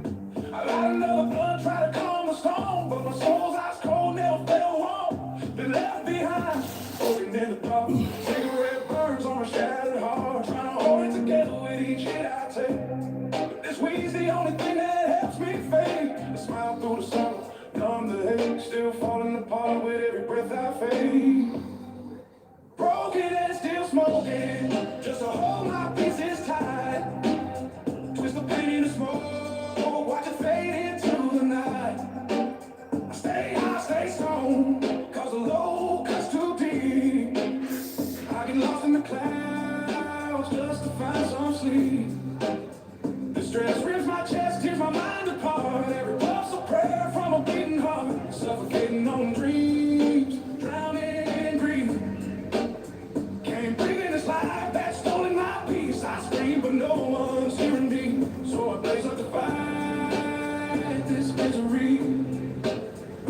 Crushed by love, choking on despair. Still looking for a light that just ain't there. Back to memories I try to erase. The first time my heart shattered, leaving the hollow space. 5 years old, backseat thunder in my chest. Mom and dad to walk, no time to rest. That drive to the camper by the lake that day was the moment my life got stripped away. My baby sister cried, holding my arm. That's her daddy. She said it won't do you harm. But I went cold and I told her no, not him. That hole in my soul never learned to mend. Then she came into my world like the sun through rain. Promised peace, but left me deep in pain. She took my trust, my hope, my fight, then walked away and robbed my life. Now I'm drowning in a sea of smoke, where every memory hits like a joke. No smiles, no warmth, just a numb regret. And I still ain't healed from that heartbreak yet. Broken, just to keep from falling down. Twist the pain in my fingers, light it up, don't make a sound. Stay high, stay calm, riding clouds through the fire. Every puff's a prayer, every hit's a liar. Stress carving scars deep into my skin. Roll another one just to breathe again. I'm suffocating slow, swallowed by the fire. Hoping this blunt gon' spark some light, but every day's a mountain I can't climb. Heartbreak got me stuck in time. Still searching for the light she stole, but I only find smoke in this empty soul. Shadows in my mind telling me I'm already gone. Like a ghost screaming loud in a funeral song. They scratch and claw, they whisper and bite me. And I spark up again just to dim the fright. These four walls closing in like a cell. Every toe just a rope in a smoky hell. She took the sun when she walked away. Left me living in permanent grave. Trying to fight, but my hands too weak. These eyes are the only peace I see. Mentally drained, lost in the smoke. In the world don't care if I bend or broke. I'm rusted out, left in the rain. Puffing through the tears just to numb the pain.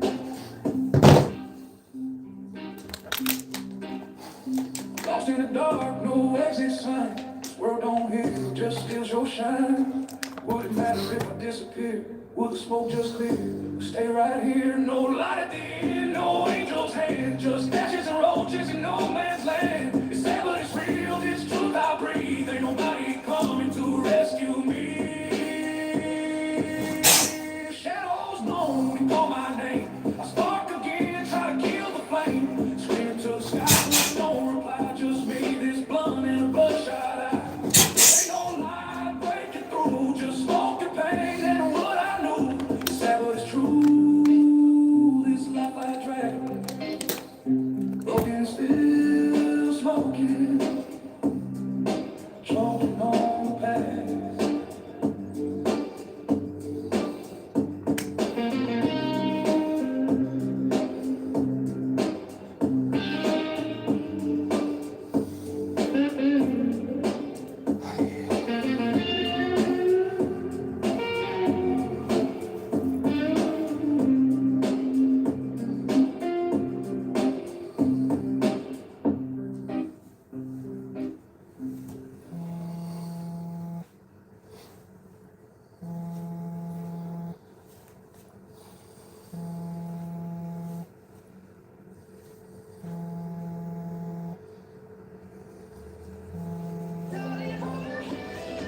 Nothing beats a Jet2 holiday.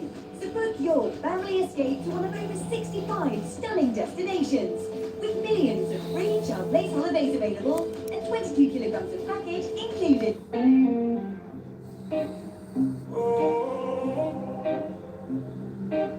Coxmoors. Yes, I was. I'm good, pal, yeah. I'm stuck in this never-ending nightmare, lost in a haze. Life's a living hell, every second feels the same. Like a ghost drifting through the living, no one sees my pain. Trapped inside the park where shadows whisper my name. I light another blunt, try to calm the storm, but my soul's ice cold, never felt warm. Been left behind, broken in the dark. Cigarette burns on a shattered heart. Well, you're never going to get to see that, MBK. So what I would say, no point you being here, bro. Because obviously you think I've never had a fight in my life, right?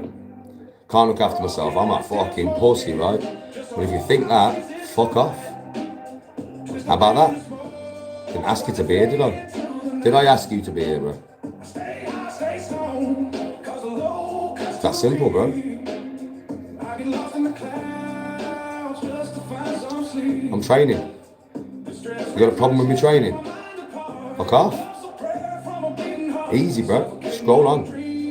Nobody asked you to be here. Especially me. I'm not even talking about fighting, man. Am I for? Talking about golf. Do you know what I mean? And listen. Fuck off. In the nicest possible way. Thinking back to memories I try to erase. The first time my heart shattered, leaving no hollow space. 5 years old, backseat thunder in my chest. Mom and dad at war, no time to rest. I compliment myself. Do I? Oh, because I'm training harder than you probably could, bro. Every day, relentless. Well, yeah, I'll give myself a pat on the back for that. Because it takes dedication to do this every fucking day. At my age, it takes a lot of dedication. So yeah, I'll tap myself on the back for it, and what? What's your problem? Like I said, if you don't like it, scroll on. I've not asked you to be here, man. I don't need you here. I've not asked you to be here. Your view makes no odds to my channel. Stop calling myself a golfer. Well, what do I do then when I go to the golf course every week and play golf? What do I do then? What do I do, bro? What is that? I play every week. Well, multiple times a week, actually. I do own my own golf clubs. I do pay to play. Here's something for you, look, actually.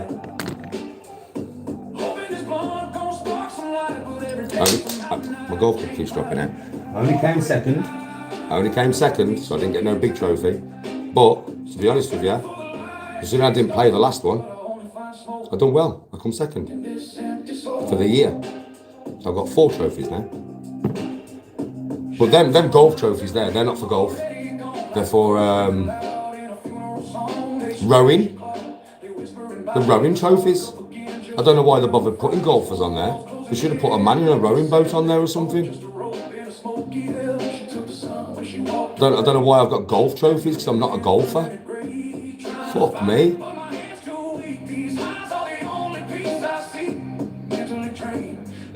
Yes, AJ.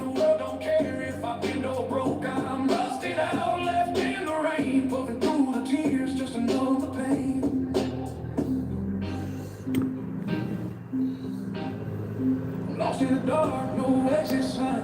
This world don't hear, just steals your shine. Would it matter if I disappear? Will the smoke just clear? Stay right here, no light at the end, no angel's hand, just ashes and roaches in no man's land. It's sad, but it's real. Oh, HF, it doesn't surprise me. Nothing better to do with the lives, right? Shadows moan and call my name. I spark again, try to kill the flame. Screaming to the sky, but it don't reply. Just me, this blunt and a bloodshot eye. Ain't no light breaking through, just smoke and pain and what I knew. It's sad, but it's true. Right, just curls, man. Nothing major, just curls. Broken, still smoking. going to buy some 15 key dumbbells soon. Because I'm doing a lot of reps with these now. Like, you know, like say if I have a few days off and then I come and say I do shoulders or arms or upper back or something like that, yeah. The amount of reps I can do with these fucking 10s now is unreal. So I'm going to get some 15s, I think. Just to up the weight a little bit so I don't do as many reps now because I'm getting to the point where I'm doing fucking a lot of reps.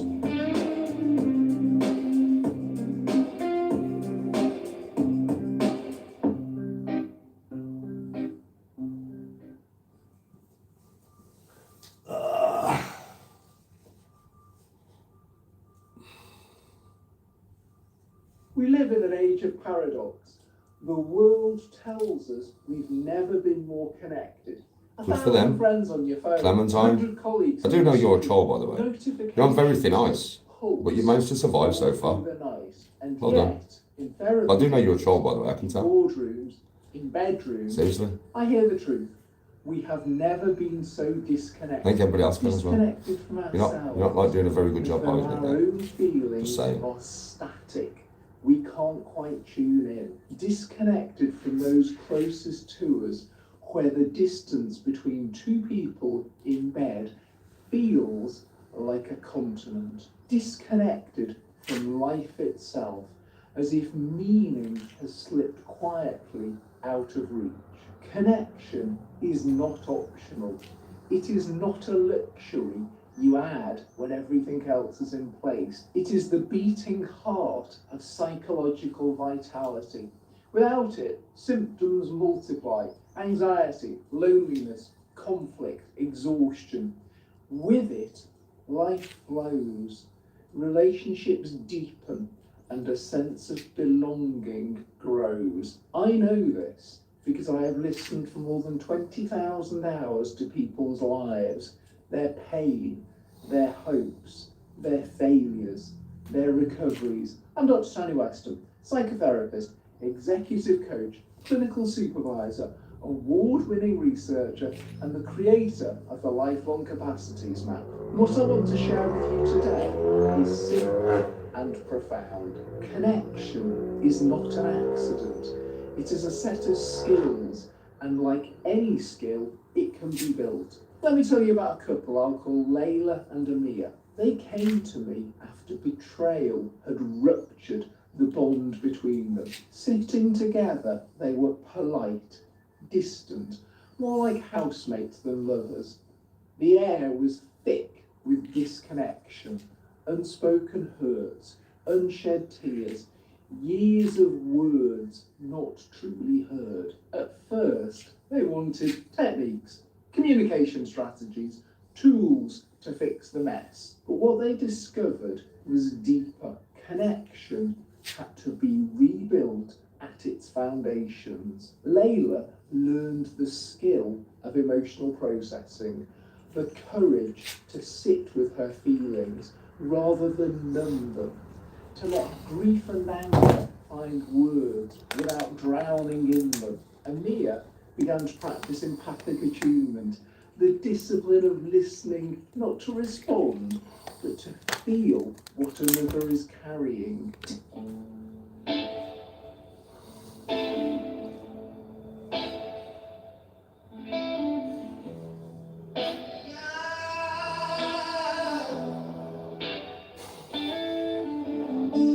My chest feeling hollow, no strength to fight. Only this kush makes the demons fade into the night. Morning strip poison through cracks in my head. Demons still feeding on the things I said. Walls lean in with a black sky above.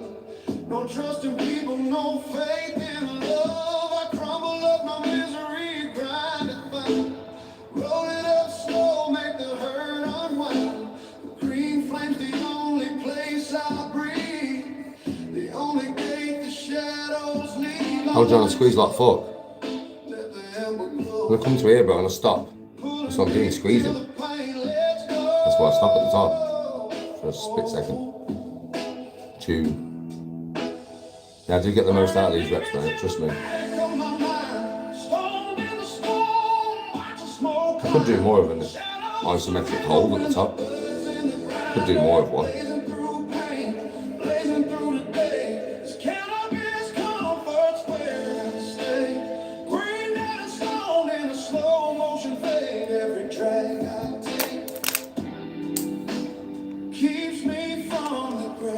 Doctor, respect.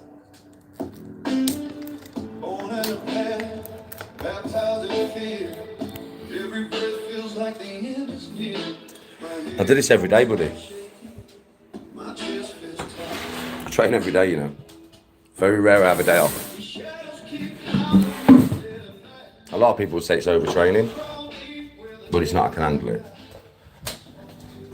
I've just cut it down nowadays as I've got a bit older. I just don't do as much because I used to train. Mind you, yesterday I trained 4 times in one day. It's not exactly cutting it down, is it? Not exactly cutting it down when you're training that much, man. I mean, but that was one day. Today I'm not going to train like that. Today I'm going to chill.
Hello. Wherever you are. Hello.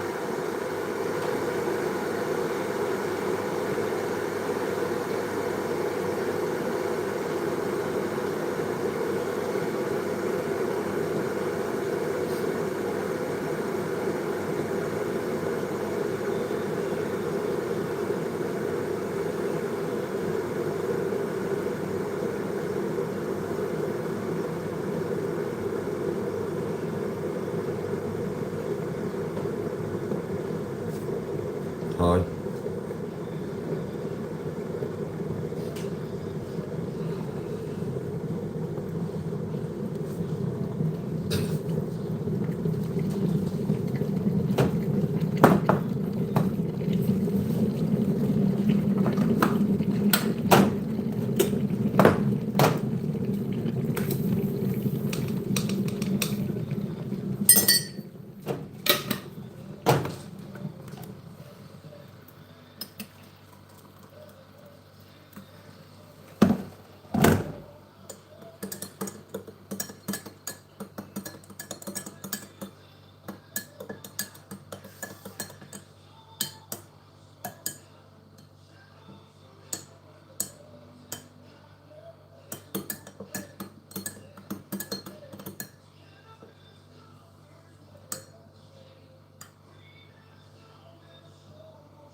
If you want any deep knowledge, just ask. I can give you some deep knowledge. Just ask. I'm full of all that kind of stuff, mate. Got loads of knowledge in this body, mate.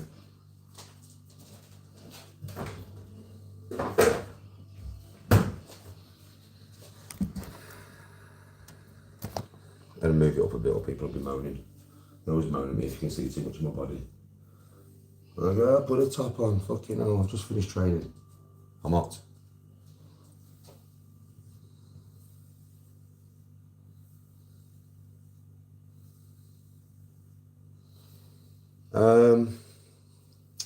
If that's the case for you, bro, then you don't truly love your missus. Do you know what I mean? Because for me, bro, I'll tell you straight, yeah, where Tony's concerned, Yes, she's 55 now, so she's a lot older than when I first met her. Do you know what I mean? So she does look different. She's got, you know, a few more wrinkles on her face and stuff, but that kind of stuff doesn't matter to me, bro, because I love her so much that I don't pay attention to it. Do you get what I mean? Like, that's what I'm saying to you. I'm not being bad, but I'm just being honest. Like, I find my missus attractive because of how much love I have for her. Do you know what I mean? That's why she is like the bee's knees in my eyes kind of thing. So yeah, that's kind of what you've got to find, but you've got to find the attraction for your missus, you know what I mean? And if you don't, and you can't, then you shouldn't be with her. Do you know what I mean? You should let somebody else who is going to show her that be with her. Because everybody deserves proper love and to be loved and to be found attractive. Everybody deserves that, bro. You know what I mean?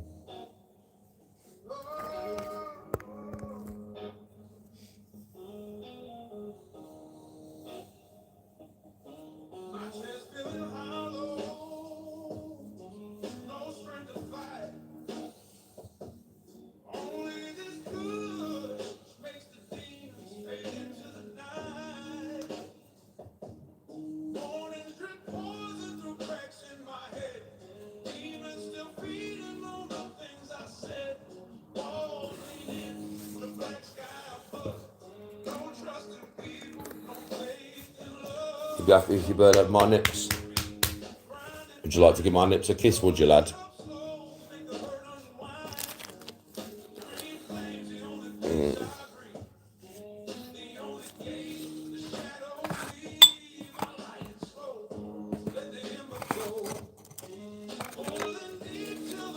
Oh, that's mad, that is. That's mad, that is.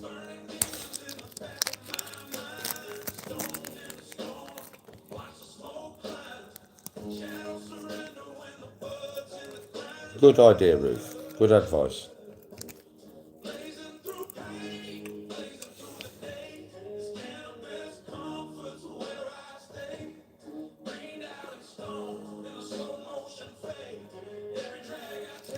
How come you banned that bird? Shoot. Shouldn't seem to have said anything wrong, bro. Who's that, Shoot?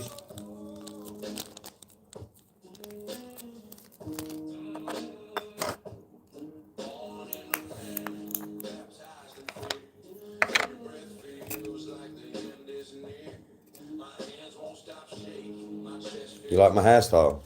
Cheers, mate.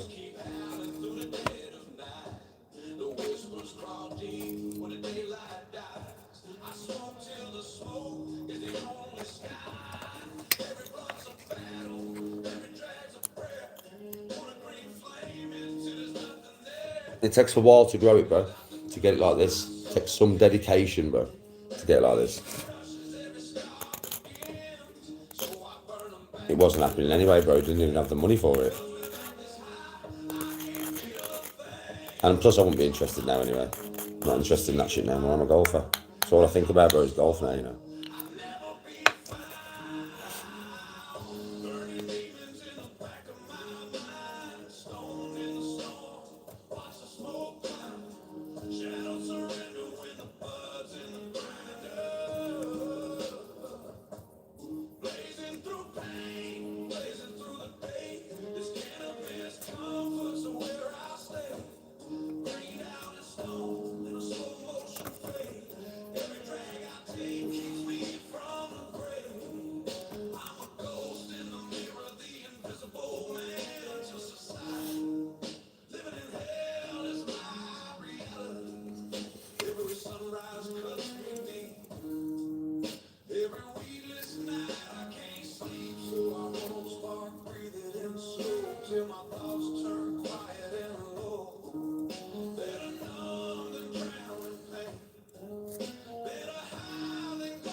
Oh, she's from the dark. Is she from the dark side?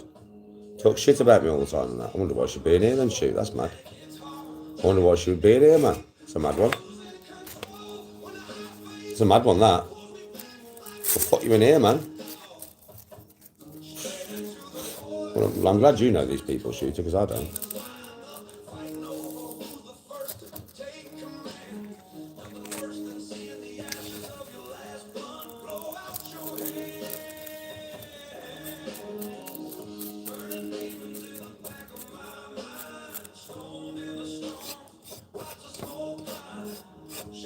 I don't understand why listen, unless they've come to apologise, but if you're coming from the dark side onto my channel, because you now realise that I'm the nicest person on the dark side, and I'm always positive and active and doing stuff, and it's like, oh, this guy actually makes content. Do you know what I mean? I've been dragged into the dark side. I don't want to be there no more. And like, you gotta understand, there's a lot of my mods that will know who you are. So I suggest that you come in and lead with an apology. If you've said some nasty shit about me and you've realised that you're wrong, you should really come in and lead with an apology. Because then it won't be me who knows you, because I don't watch the dark side, but my mods will. Do you get what I mean? My fucking mods will. So if you come in leading with an apology, my mods will probably say, Danny, that person's from the dark side, but they have just apologised. And I'll be like, okay, you're welcome, you can stay. That's all it takes. But you obviously, if my mods know that you've chatted bare shit about me and the most nastiest stuff, I suggest you come in and lead with an apology. Because otherwise my mods will just get rid of you, and then I'll ask and they'll be like, Danny, from the dark side, said bare shit about you. Well, you didn't lead with an apology, did you?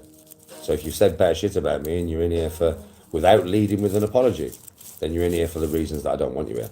And my mods know that. So well done, Shoot.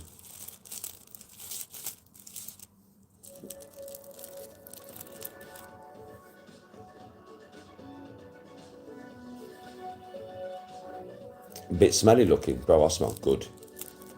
I'll tell you straight. If Witty was in here now, Witty would be laughing at you. He'd go, you fucking mad, this geezer's 3 showers a day, dude. That's what he'd say to you. Because trust me, when we was in that hotel room, he'll tell you straight, man, I'm in that fucking shower non-stop, bro. So you're wrong there. Yeah, my skin might not be the best, but I'm old. My teeth might not be the best, but I'm old. But that don't mean I don't clean them. Don't get that twisted, mate. I'm probably cleaner than you, I would imagine. Because I'm the cleanest man Tony's ever known. Even my kids would be laughing now. They'd be like, you don't know him.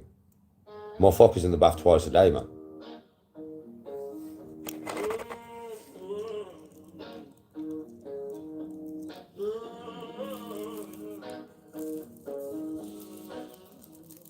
I don't need to pleasure myself, man. I've got a wife for that.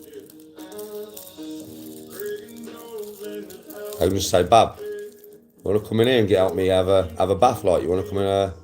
She'll be like, yeah.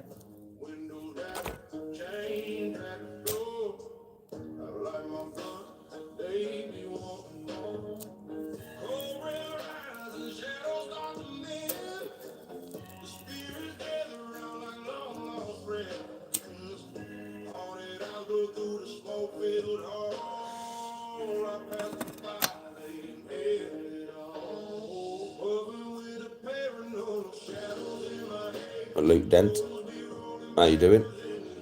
Are you good, bro?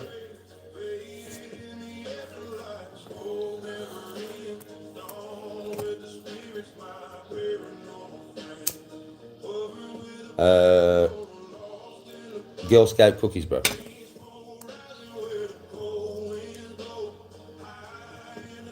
You shot 78. Well done, lad. Fucking well done.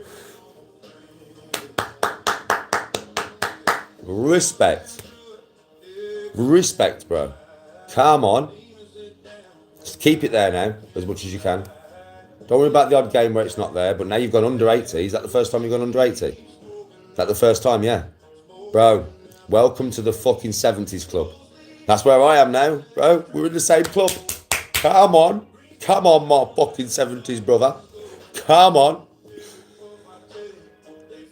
Luke, that happens. Don't worry about it. Don't worry about it. Now you just got to try and keep it there, right? Just try and, you know you can score that because you've scored it. You know you can, though. Think about this one. You know that game's in you now because you've done it. So just try and pull that game out every time.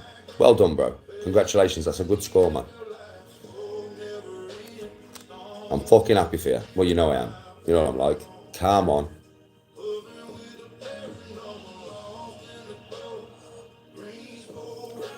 NVK, I'm always active, mate. Always. I'm always doing something or other. What I would say to people who maybe want to do a little bit more but can't find it within themselves, when I get up and do some stuff, when I'm on camera, just get up with me and do it. Doesn't matter if you do as much, just do some of it. You'll feel better for it. Trust me. You got your first eagle?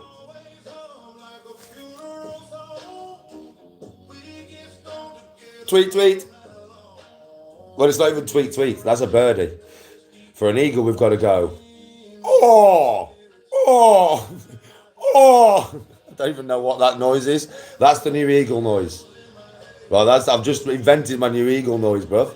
You know what I mean? Yeah, big bird dance. Oh! I don't even know what that's supposed to sound like, bro. That's not a bird, is it? But fuck it, we'll go with it. Because I just did it. So we go with it. So it's now, he's like, oh! Oh! That's eagle. That's the eagle. That's the new eagle one, bruv. Come on.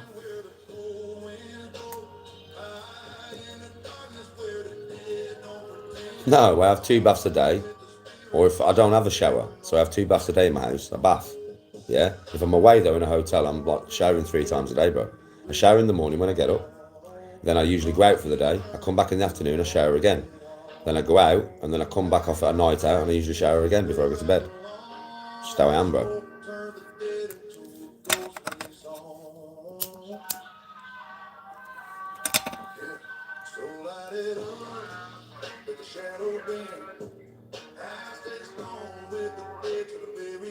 Steve McDonald on no weed for a year. Go on, bro.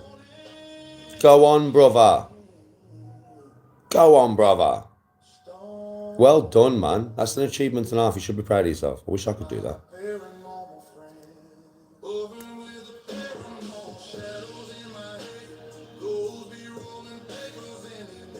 Yeah, scrap iron man's about.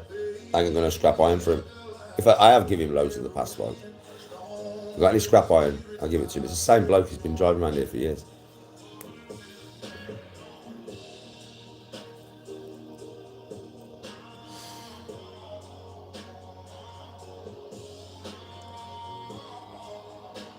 My actual iron. What, I'm a golf bag? No, you're alright. Yeah, I have my golf clubs, mate.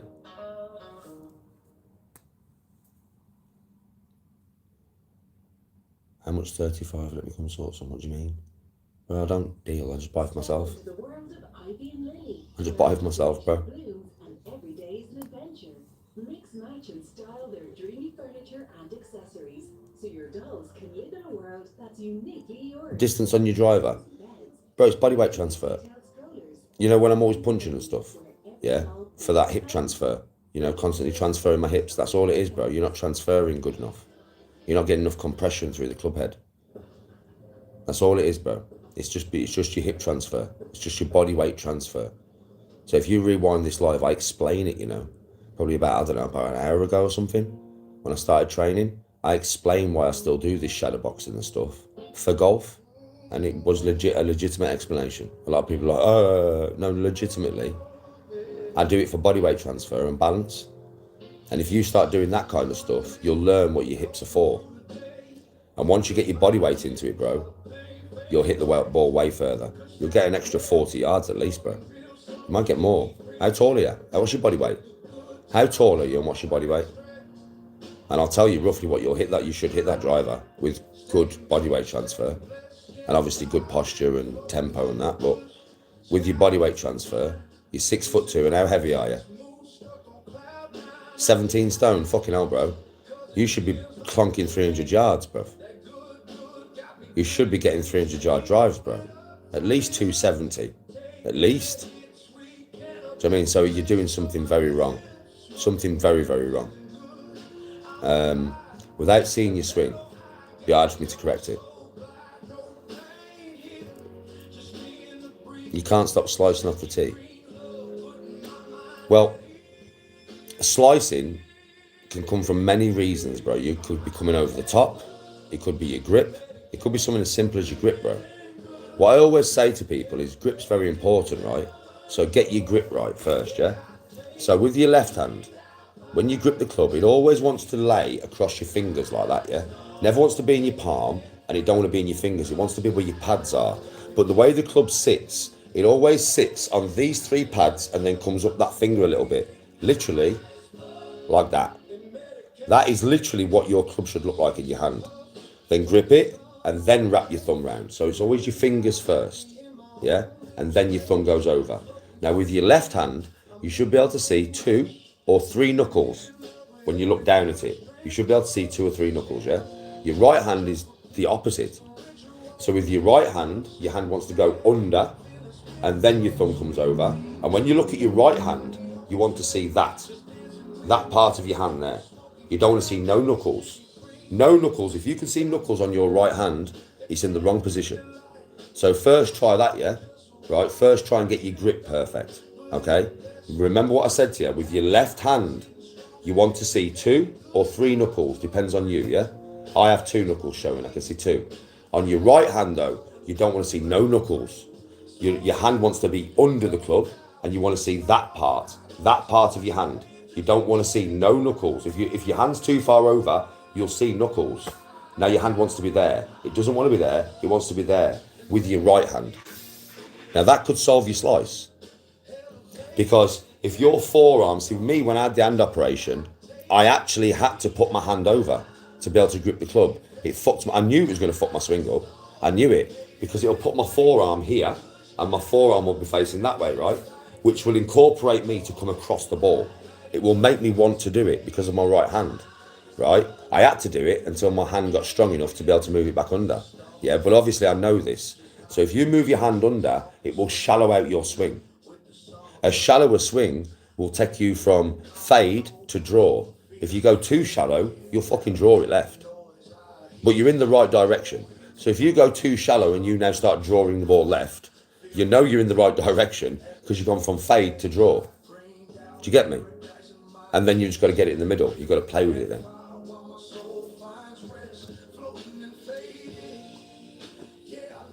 No, that's every club. That's every club, bro. Every club, your right hand, you don't want to see no knuckles. Just your left hand.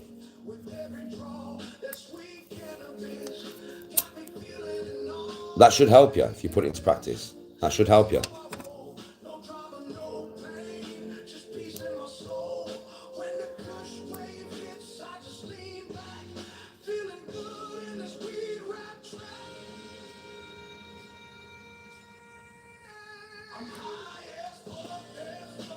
Yeah, but with me though, bro, like I would outdrive you. I would outdrive her. A lot of it would be the hip transfer that I have and the speed of movement, because you know I've got fast twitch muscle fibers and half, right? So I can create a lot of compression, bro. So I would outdrive you, and I'm just under 13 stone, and I'm 6 foot, and I would definitely outdrive you, bro. You'd be like, what the fuck? Why can't I do that? Well, it's just my timing, my hand position, the way I transfer my body weight. Do you get what I mean? That's all it is, bro. If you're 18 stone and you get all this down, you'll be smashing that ball miles, bro. Honestly, you really will. Don't try and force it so much.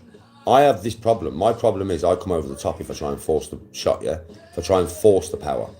Rather than letting the power be generated the correct way, if I try and force power, I come over the top and I slice the ball. That's my bad shot.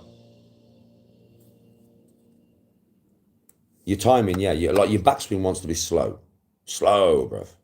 There's no power generated through the backswing. In fact, if you slow it down, you'll generate more because you'll be able to move your body into the correct position.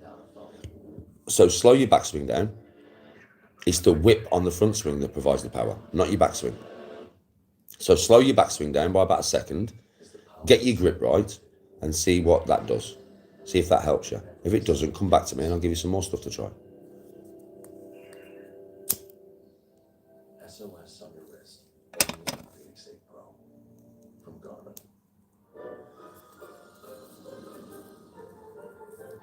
The fire in the goblet had just turned red again. Sparks were flying out of it. A long flame shot suddenly into the air, and born upon it was another. All these things are things that I've had to do myself over the years, bro. This is coming from experience, from having to change things. And the thing is, when you start changing things, you learn different shots. and you understand how they work more. Do you get what I mean? Yeah, play your local course. Driving range is good. Course is better. Because with the course, you're in all the different situations, right? On a driving range, you're just hitting the ball. So a course is always going to be better, to practice on than a driving range. It always is. People say it's not, but it is. It fucking is.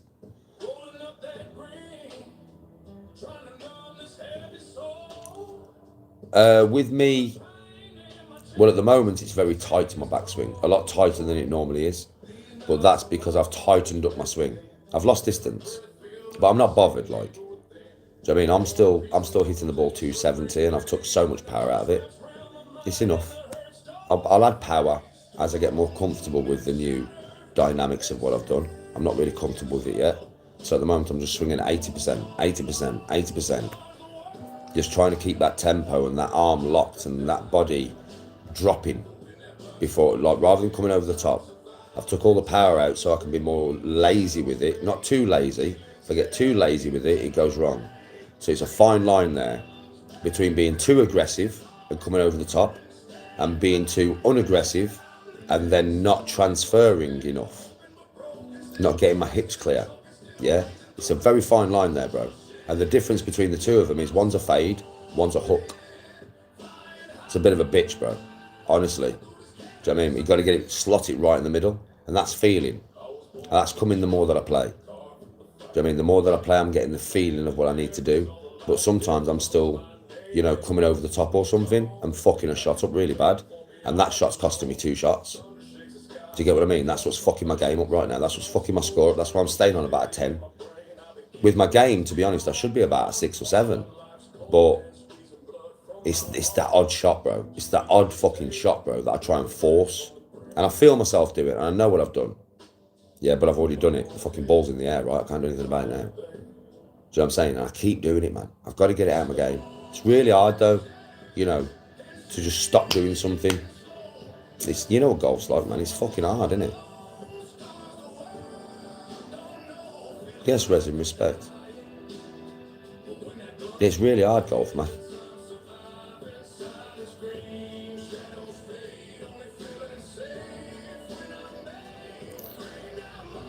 Macbeth. Bro. I don't need to, bro. It doesn't matter to me, bro. Like there is a serial number on there. I need... Where's my other phone? I need the torch on the phone to be able to see this. Because it's right inside the bezel. Yeah? So, I'll tell you the first numbers of it. But I'm not going to go into that much detail. It is... K2 5Y 35 and then 2 numbers at the end. Yeah, so it is a 1, 2, 3, 4, 5, 6, 7, 8. It's an 8. It's not digits because there's some letters in there. So there's 6 numbers and 2 letters. There's 6 numbers and 2 letters, bro. You have to shine the torch on it to be able to see it. I couldn't find it to begin with because all around the inside it says Rolex. And when I was trying to find it, I was looking, I was like, it's just fucking Rolex and Rolex and Rolex. And then I got to the bottom and that's where I saw it. I haven't typed it online by now, no. But it's there. It's underneath the 6 at the bottom. It's not at the top, it's underneath the 6. I was looking at the top to begin with, where the 12 is, but it's not, it's underneath where the 6 is.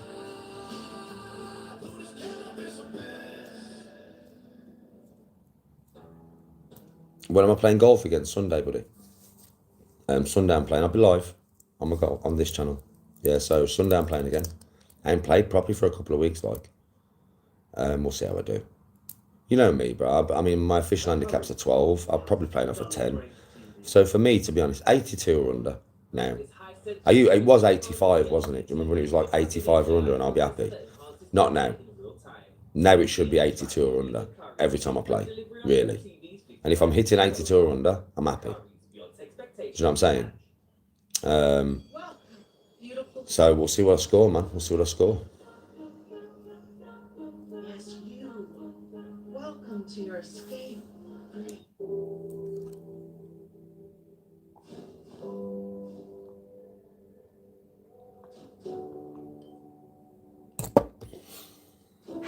I have heard the AI version of Mini Men, yeah.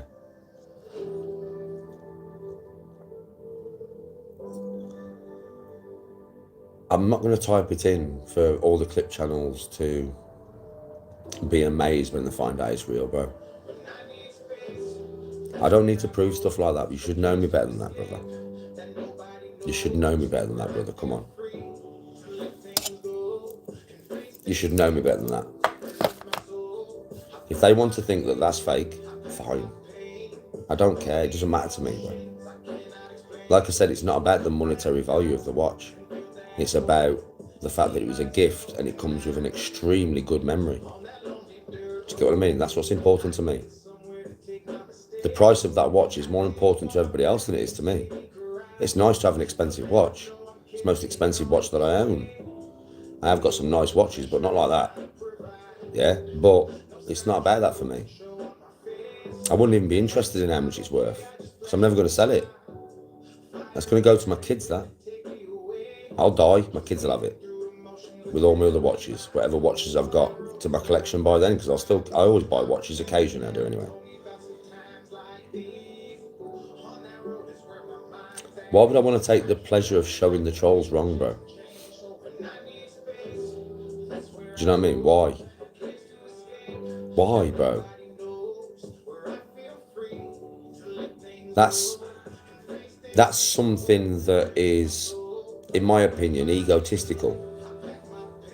The need to prove somebody wrong. The need. That's not who I am anymore. I'm happy to show you the watch, bro.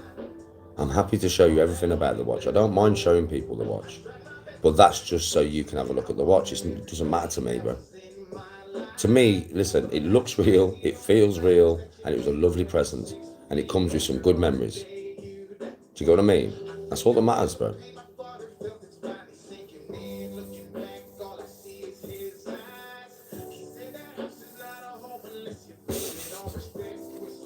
Obviously, he'll be jealous. He would never get an invite to anything like that, bro. Because he's got no fun in him. Do you know what I mean? The amount of people that watch him, bro, is unreal. With what you know about him. It's mad, isn't it? With me, it's all hearsay, bullshit, narrative creating crap, right? You all know that. Yeah? But with him, it's not. It's real. His past is really his past. You all watch him. You all love him. That's because he panders to your negative needs. For some people, for some reason, there's a lot of people on the dark side of YouTube that are just full of hate. And because he spins hateful narratives all the time, you feel comfortable there. But all you're doing, honestly, this is all you're doing.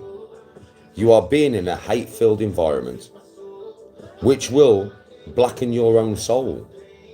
And it will affect your real life, man. You can't hide your aura, man. If you're a negative, nasty fucker, because you've been involved in a very, very poor environment for a long time that you shouldn't really involve yourself in, that will spill over into your real life, man. And you will notice it, which will make you more miserable. You'll have worse mental health because you'll think it's everybody else's fault. It's not yours. No, it's yours. Because you've chose to become a horrible person, being led down a horrible route by a creator that doesn't give two fucks about you. You're a cash cow to him, mate. He don't care about none of you. And there's a lot of people who watch me who know I do care. I do. I don't want nobody to be bad, man. I want you all to be good. I want you all to have a good life. I will celebrate your successes. I will never hate on them. I'm not like that. But you choose to watch people who do. Hate on success. That's pure jealousy. Can you not see it for what it is? Come on, man. You're intelligent people. You are. You're either intelligent and you can see it for what it is, or you are thick as fuck. It's pure jealousy. That don't get you nowhere in life. You have never seen me be jealous of anybody because I'm not built that way. If you're successful, yeah, I'm happy for you. If something good happens to you, I'm fucking buzzing for you.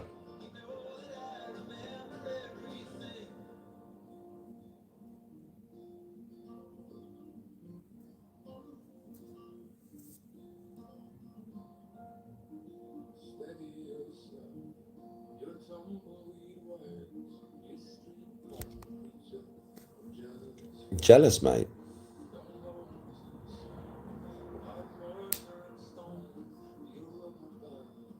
Well, bro, obviously.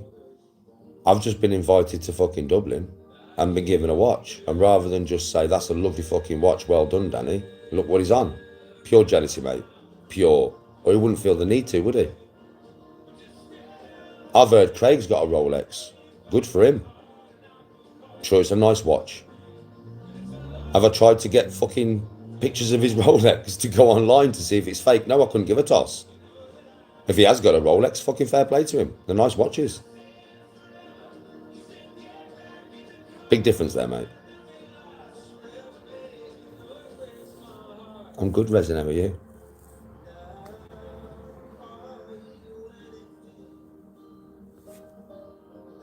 You're not being used for anything when you're being flown somewhere, put up in an hotel, taken all over the place, being given a watch. You're not being used for anything. Yeah, he may get bare views and clicks out of it. Fucking fair play to him. He paid loads of money to get me over there. Do you know what I mean? Whatever he paid. I don't know how much he paid. Do you know what I mean? But he will have paid, well, with all the stuff that he bought and all the activities that we did. I mean, the fucking golf course was €60 per 9 holes, man.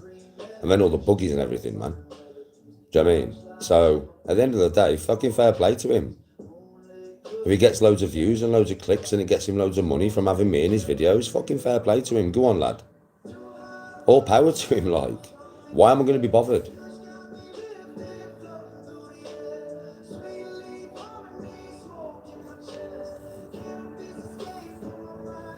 How can somebody use you by flying you to a different... listen, I have had the weekend of my life, mate. Do you know what I mean? I'm telling you, me and Witty have had a fucking, you don't understand, the best laugh.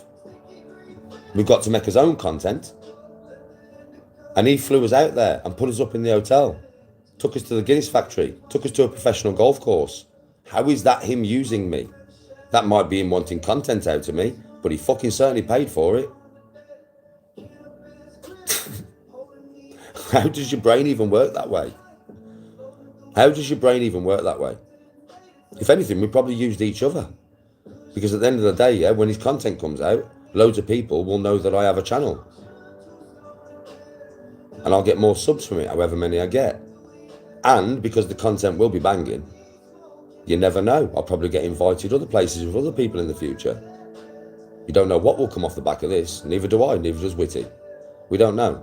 If nothing comes off the back of it, it was a fabulous weekend. I've always wanted to go to Ireland, and I've been now, and I had a fucking wicked time. I loved every minute of it. Me and Witty spent 2.5 days laughing our fucking tits off. We laughed from the moment we got in the fucking taxi to the moment we got out the taxi. Can't put a price on that, mate. So if that's him using me, fine. Use me some more. Take me somewhere else.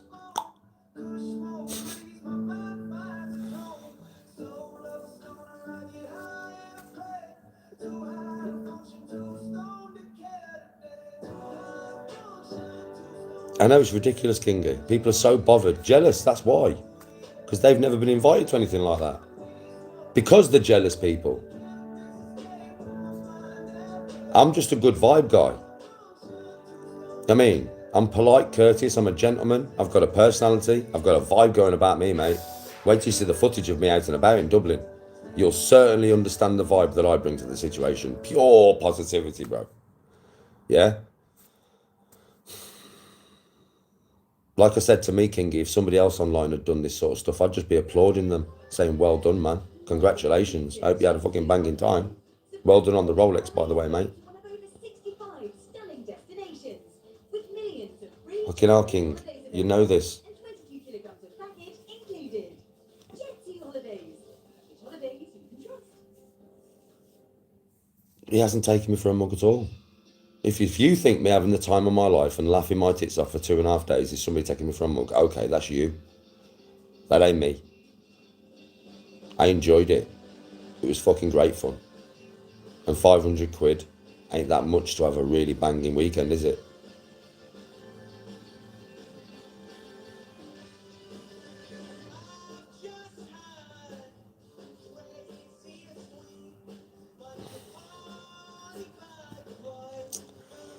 And the thing is, Kingy, it's funny, because a lot of people coming here, I don't think they've realised who they're dealing with, bro.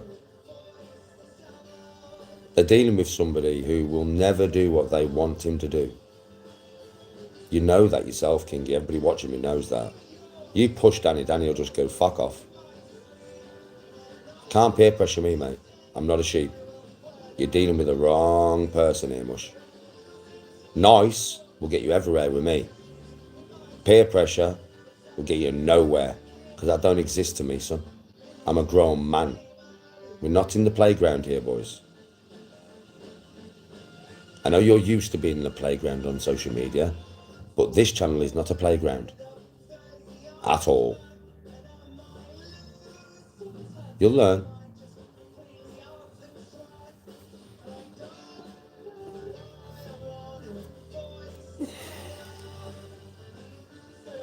It is expensive in Dublin. Yeah, it is expensive, to be fair.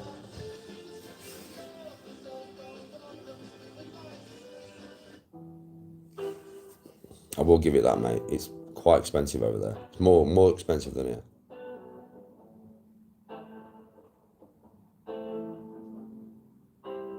I'll check the serial number when I choose to.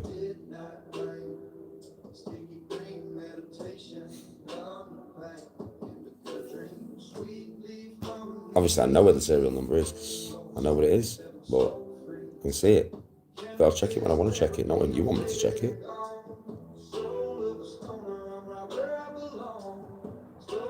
Yeah, I'll be off back to Ireland.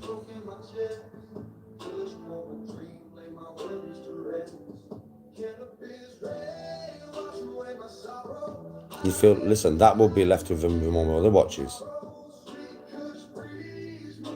Bro, you want to believe that's fake, that's up to you. Alright? Yeah? But believe me, you typing in chat now, because I know what you want. You want me to give you the serial number, don't you? You want me to go, fuck you, and give you the serial number. No chance, mate. I can see straight through you. You ain't dealing with Danny from before, you know, bruv. I can see straight through you, bro. No matter what you say in chat, it will not let me put that serial number in chat. Not because I'm scared that it's fake. I couldn't give a fuck if it is. It's a damn nice watch. I don't care. It's just I will never adhere to your peer pressure, mate. Literally. You know, if you want to say a word, I probably would have done it today already. So that, and most of my chat know this, they're like, you don't understand what you're doing here. Danny will never check that serial number while you are on his case. He just won't do it. He'll take the fuck off. That's the type of man I am. I go against the grain, not with the herd, mate. You should know me better than that. I go against the grain, son. You don't deal with me like that. I'll push back. You push me, I'll push back. I won't adhere to what you say. I won't do what you want me to do. You're not my fucking dad. Remember that.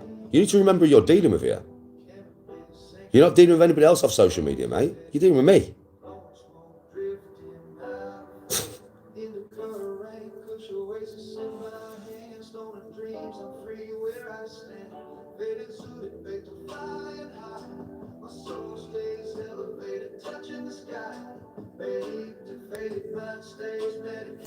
It's that simple.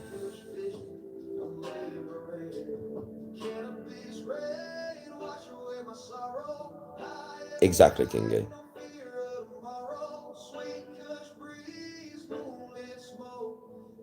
Afternoon, Glasgow Dave.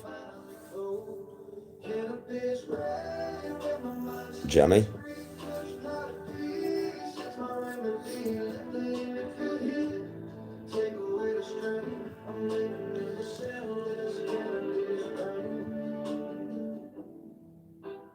It's not worthless.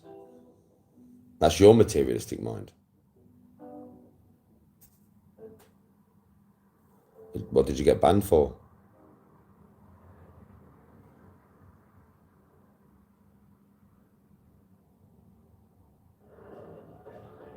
Bro, I'm happy as fuck. Like I said, it only matters to you how much that's worth, not to me, because it doesn't have that kind of value to me. Otherwise, I'd fucking sell it, wouldn't I? It doesn't have that kind of value, man. The value that carries is deeper than money. I loved Ireland, mate.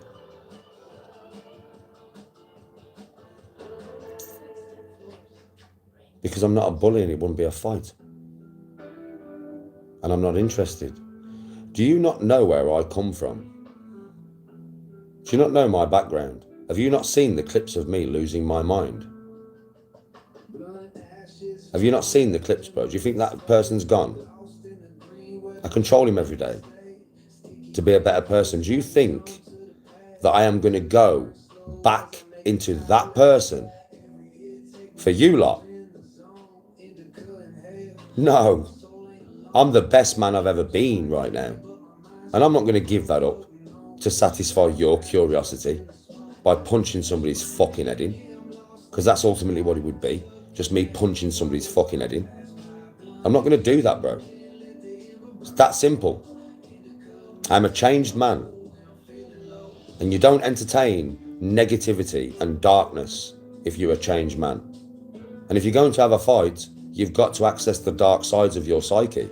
Because you're going to have a fight. It's not a good idea to go in there laughing and joking and telling jokes, mate. And I'm not willing to do it. And if you don't understand me well enough to know why, then whatever. I don't care. I couldn't give a toss. That's the thing with me, bro. I don't care. You've got to understand. You really got to get this in your heads, man. I don't give a fuck about nobody's opinion of me. That's why I'm different. I don't care. The only opinion that matters to me is me. My opinion of me.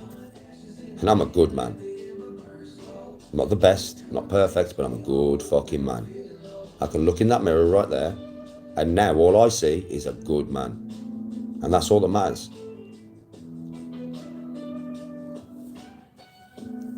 Never tried playing poker.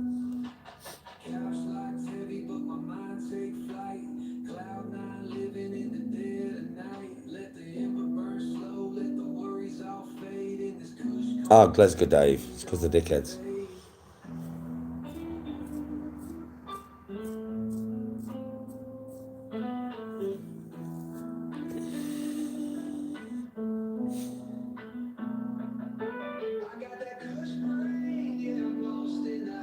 I don't take Class A drugs. What makes you think I take Class A drugs, bro? I'm a pothead. I smoke weed. I'm a raw pothead, bro. But I don't smoke Class A. I mean, I don't take Class A drugs. At all. I haven't done for about 8 years now.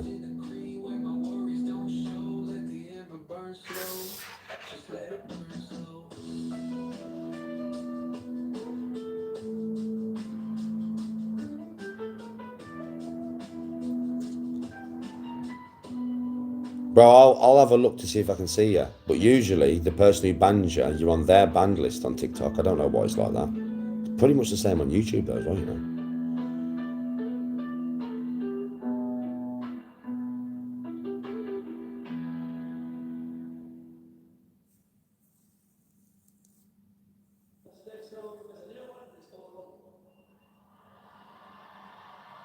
You got some original cheese, you lucky bastard.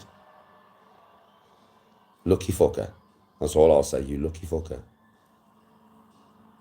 Fucking lucky. Very lucky. Oh.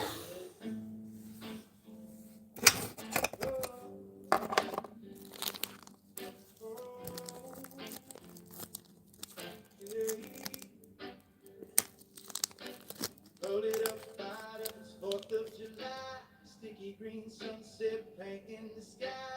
Poolside puffs, I'm feeling that breeze. Backyard blazing, blowing weeds. Indica haze got my Not heard this one before. sweet leaf smoke in the dust light shining. Faded and flying on this slow jam ride. Kush clouds curl as the stars align. Smoked out green, down my mind's in flight.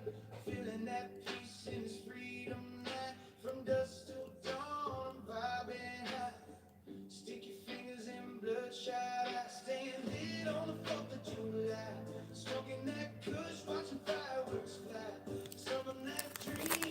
I like that tune.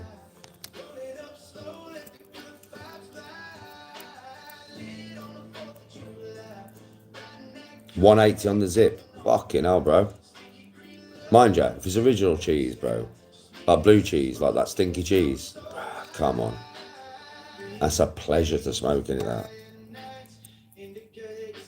Alright, Dean, how are you doing?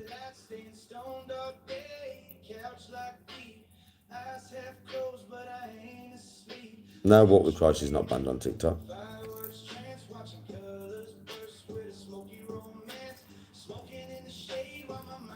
I'm glad you're good, Dino.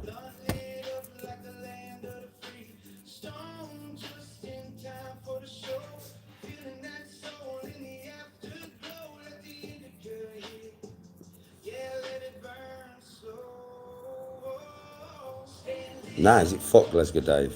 Nah, it's expensive. It's expensive.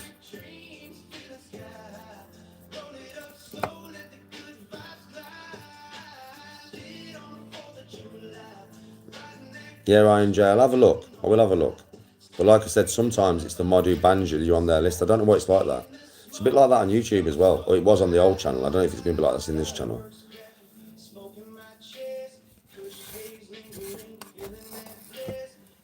A Z for 40 quid. That's the back in the day.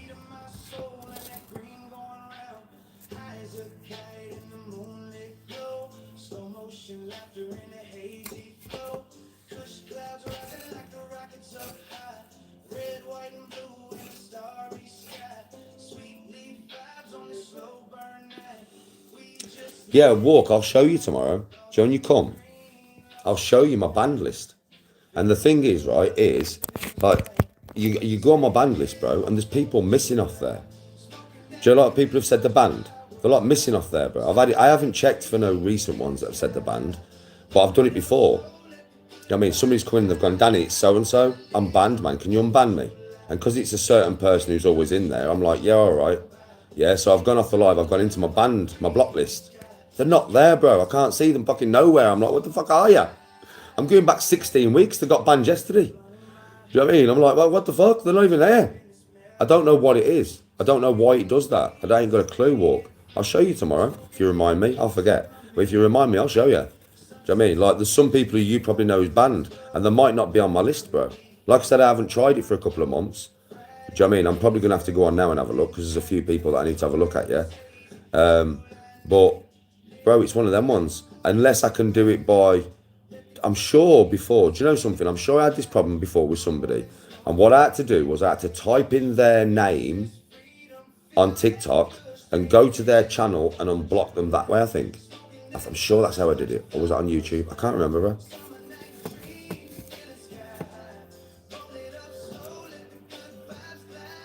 Yeah, I'll let you have a look tomorrow, bro. I don't mind showing you when you're here. I'll let you have a look. And you'll probably see what I mean, unless it's all changed now. Like I said, it's been a couple of months since I tried to do this, but probably it's going to be the same. I'll go on there and you'll be like, well, where are they? I'll be like, I don't fucking know. Your guess is as good as mine, bruv.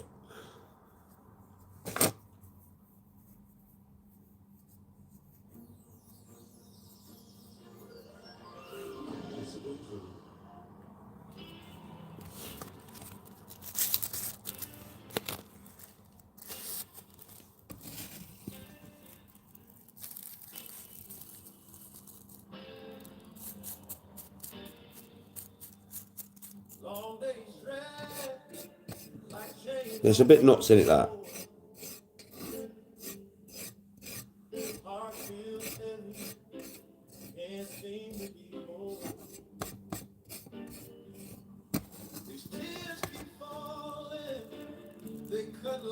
Well, that's between me and Walk with Christ. That's our business. But to put it in a nutshell, Walk with Christ basically thinks I'm so pretty. He just thinks I'm so pretty, and I Walk with Christ. I'm just so pretty. Can I say? I'm just so pretty.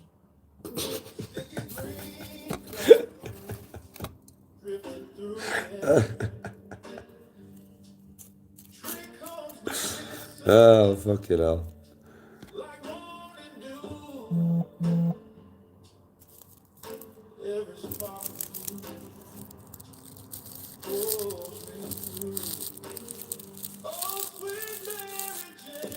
Aquanaut.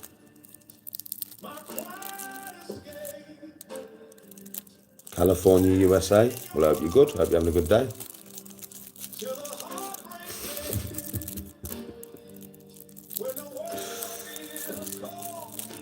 No, we won't be doing no content together.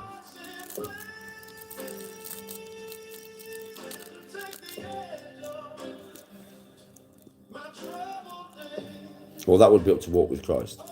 I don't put people on camera if they don't want to be on camera, bro.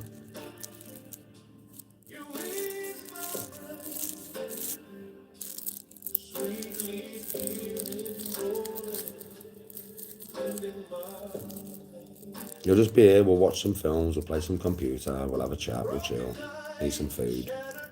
Just normal shit really, bro.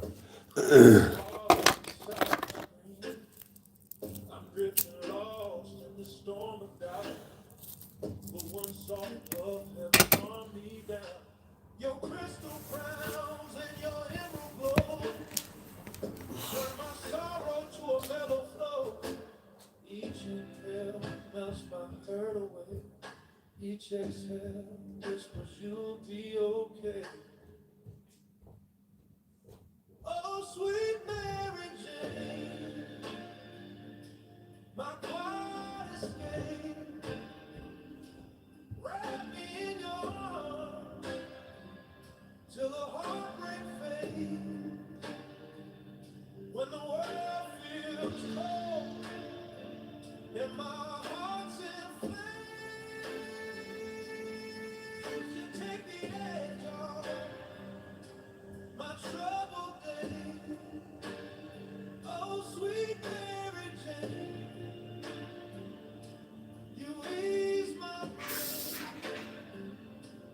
Sweetly feeling rolling in my pain. I see a beauty in every bud. Those sticky greens. Ugh. Your sense like peace, your touch like grace. One slow hit, I find my place. You're the softest light when my sky turns black.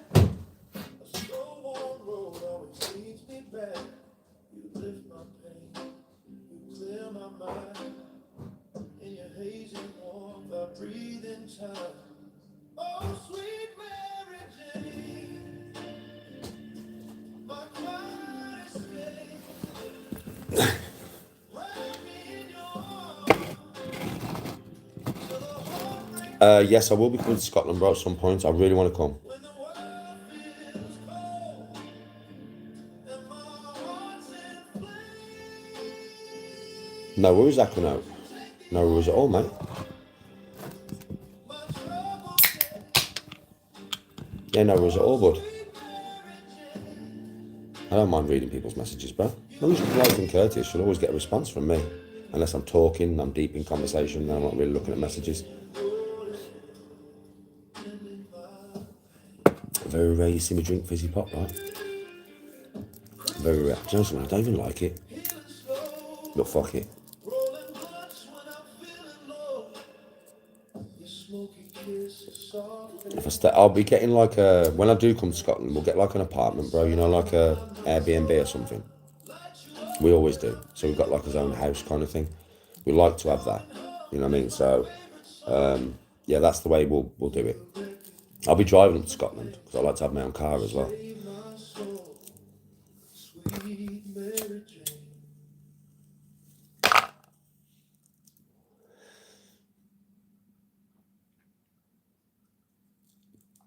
I will check the serial number, bro, at some point. All right? You know me, I don't lie. If I check the serial number and it comes back that it's not real, I'll tell you. All right? You can mark my words on that. I'm not going to sit here and tell you a Rolex is real when it's not. If it's not real, it's still a very nice watch, mate. Right? And it is a very high quality fake, let me tell you. Extremely high quality, if it is. All right? But I will tell you. I have no reason to hide it when I decide to get it done. I'm not in no rush to do it. But when I do, and I will at some point, yeah, I'll let you know. If it's fake, it's fake. I mean, if it's real, it's real. Regardless, it's a lovely watch. I mean, it's just a lovely watch. It really is a nice watch.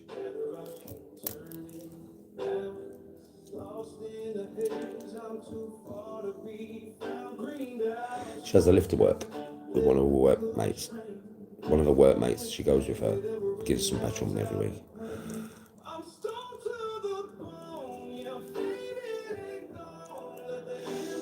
Still begging. Begging would imply that I ask. Joe Simon, you've been in this live all day, yeah? Have you heard me say to you, check out my coffee link? Revolut, which is all I hear from people. I don't ask for donations, mate. That's begging. I'm free to watch. Same on TikTok. You'll never hear me ask for a donation. People donate to me and I say thank you. The correct thing to do, right? But you never hear me fucking ask for them. So you're wrong there, mate. Just a little bit. Just a little bit.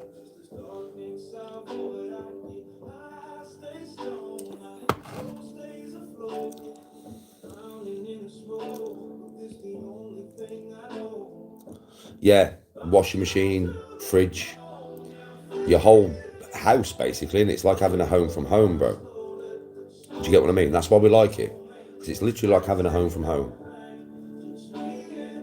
I never ask anybody, Murphs, to do whatever.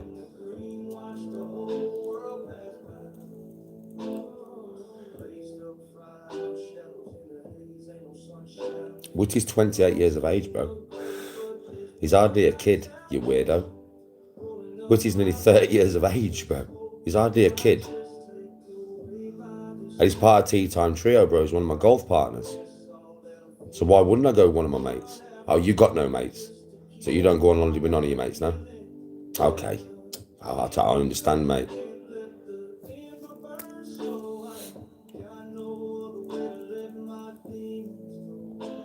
Yeah, Glasgow. We like to do that as well. So we get an Airbnb, we go shopping to a supermarket, get loads of shopping. Do you know what I mean? And then we've got like a home from home, innit?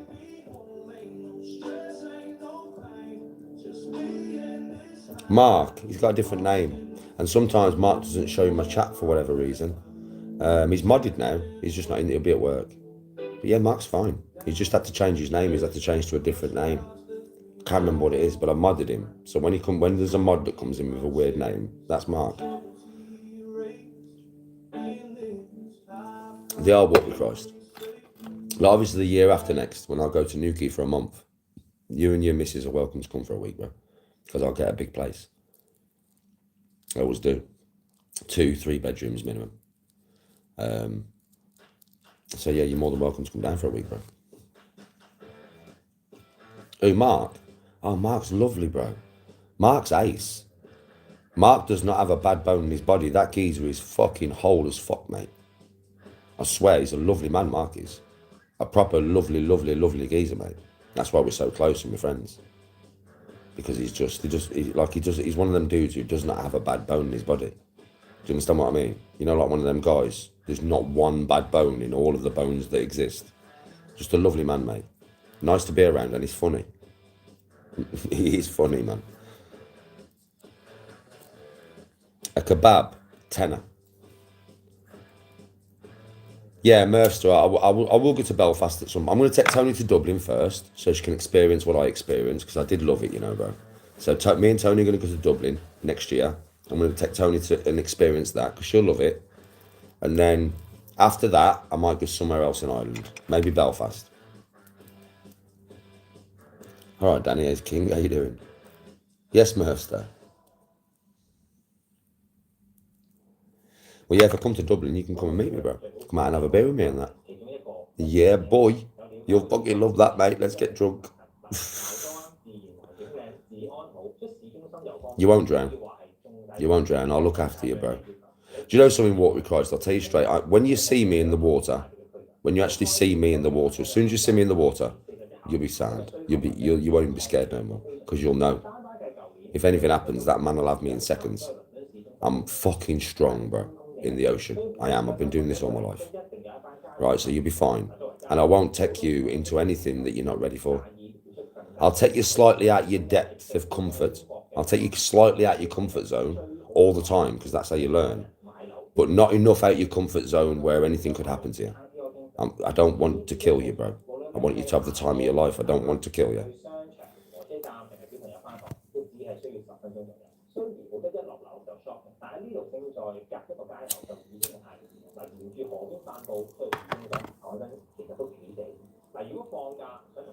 Yeah, you will be safe with me, bro. Honestly, you will. You'll be safe as fuck. Safe as houses with me, mate. This is my job. Yes, it's not real. The bodyboard I'm going to give you as well. You can choose. You can have whichever one you want. It doesn't matter to me. I would love Royal Portrush. You are correct. I would.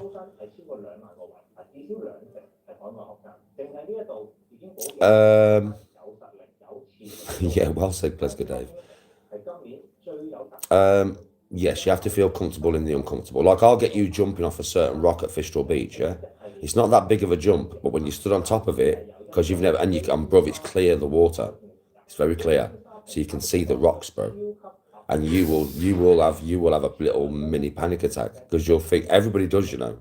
It's not even that high. It's probably about, I don't know, 15 foot, maybe, something like that.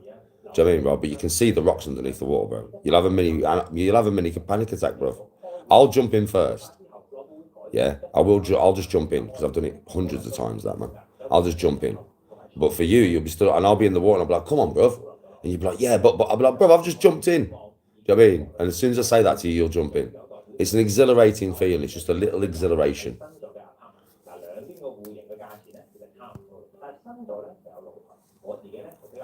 You can't Adam and Eve what, Terence?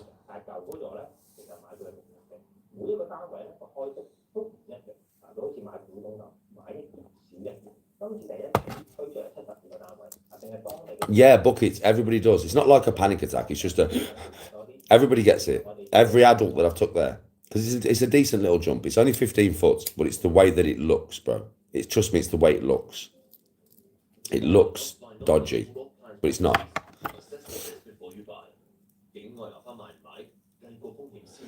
Oh, Terence, that was about 2 years ago, before I knew anything about him. You know what I mean? Some people had said to me, like, at that point, that he'd said some jokes that was untoward, but nobody had told me what he'd said. I didn't know what he'd said. I found all that out about a year ago, right? So when I did that live with him, bro, I didn't know nothing about him, really. Watching every dream I had turn to ash in the cold wind blow. Praying for the rain just to wash this hurt away. Oh, yeah. No, it was bad. No, bro, it was bad. That's the worst joke I've ever heard in my life. It's terrible, that joke. That joke. And yes, the other things he's done is worse. But that's bad enough, bro, really. And then you put the other things with it, and it just creates a bad person, doesn't it? So...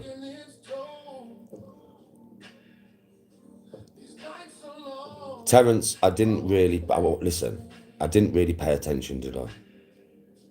I mean, I didn't back then, as much as I do now. Yeah, it was a couple of years ago, bro. The change in me has been over the last couple of years, has it not? Do you know what I mean?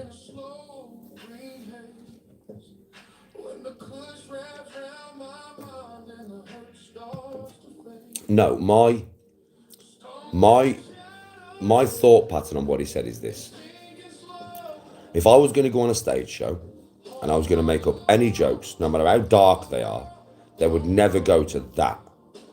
My brain is incapable of thinking of a joke like that. To me, that's the thing, isn't it?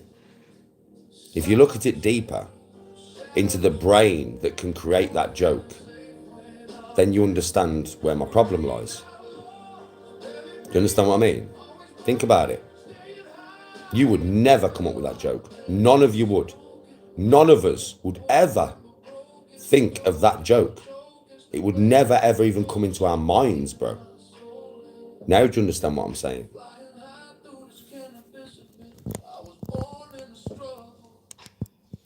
Oh, like I said, I'm sorry, Terence, but that was before I knew anything about him. And you'll never see it again. That's before I knew anything about him, kid. I mean, like, you know, anything nefarious.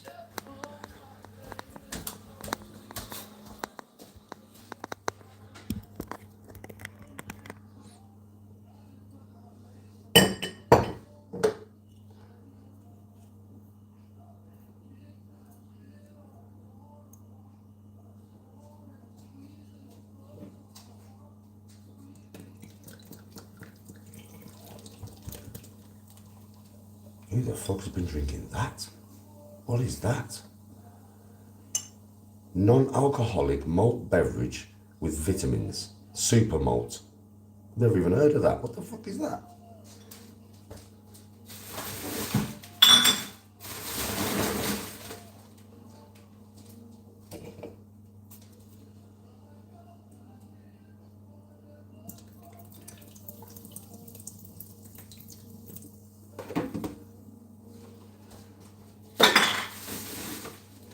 Time to clean.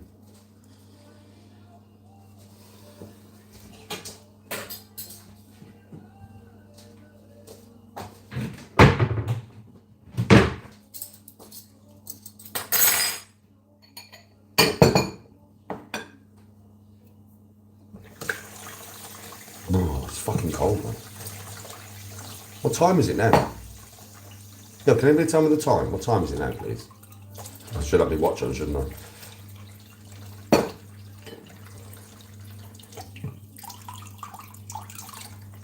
Exploitation of an old woman. I don't even know what you're on about. That's something even I don't know, bro. You've lost me there.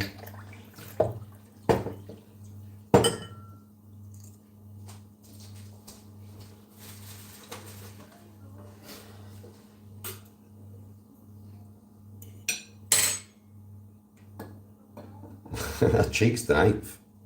That's what a cheeks, 3 gram.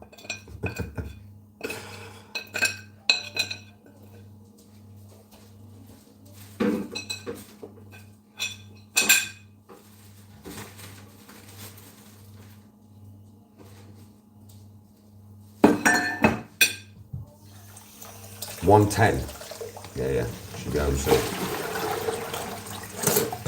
I might put the heat on. 110 should be home in half an hour. I might put the heat on, you know. Yeah, just so it warms up the house when she walks in. It's fucking cold in here, mate. In fact, I'm gonna go put the heat on.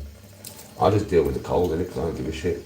If I want to warm myself up, I'll fucking do some yeah, let's get warm. Let's get fucking warm. Let's get warm with Danny G. It's fucking cold out there in the fucking middle of winter. You're a bit cold in the fucking snow and the ice. Well, get yourself fucking moving, lad. I tell you, don't stop. Aye, that frost can't fucking get you frostbite. Nah, it can't settle on skin. We won't let it. No, we'll keep fucking moving. If you're going up Mount Everest and you're naked and you've got your nipples out and your balls are swinging, keep fucking moving.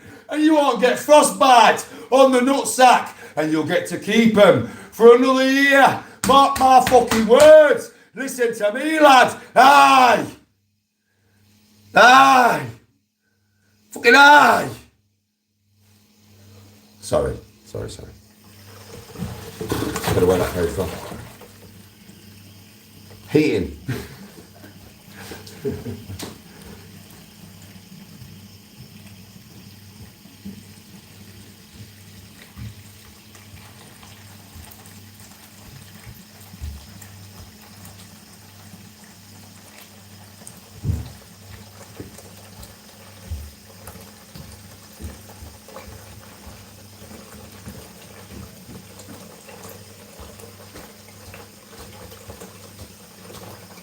That just came out of nowhere.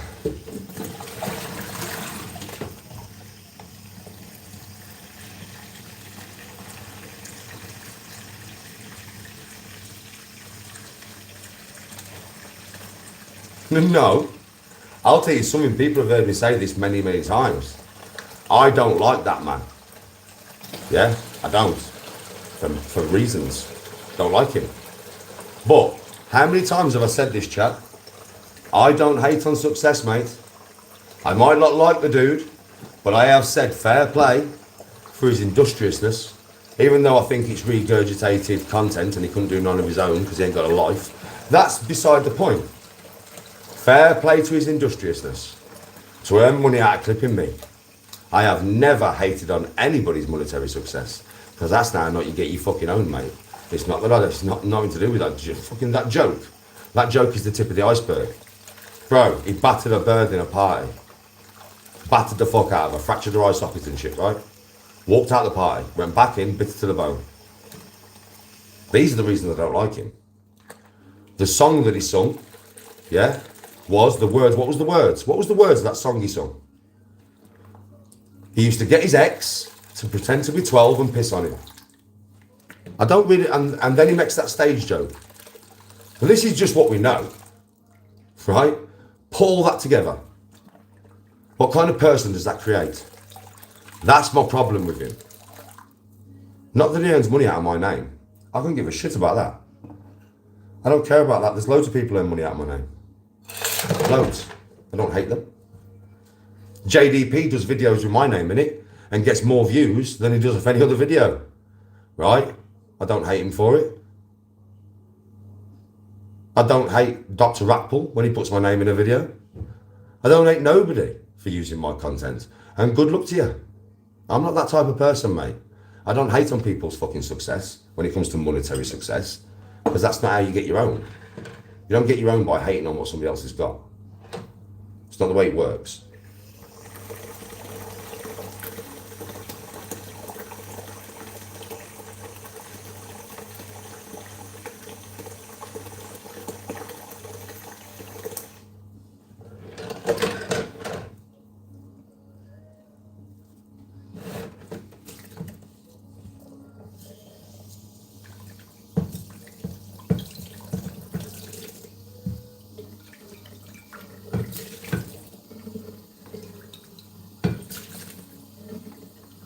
I should have watched this last night.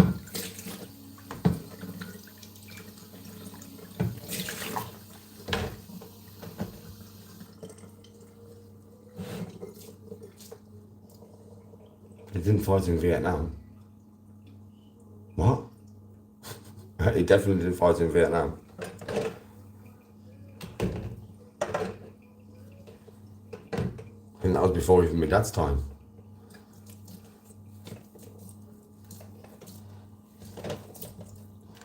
Oh, taking Dan Bennett on, I mean, that's up to him. It's not probably a good idea, to be honest. Do you know what I mean? Because, fuck me. Dan Bennett's got more than Hedgehog Man could ever hope to have, mate. And that will just come off as pure jealousy. Because literally, Dan's got more than Hedgehog Man could ever have. I'll tell you that now. I've seen his vehicles and everything, bro. I've seen the car that he fucking drove to Ireland in, for fuck's sake. The man's got some serious fucking... He's got seriously more than Hedgehog could ever have. Ever. And I mean ever. Dan won't even bat an eyelid. Hedgehog's so far beneath him, he won't even bat an eyelid. I know Dan. He won't even bat a fucking eyelid. What you might have is loads of Dan's supporters come and give Hedgehog loads of shit. That's what might happen. Yeah, so good luck to him with that one.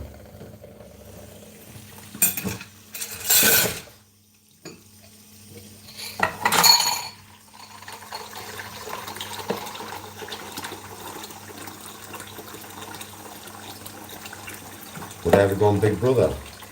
They paid me enough, I suppose. Yeah. But I don't think Big Brother would ever want me on there, bro.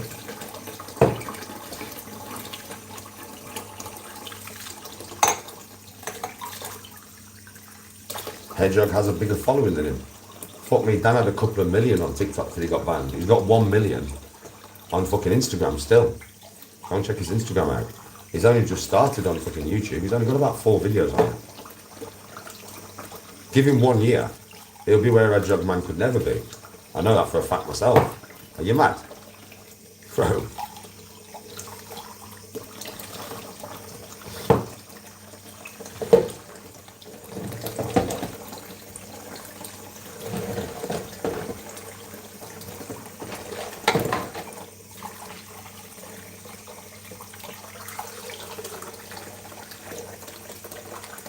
Well, if he's a fraud, bro, he's got a lot of money. From what I saw, he's not that fraudulent, mate. But I don't care, really. But like I said, listen, I said this on TikTok. Dan Bennett's business is not my business. It's not none of my business. That's his business. If Dan invites me out places to have a laugh with him and do some content, then that's all good. Do you know what I mean? It benefits me as much as him. So it doesn't matter to me what his business is, what he does. I am not part of said business. So it don't matter. I don't know why you're all trying to persuade me that somebody is a bad person when I've spent time with them. You only see what's on the internet and what people say about the person. I've actually spent time with the person. And Dan's sound as fuck. Do you know what I mean? He really is. And he's very well respected and very well liked. I was out in Dublin with him, bro. It's mad how many people know Dan. He took more pictures than me, which is unusual. Very unusual. I mean, I took fucking bare, but he took a lot, man, when he was out, man. Trust me. He's very well loved, that geezer.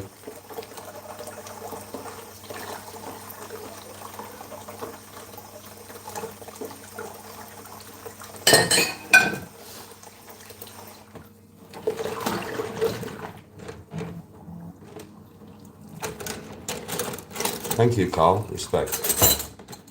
Respect, my bro. Thank you very much.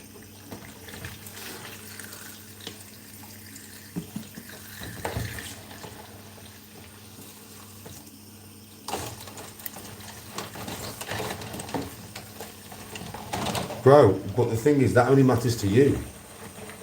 All day that's mattered to you. Why does it matter to you so much? I don't understand why it matters to you. It's not your watch. It's mine. Why does it matter so much to you?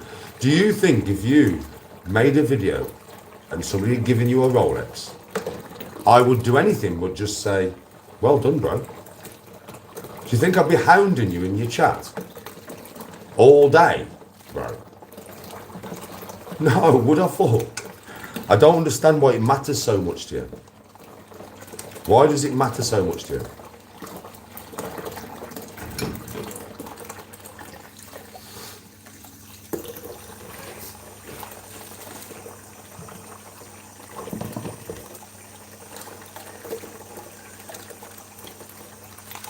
It's not a debate for me, though. It's a debate for everybody else, bro. Do you know what I mean? Literally, it's a debate for everybody else. It's not even a debate for me, bro. Like I said, Joe, this is what I said earlier. This is the truth. You need to understand who I am and what I represent and shit to be even understand how I'm thinking here, right? He gave me, regardless of whether, listen, if that is a fake, it is a top class fake. It really is. Because I have watched a couple of videos myself, just because I was curious. I wanted to know my new watch. I watched a couple of people who collect Rolexes, examine one of them and everything. And I followed the whole examination and it's all correct. Yeah? Now, it still could be fake, but it's an extremely good one. Yeah? Now, whether it is or whether it isn't, is of no bearing to me. It's just not. I don't value things that way. I am never going to sell that watch, which I'll never sell it. I'll never sell it because it's linked to a memory, a moment in time when me and Whitty were out in a street party with a couple of 100 people in Dublin having the time of our fucking life. And I happened to be given either a real Rolex or that much of a good fake that you wouldn't even know it's fake because it's just that good. Yeah? Regardless, it doesn't matter. It's a nice watch. If it's fake, it's a damn good watch still. It's not a Rolex, I agree. It's not a Rolex if it's fake, but it's a damn good watch, trust me. It's a lovely watch, that watch. I've been collecting watches all my life. I've got fucking loads of them. Nothing like as good as that, like. But if it is fake, then it's fake. It doesn't matter to me then. Because the monetary value is not really what is linked to that watch for me. What is linked to that watch for me is the time that I had, the memories that I built, the friends that I made. Because I did make some friends in Dublin. But when I go back to Dublin, I'll be spending time with them again. Because I have met some friends in Dublin. Being with Whitty, laughing our tits off, having the time of our life. That is what that watch is linked to. That's what it means to me. It's a memory. It's a snapshot in time. To you lot, the money value means something. To me, the sentimental value means something. That's the difference here. And if you understand that's the way that I function, you will understand why I'm not really bothered. Whether it's real or fake. If it's real, lovely. Right? Brilliant. If it's fake, lovely. Brilliant. It's a lovely watch. I'll still leave it to my kids because it is a lovely watch.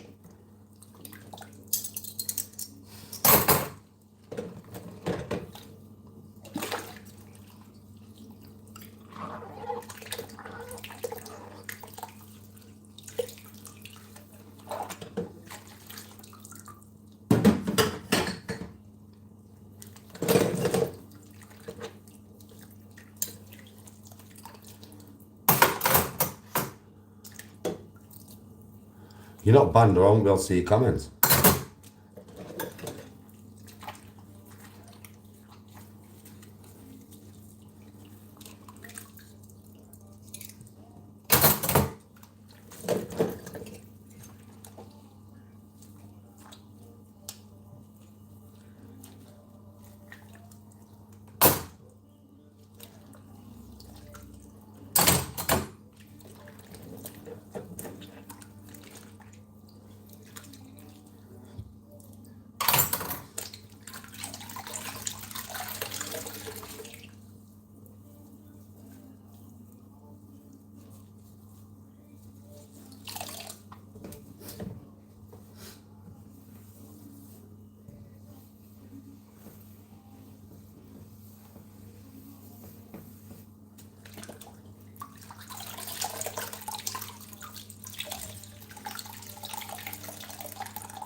Yeah, it's all about the sentiment, bro.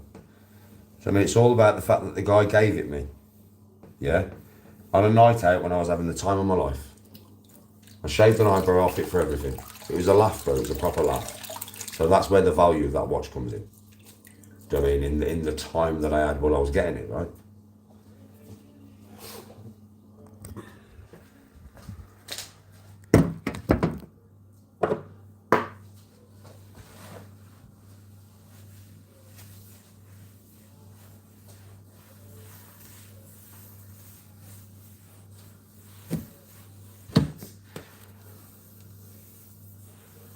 I did, Ruth. I had a phenomenal time out there making memories. And it spurred something on for me and Whitty. Because me and Whitty are like, well, why don't we a couple of times a year, yeah, just me and Whitty fuck off for a weekend somewhere and go and do some content, yeah? So we're thinking about doing that, me and Whitty. So something has actually come of it. We're actually thinking about going and starting like a couple of times a year, me and Whitty fucking off somewhere, because we are funny together, right? And do some content. You know what I mean? So regardless, something's come out of it. Because me and Whitty play golf together and we always do golf content together, but we would have never thought about doing something like that unless we would have done this. You know what I mean? So, a bit of madness there, like, you know what I mean? But something come out of it. Like, you know, I've made friends with Dan and his camera crew. I made loads of friends in Dublin itself. Like lads that I will spend time with again when I go to Dublin. I had a really good laugh. I got a nice watch, whether it's the real Rolex or not, I got a nice watch, yeah? And, you know, I made some memories. And then me and Whitty have decided that in the future at some point, we'll go away again on a weekend together somewhere and just have a fucking lads weekend away and have a laugh.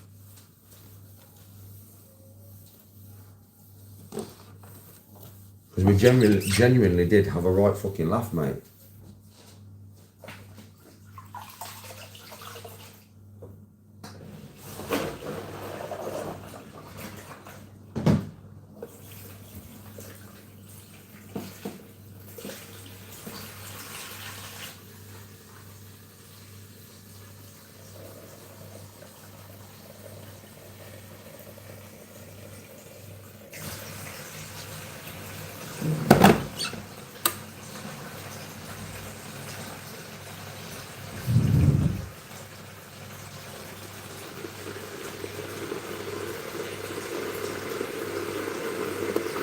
Yes, Carl, exactly.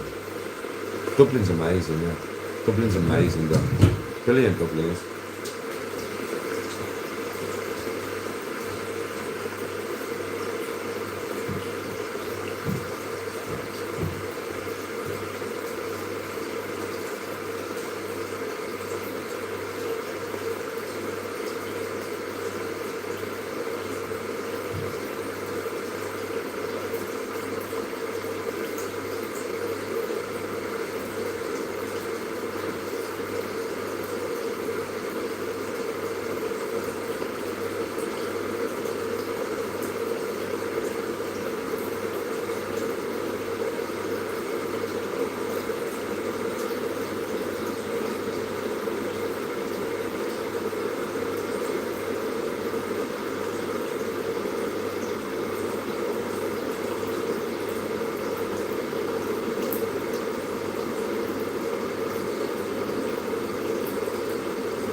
Just remember, folks, you can't put a price on fun.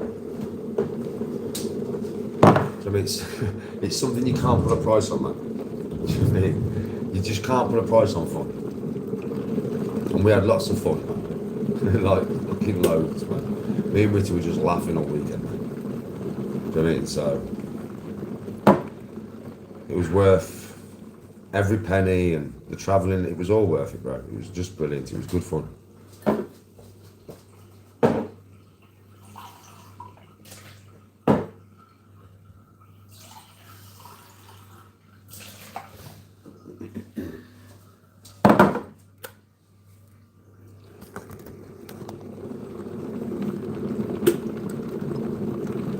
Yes, Carl.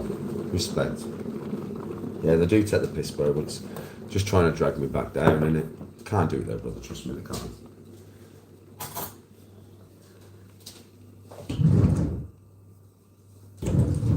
I feel sorry for them, bro, because they have no niceness in them. They can't be happy for anybody. They have no niceness in them. So I would imagine in the real lives, bro, it's pretty much the same, right? They're probably in a bad place, or they wouldn't spill so much hatred every day.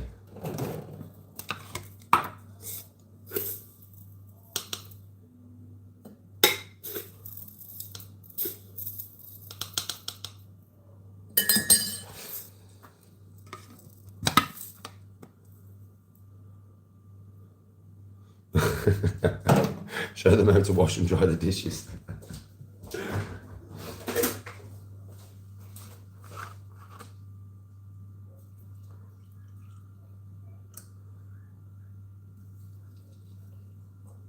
Sorting Tony's coffee out ready for when she walks in early. She should probably be walking in the house in about 15 minutes, something like that, 15, 20 minutes.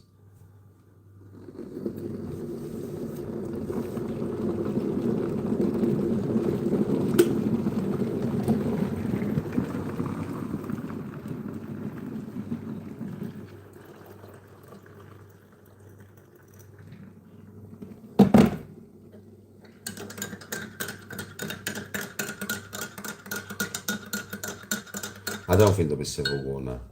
I don't. I mean, there could be. I'm not going to say for definite, like. There could be, but I don't think so. I really don't. I just don't think that it will come to that. But like I said, I could be wrong. I could be wrong, man. Man, I'm having a day where I'm fasting today, yeah? And I swear I'm starting to get really hungry now. I've been hungry for about 2 hours. But I'm starting to get really fucking hungry now. I'm gonna keep going. I'm gonna keep going, man. I got up at 5 this morning, so I ain't done bad. 8 hours.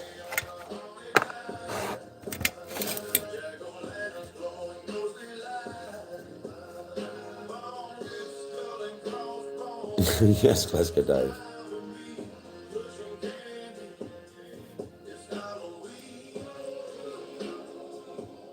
I'm fasting, bro, today. So I've got to go like 12 hours. So I've got another, say 3 hours to go. So I'm nearly at 9 hours now, so we'll just say 3 hours. So yeah, another 3 hours, mate, and I can fucking eat. And my stomach is now saying, eat, eat, eat. I'm like, no, motherfucker. So obviously I had my sleep last night as well. Sleep for 6 hours. So by the time I'm done, I would have gone nearly 20 hours. It's a decent fast, man.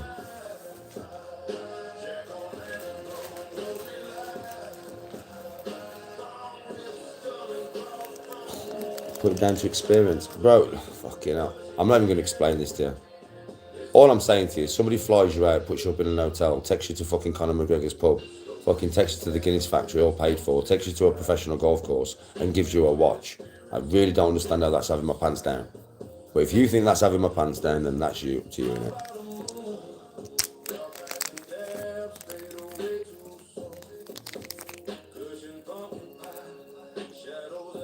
Yes, HH. It's just like I don't understand how that equals having my pants down. I really don't understand it. It's like I can't fathom it. My head can't get around it.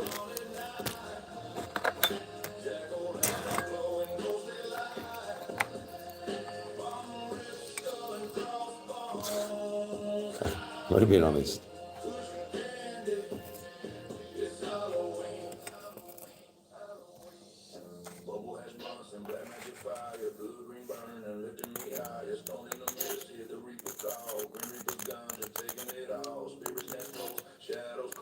Oh, Dark Night, the most I've ever gone is 3. Yeah, it's a mini fast. I do them quite often, just mini fasts. The most I've gone is, 2 days. 2 days, bro, 2 full days is the most of it. I couldn't do it. I swear, I felt like I was dying. I was dying inside, bro. I hadn't got past the point. I know you do go past the point where you're hungry. If you go for it's like 3 days in it. If you can go for 3 days, you get past the point where your body's not hungry no more. I ain't managed to get to that point, bro. When it gets to that point and it's hurting. It got to the point where it was actually hurting, bro. Proper hurting. Like, my body was like, feed me, motherfucker. And I just had to eat. So I've gone 2 days. That's the longest I've gone.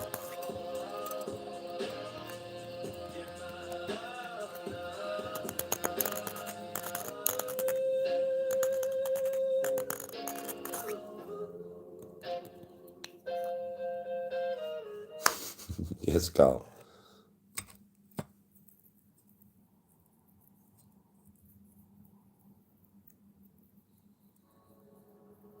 Sparring over winter, I promised the world. What you on about? I ain't spoke about sparring for fucking years, bro. Financial future. With investment options from beginner to expert from just £25 a month. The Aviva pension, putting you in control of Tony's cooking tonight. I think she's cooking something simple. I'm sure she said to me she's cooking sausages, bacon, eggs and shit. Why should you? Decades of know-how. Reliability built in. Whatever drives you. Rolex is nice, bro. Toyota has you covered. So wherever you go with confidence. Listen, Conor McGregor, may have, flaws in his character or whatever, but who doesn't? And what you hear on the news and stuff, you should really take with a pinch of salt. That's the way I am nowadays, like. I don't listen to clips or hearsay or anything about anybody, because at the end of the day, we all know how narratives can be spun. We all know how that happens, right? So I'm not going to listen to no narrative spinning shit. I'll reserve my judgment until I know facts about the person. Facts.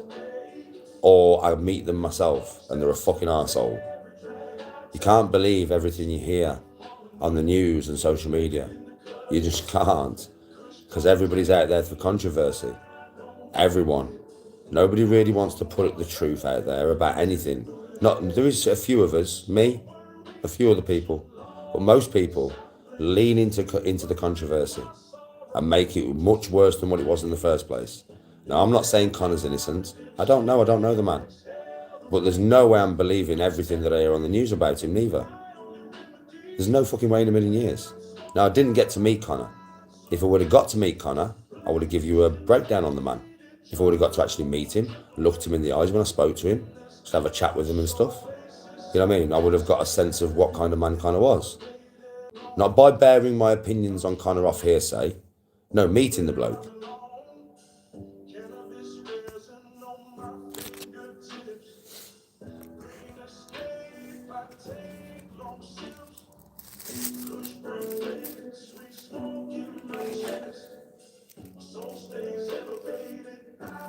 Of course anybody can walk into Conor's pub.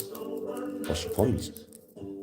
Anybody can walk into Conor's pub, of course. There was loads of people in there. It wasn't just us. It was quite busy in that pub, mate. To be fair. Nice pub. It's a nice pub. I swear. And Conor's stout is nice. I didn't drink none of his whiskey because I don't drink whiskey. But I tried some of his stout. Nice, man. And the food in there looks fucking banging. We'd already eaten. Me and Whitty had already eaten, man. And I was gutted. When I got there and I saw that shit, I was gutted. I wish I would have never eaten before I went to that pub. But I didn't know that Conor's pub served food. I thought it was just a pub, you know what I'm saying? When I walked in there, brother, and I saw the food, I was like, I wasn't even hungry because I'd eaten. And you all know me, I won't eat and then drink because I can't get drunk. It's one of my rules, right? So I eat a couple of hours before and then I do get drunk and then I eat when I've finished. So I thought, I'm out all night here, I want to get drunk. So I'm not going to eat nothing. Do you know what I mean, right? Because I'm already full, basically, yeah? Big mistake. Big mistake, bro. If I ever, I probably will go back to Conor's pub at some point. I'm ordering food. I'm definitely ordering food. There was this burger that come in a black bun, yeah? One of the kickboxers had it next to me, yeah? Jesus fucking Christ, man. That thing was, mate. My mouth was watering and that, but I'm not eating it. I'm not ordering none. I'm not doing it. Do you know what I mean? 'Cause I won't get drunk. Yeah, that's the only reason, but I fucking wish I did. I'm telling you, that food is banging. You've got to eat. If you go into Conor McGregor's pub, you've got to eat. And you've got to try his stout. And if you drink whiskey, try his whiskey. It's just I don't drink whiskey.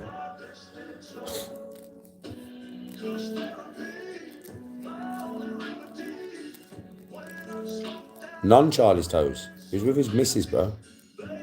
Dan was with his missus. His missus is a nice girl. She's a really nice girl, man. They're the same age, so they're like maybe 27, both of them, or something like that.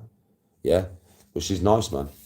She is nice. Like Tony would like her because she's down to earth. She's a proper down to earth, like bird. Like she's proper down to earth. There is nothing like. She's got no airs and graces. Do you get what I mean? She hasn't got none of that, which is surprising considering Dan's fella. So it's kind of surprising, really. Yeah, but she has no airs and graces, man. She's just a really down-to-earth bird. Nice to speak to. Nice person. I said to Dan, I said, she's a lovely person, she is, mate. You're lucky there. Like, if I'm with Dan again, Tony will probably be with me next time. And it'll be good for me, because I'll know I'll be able to chill with Dan and get drunk and have a laugh. And Tony will get on with Dan's missus. 100% Tony will get on with her. Because she's a nice person. And Tony gets on with nice people, so...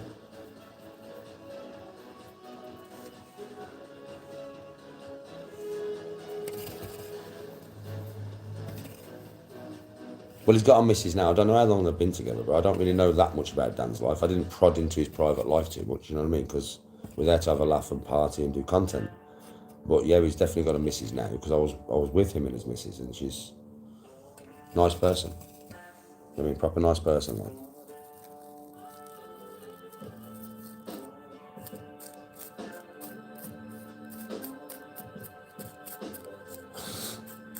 His whole crew are nice people, you know. I'm not joking. Cameraman, Alex, lovely lad. Miles, nice lad. Dan himself, nice lad. His missus, nice person. Nice crew of people. We're decent travelling around the world with them because you just have a laugh. And like, I mean, they're nice people, like, there's no nasty people in that group. So they're easy to get along with. You'd be easy travelling around the world doing content with them people. Easy.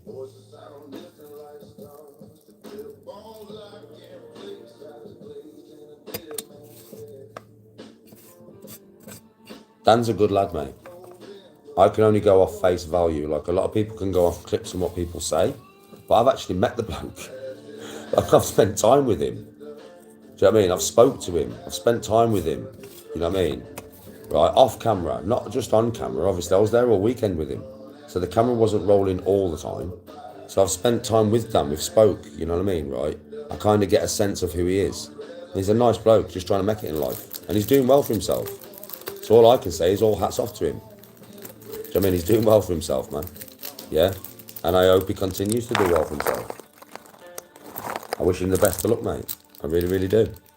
Hopefully my content can help him in some way, shape or form. And I'm very grateful for him taking me to Dublin. Because I had a really good time, like, I really enjoyed myself. So I can't say, I'm not going to sit here and say anything negative about the bloke when there's nothing negative to say, from my opinion.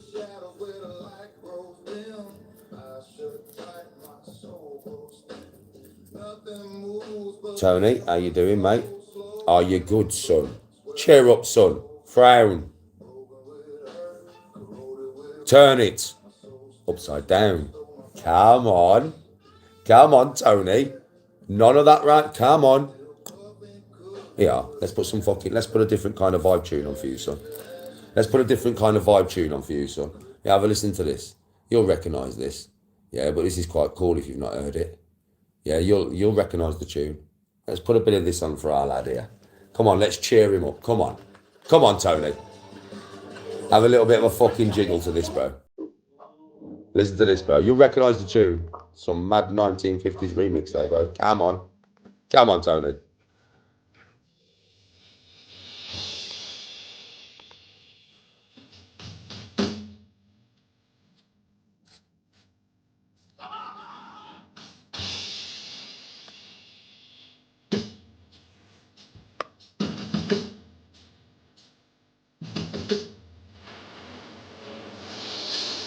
Why end the live? What do you mean? Why end the live, lad?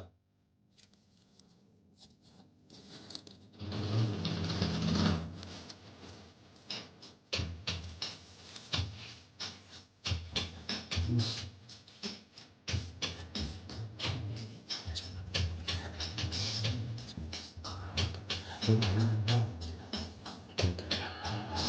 on. Come on. Come on, Tony.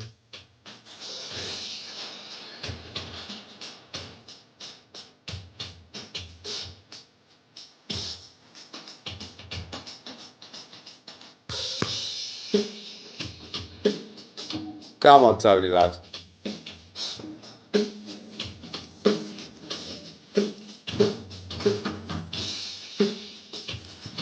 Eminem, bro. Eminem remix. Listen to the words.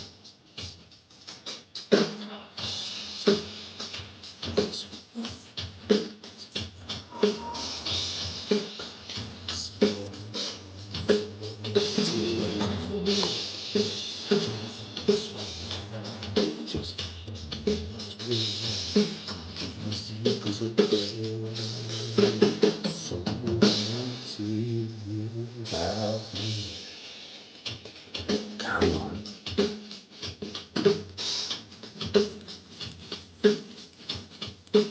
One more success for that. Husband.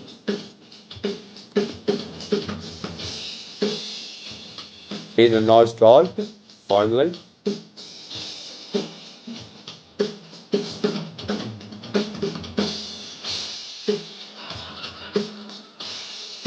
No worries, Tony.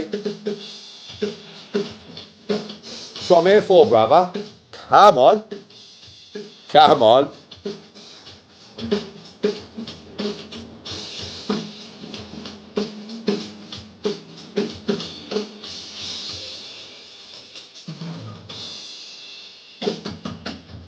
Come on, brother. Come on.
You're all right, James. Covers are back, chat. That's probably the earliest you've come home from work working with them, lads. Sure. Yeah, I'm into all music. Yeah, I'm into all music, man. Just lively, innit? Music's fun, man. Music's I fun. don't know what you heard about me, but a bitch can't get $1 out of me. No No Cadillac, no perms, you can't see that I'm a motherfucking P.I.M.P. I don't know what you heard about me, but a bitch can't get a dollar out of me. No Cadillac, no perms, you can't see that I'm a motherfucking P.I.M.P. Now shorty, she in the club, she dancing for dollars. She Scaffolder. for that Gucci, that Fendi, that Prada, that BCBG, Burberry, Dolce & Gabbana. She feed them foolish fantasies. They there cause they wanna. I spit a little dreaming, and my gang got it. An hour later, had that ass up in the Ramada. Them tricks. Yes, MBK. Saying they think about her. I got the bitch by the bar, trying to get a drink about her. She like my style, she like my smile, she like the way I talk. She from the country, think she like me, cause I'm from New York. I ain't that But I'm not from New York. cause I want some head. From Dudley. Well, right now I live in Dudley.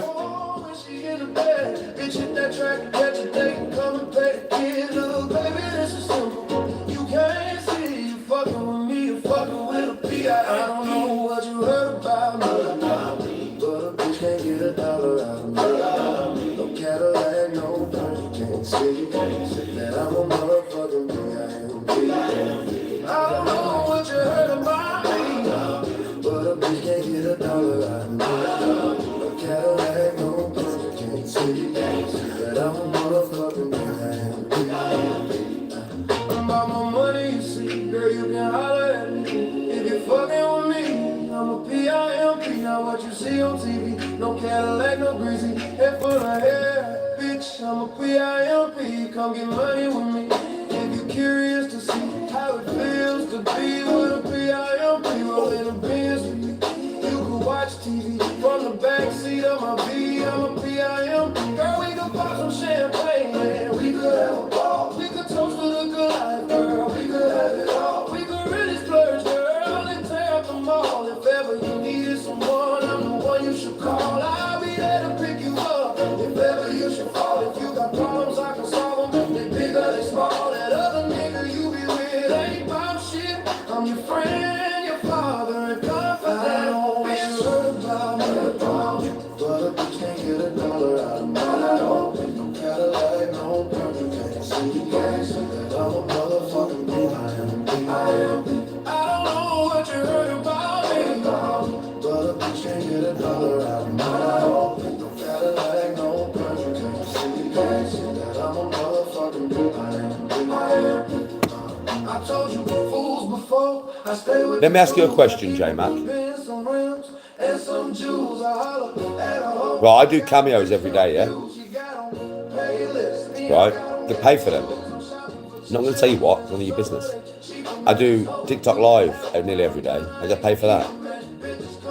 Yeah? I do a lot of cameos. Now, my YouTube channel is monetized in the next 2 weeks. Yeah? Look at my views compared to Edge. How much does he earn a month? Now, how much do you think my old channel used to earn? How much do you think my old channel used to earn? You have no fucking idea, son. None. Bruv, listen to me, bruv. You don't know about my finances. I am working right now. This is my job. Now, I know you're from Edge's Live, but you're not in Edge's Live saying the same things to him, are you? No. Of course you're not. No. You're here saying it to me. Bruh, you have no idea what I earn. And in the future, you have no idea what I'm going to earn. You have no idea. You don't know what you're talking about. I'm working right now. I work every day. This is what I do. This is my job. Tony does her job. I do my job.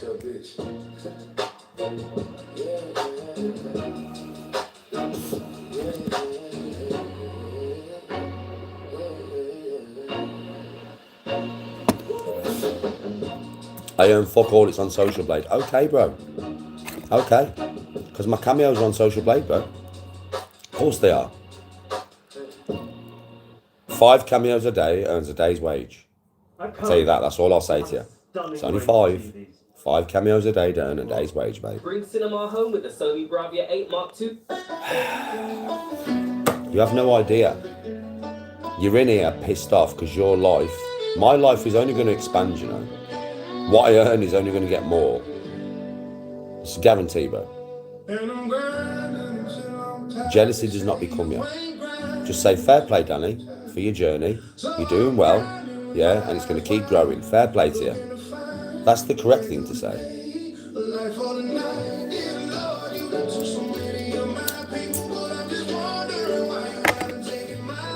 Exactly, Charlie.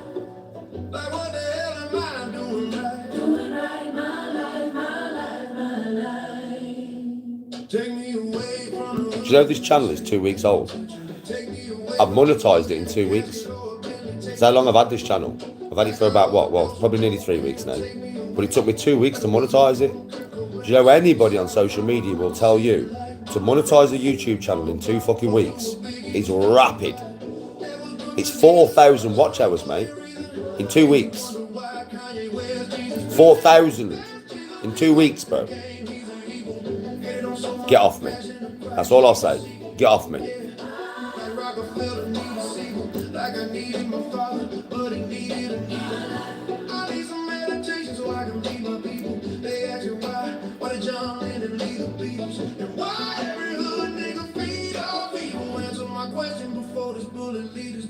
I'm smoking weed. Smoking weed, mate. You carry on with your jealousy, mate. You won't last long in here. You'll get banned. Then you have to make another account to come back. Such is your life.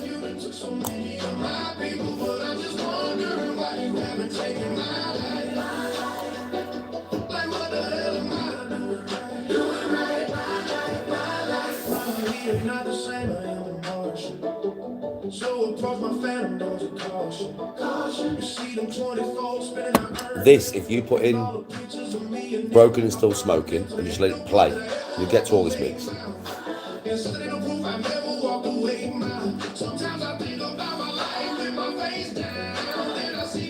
Bro, they don't have a clue what I earn. They never will. It's none of their business, mate. What I earn, like, people come in, you don't earn, fine, I don't earn nothing. It's good. If you think I don't earn nothing, that's good. Let's keep it like that. I don't earn nothing. I've got £12.50 in my bank at all times. I never go above £12.50.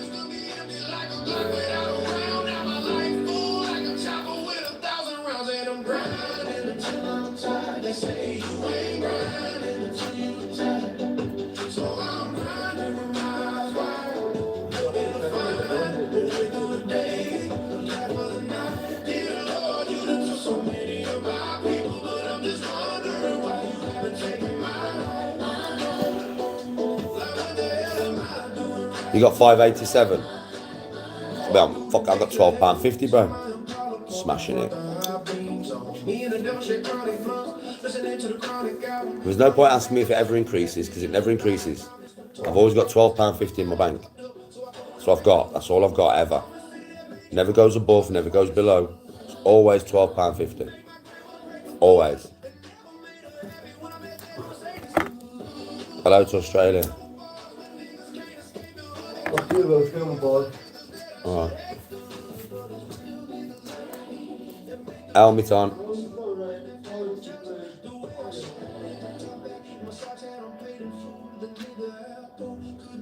I'm gonna do a bit of training in a minute, mate.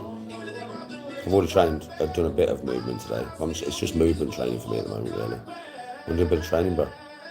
Just a little bit. Nothing major. I've already trained once, like I said, so it'll just be another little training session for me. Just movement, really, bro. Movement, hip transfer, movement, hip transfer. Keep my legs bouncing. Yes, it's Batman. I'm smoking this split. Come on.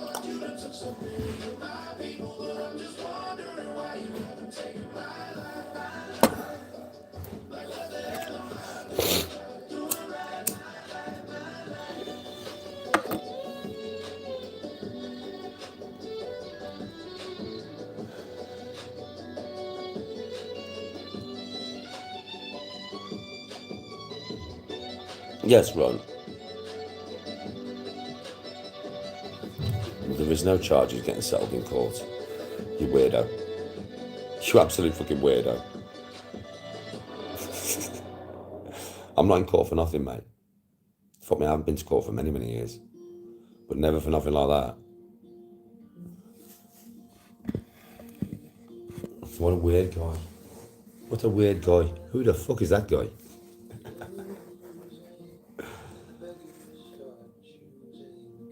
You can get a Rolls Royce for 10.36. Bro, I'm on it. I'm on it. Where? I'm buying myself a Rolls Royce, everyone. I've got £12.50. I can afford £10.36. Bro, come on. Send me the fucking link. Send me the link, bro. I'm on it. I'm on it, bruv. Come on. Dana, 60 G's, baby. Thank you very much. Good afternoon to you, bro. Good afternoon to you, Scott. Hello to Saudi Arabia.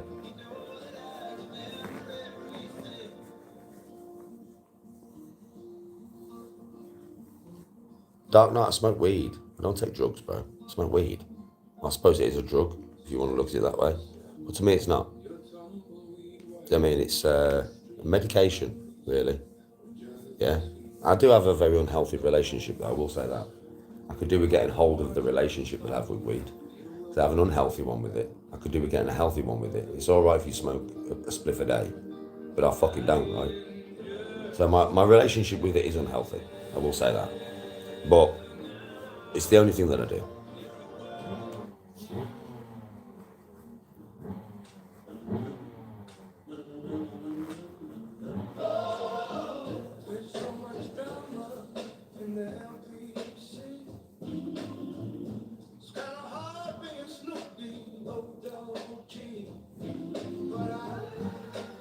All right, Mark, how you doing? I'm good, mate. I'm good.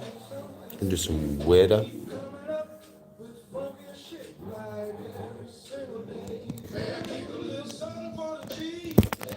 Yes, Ron.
Okay, now.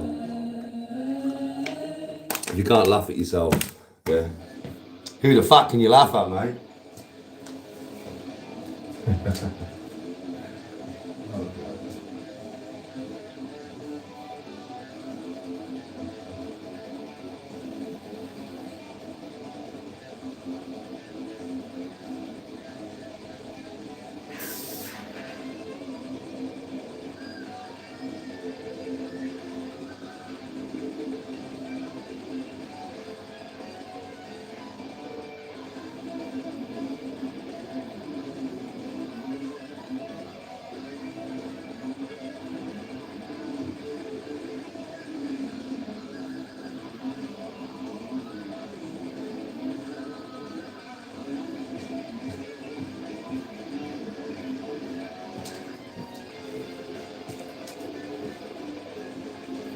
One, two, 3, 4.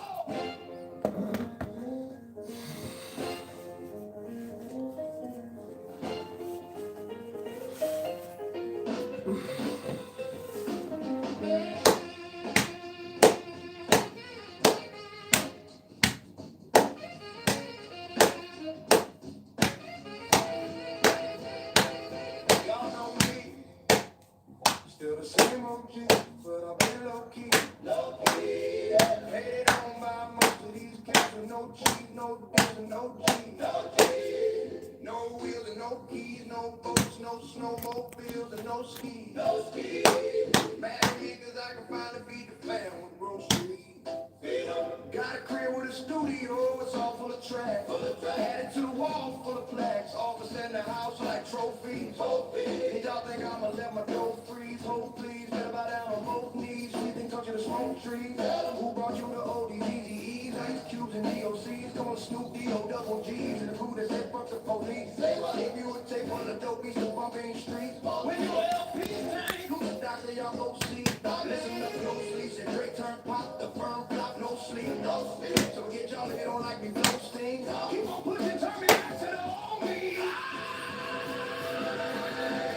Nowadays, everybody wanna talk like they got something to say. But nothing comes out when they move their lips. Just a bunch of gibberish and folks act like they forgot about today. Nowadays, everybody wanna talk like they got something to say. But nothing comes out when they move their lips. Just a bunch of gibberish and folks act like they forgot about today. So, what do you say to somebody you hate? What you say? Or anyone trying to bring trouble your way? Trouble your way. One resolving the blood of your way. Study a tape of NWA. Okay. One day I was walking my walk and I caught a guy gave me a sideways. I want you looking at fucking my time. I don't care if it's talking or not. I've been walking a dodge. When I'm looking, I'll get out next to a truck in a 2-car garage. Hopping out with 2 broke legs, still trying to walk it off. Call the cops, I'ma kill the nose and the barking dog. They roll through me and trace the fire. Burn down the house, gas and more matches and the others still got out. From here on out, it's chronic too. Start the day, tomorrow's new. Still open enough to choke you with a Johnson shoe. Signature Slim Shady, hiding in twin babies in a Benz with the windows of mid-80s. Crazy, too hot. Calling me lady, sorry doc, I've been crazy. Ain't no way to save me, okay, go with him. Nowadays, everybody wanna talk like they got something to say. But nothing comes out when they move their lips. Just a bunch of gibberish and folks act like they forgot about it. Nowadays, everybody wanna talk like they got something to say. But nothing comes out when they move their lips. Just a bunch of gibberish and folks act like they forgot about it.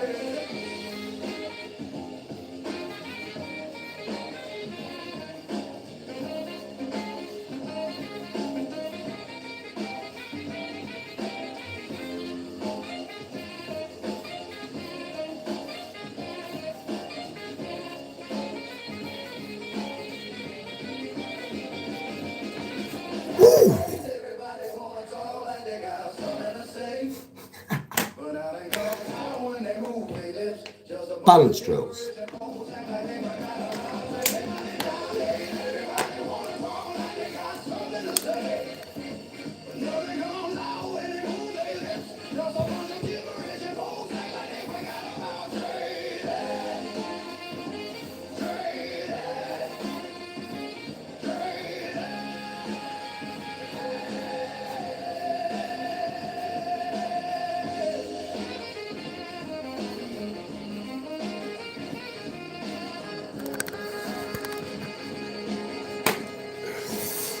bruv.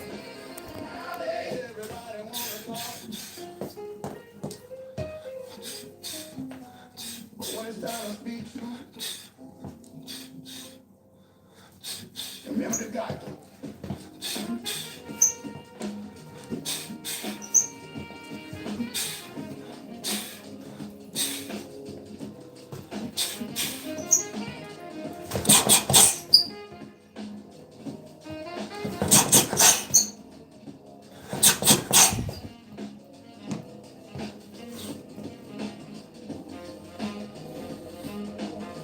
Thank you for the sub.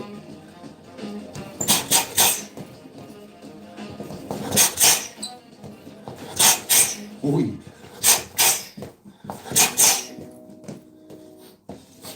Coco, make an image for my presentation. Set it in. Look, Look. I was gonna go easy on you. Not to hurt your feelings. But I'm only gonna get this one chance. Something's wrong, I can feel it. Just a feeling I've got. Like something's about to happen, but I don't know what. If that means what I think it means, we're in trouble, big trouble. And if he is as bananas as you say, I'm not taking any chances. I'm beginning to feel like a rap god, all my people from the front to the back now, now who thinks their arms are long enough to slap box. They said I rap like a robot, so I'm a rap bot. But for me to rap like a computer, it must be in my genes. I got a laptop in my back pocket, so all off when I have cards. Got a not from that rap profit, made a living and I give a law. With Monica Lewinsky feeling on his side, I'm an MC still as honest, but as rude and as indecent as all hell syllables, skillaholic, kill 'em all. It's liberty, diggity, hippity, hip hop. You don't really want to get into a piss and match with this rapidy brat pack and a Mac in the back of the act, backpack, rap, yap, yakety, yak, and at the exact same time, I attempt these lyrical acrobat stunts while I'm practicing that. I'll still be able to break them on the table over the back of a couple of them, crack it in half. Only realized it was ironic. I was signed out. How could I not flow? All I do is drop F-bombs. Rappers are having a rough time, period. Here's a maxi pad. It's actually disastrous and bad for the whack while I'm masterfully constructing this masterpiece. Cause I'm beginning to feel like a rap god. All people from the front to the back, not now. Who thinks their arms are long enough to slap box. Let me show you maintaining this shit. Ain't that all? Everybody wants the key and the secret to rap mentality like I have got.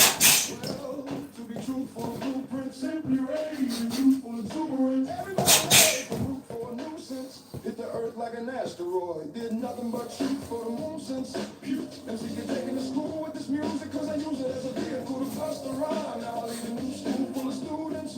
I'm a product of rock, him, like him, Tupac, NWA, Cube, hey, Doc, Randella, Easy, thank you, they got slim. To one day grow up, blow up, and be in a position to meet Run DMC and induct him into the Mother Rock and Roll Hall of Fame. Even though I walk in the church and burst in a ball of flames. Only Hall of Fame I'll be inducted in is the Alcohol of Fame on the wall of shame. Think it's all a game till I walk upon the flames off a plank and tell me what enough are you thinking? Little G looking boy. So G, I can barely say it with a straight face looking boy. You witnessing a massacre like you're watching a church gathering take place looking boy. That boy is G. Looking boy, you get a thumbs up, pound back, you know, way to go from your looking boy, what you say, looking boy, I can help you from playing looking boy. I have never asked nobody, get out of my face, looking boy, basically boy, you're never gonna be capable of keeping up with the same pace, looking boy, cause I'm beginning to feel like a rap god. Man's coming in. 1 minute. The way I'm racing around the track on me, NASCAR, had to learn harder, the trailer park the white trash god, kneel before General Zod, this planet's Krypton, no, Asgard, so you'll be Thor, and I'll be Odin, you wrote it, I'm running from let off, and I'm reloading, immediately with these bombs I'm floating, and I should not be woken, I'm the walking dead, but I'm just a talking head, a zombie floating, but I got your mom deep, I'm out my ramen noodle, we have nothing in common, poodle, I'm a Doberman, pinch yourself in the hole to pay homage, pupil, it's me, my honest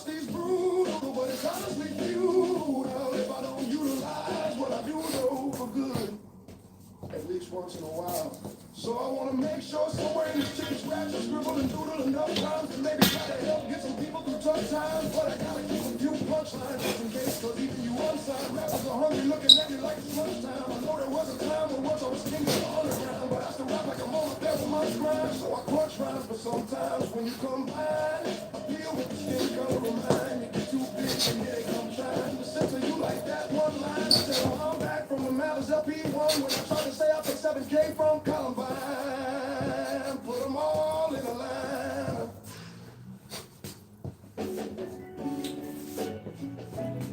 Adverts.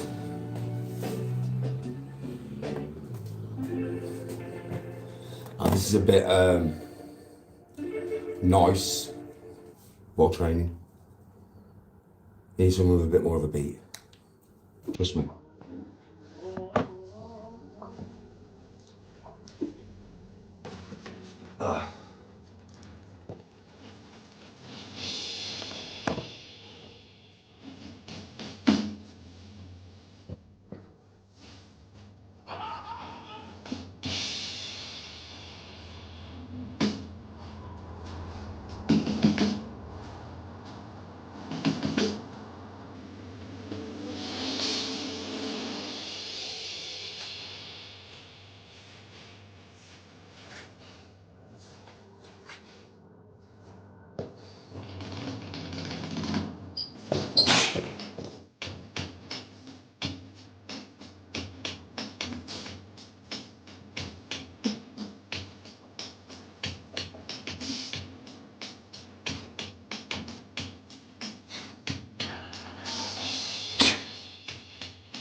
AI covers are back, chat.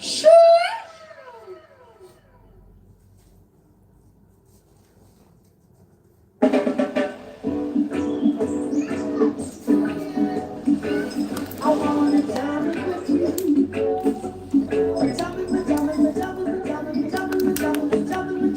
Hope you like diamond too. With the award-winning Aviva pension, you get the freedom to invest your way from just £25 a I don't know what you heard about me, but a bitch can't get a dollar out of me. No Cadillac, no perms, you can't see that I'm a motherfucking PIMP. I don't know what you heard about me. Heating's on. Red off in here. Can I put it on for Tony? I don't know where the fuck she is. Cadillac, no perms, you can't see that I'm a motherfucking PIMP. Just balance. Now shorty, she in the club, she dancing for dollars, she got a thing for that Gucci, that Fendi, that Prada, that BCBG, Burberry, Dolce and Gabbana, she feed them foolish fantasies, they pay her cause they want her, I spit a little G-man, and my gang got her, an hour later, had that ass up in the Ramada, them trick niggas in her ear saying they think about her, I got the bitch by the bar trying to get a drink about her, she like my style, she like my smile, she like the way I talk, she from the country, think she like me, cause I'm from New York. I ain't that nigga tryna holler, cause I want some head. I'm that nigga tryna holler, cause I want some bread. I could care less how she perform when she in the bed. Bitch, hit that track, let your day come and pay the kid. Look, baby, this is simple. You can't see, you fucking with me, you fucking with a P.I.M.P. I don't know what you heard about me, but a bitch can't get a dollar out of me. No Cadillac, no perms, you can't see that I'm a motherfucking PIMP. I don't know what you heard about me, but a bitch can't get a dollar out of me. No Cadillac, no perms, you can't see that I'm a motherfucking PIMP. I'm about my money, you see, girl, you can holler at me. If you're fucking with me, I'm a PIMP. Now what you see on TV, no Cadillac, no greasy, head full of hair. Bitch, I'm a PIMP, come get money with me. If you're curious to see how it feels to be with a PIMP, rolling a Benz with me. You can watch TV from the backseat of my V, I'm a PIMP. Girl, we could pop some champagne and we could have a ball. We could toast to the good life, girl, we could have it all. We could really splurge, girl, and tear up the mall. If ever you needed someone, I'm the one you should call. I'll be there to pick you up if ever you should fall. If you got problems, I can solve them. They big or they small. That other nigga you be with ain't about shit. I'm your friend, your father, and confidant. I know what you heard about me, but a bitch can't get a dollar out of me. No Cadillac, no perms, you can't see that I'm a motherfucking PIMP. I don't know what you heard about me, but a bitch can't get a dollar out of me. No Cadillac, no perms, you can't see that I'm a motherfucking PIMP. I told you fools before, I stay with the tools. I keep a pin, some rims, and some jewels. I holler at a hoe till I got a bitch confused. She got them payless, me, I got them baby shoes. I'm shopping for chinchillas in the summer, they cheaper, man, it's home. You can have them when I'm done, I ain't gon' keep them, man. Bitches come and go. Balance that. You're saying it's secret, but you ain't gotta keep it on the low. Bitch, choose with me. Now, I ain't stripping in the street, stretch out. Hamstrings. Get your ass beat, now leave my bottom bitch. She always coming with my real ass nigga. She was with, put stitches in her head. Get your hoe out of pocket, I put a charge on the bitch. Cause I need for TVs and AMGs for the six. Oh, make a pin bridge, I ain't playing bitch. Catch a date, suck a dick shit. I know what you heard about me, but a bitch can't get a dollar out of me. Cadillac, no Keep your legs dead straight, locked. Keep your legs locked at the knee, yeah? I don't know what you heard about me, but a bitch can't get a dollar out of me. No Cadillac, no perms, you can't see that I'm a motherfucking PIMP. Yeah, in Hollywood they say there's no business like show business. In the hood they say there's no business like whole business. Again, legs dead straight. They say Down. I talk a little fast, Yeah. but if you listen a little fast, I ain't gotta slow down for you to catch up, bitch.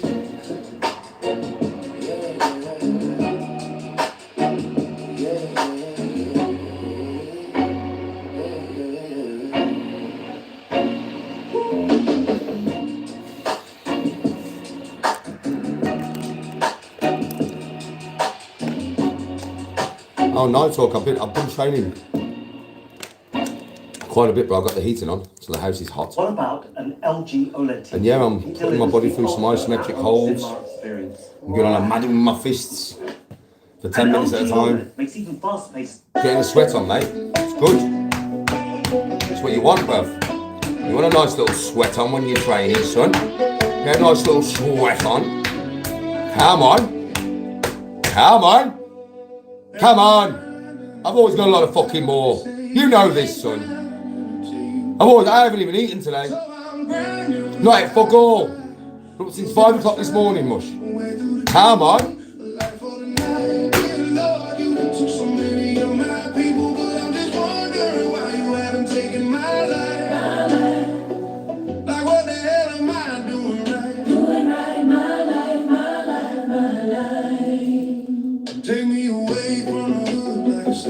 I won't night walk. I won't. I know it's only concern.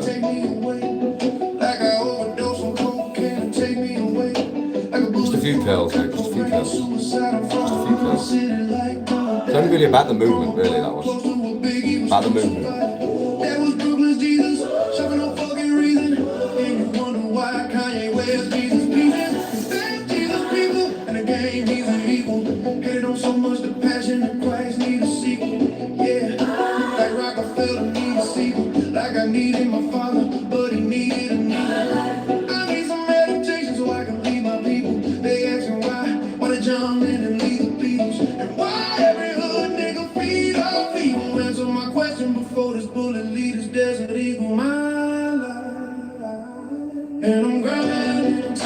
I'm grinding.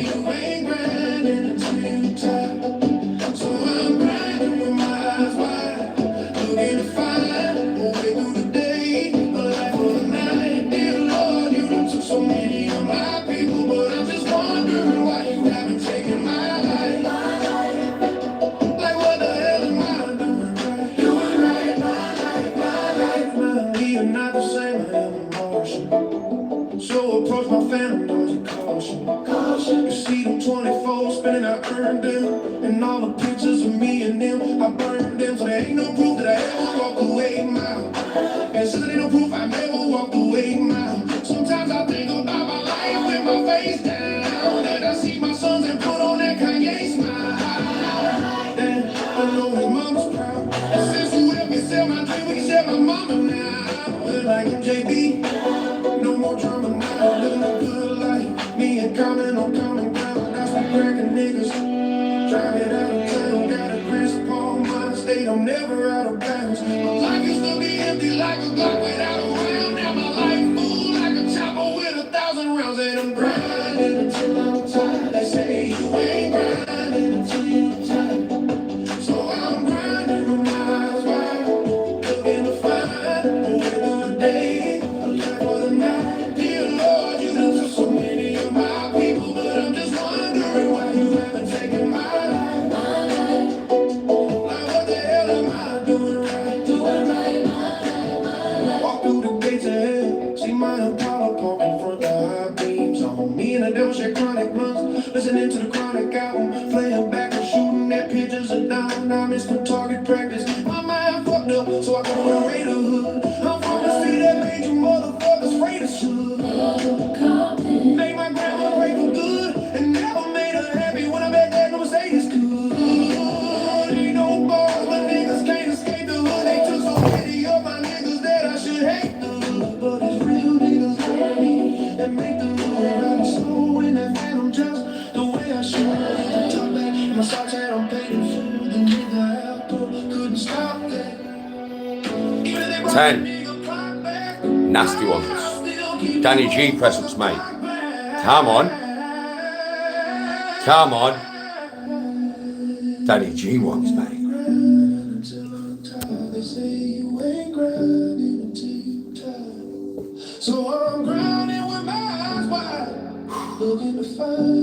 These are fucking nasty as fuck, mate. So nasty, so good. So nasty, but so good.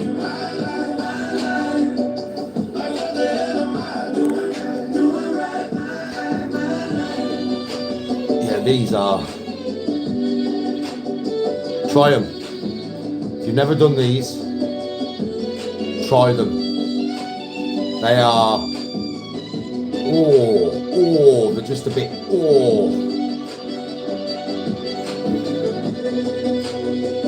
Right, so only 10. If you can get 10 of these, you're fucking strong. You'll see what I mean.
Lovely they are.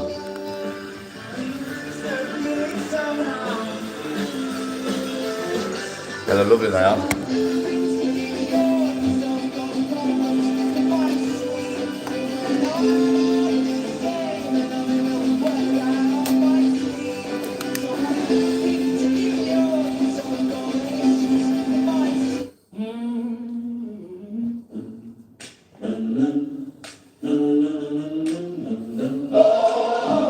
With so much drama in the LBC, it's kind of hard being Snoop D, O-double-G. But I somehow, someway, keep coming up with funky shit like every single day. Man, kick a little something for the G's, and make a few ends as I breeze through. 2 in the morning and the party's still jumping, cause my mama ain't home. I got bases in the living room getting it on, and they ain't leaving till 6 in the morning. So what you wanna do? Shit, I got a pocket full of rubbers and my homeboys do too. So turn off the lights and close the doors. But what we don't love anymore.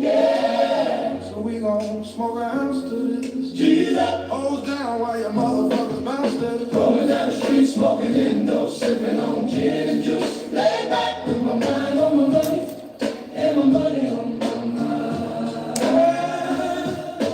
Rolling down the street, smoking indoors, sipping on gin and juice. Lay back with my mind on my money and my money on my mind.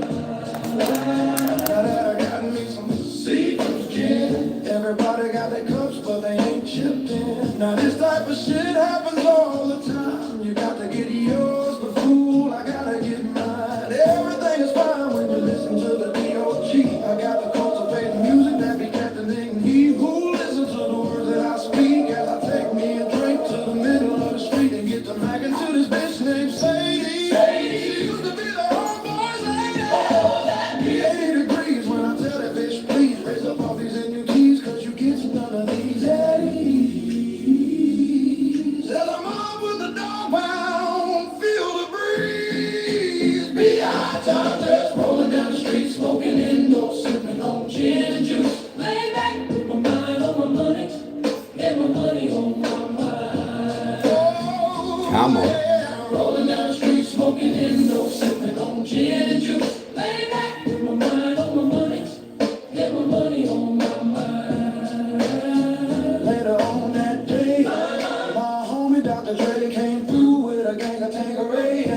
moving, bruv. Come on. Bubonic chronic that made me choke. Shit, this ain't no joke. I had to back up off of it and sit my cup down. Tanqueray chronic, yeah, I'm fucked up now. But it ain't no stopping. I'm still popping. Dre got some bitches from the city of Compton to serve me not with a cherry on top. 'Cause when I bust my nut, I'm raising up off the cot. Don't get upset, girl. That's just how it goes. I don't love you hoes. I'm out the door and I'll be rolling down the street, smoking Indo, sipping on gin and juice. Lay back with my mind on my money and my money on my mind. Oh yeah, rolling down the street, smoking Indo, sipping on gin and juice. Lay back with my mind on my money and my money on my mind.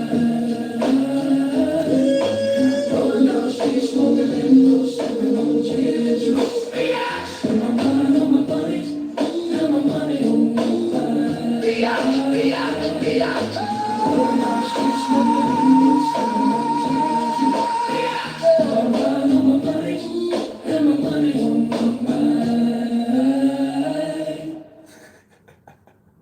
That's life. That's life. And as funny as it 1, 2, 1, 2, 3, 4.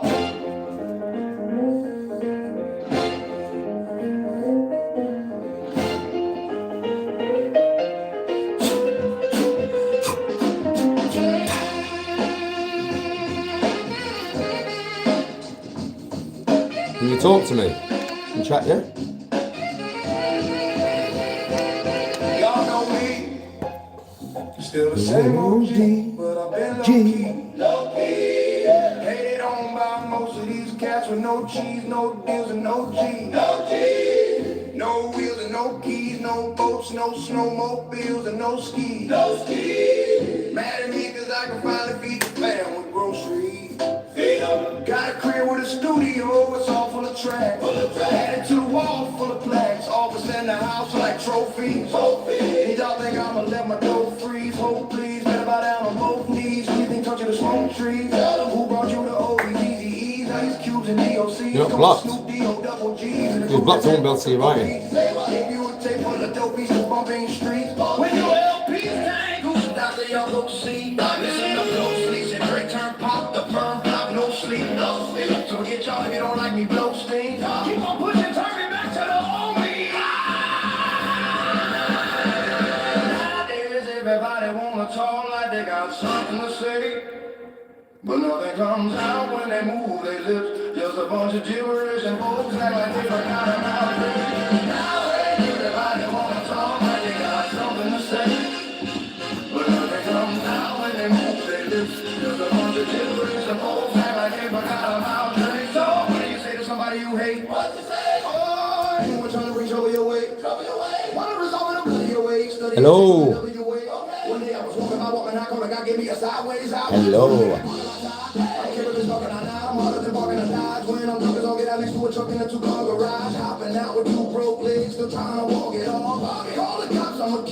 No, Macbeth.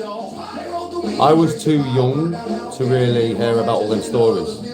I'm the youngest. My brother knows about more shit about that than me, but like, no, I don't. I just know he was in the Marines.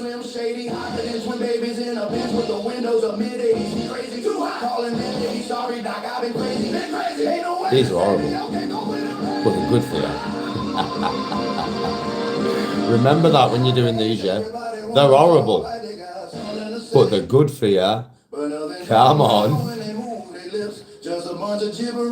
Anything worthwhile ain't easy, man.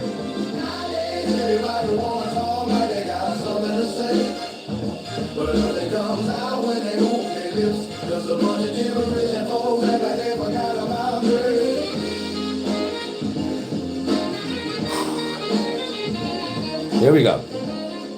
Just 10.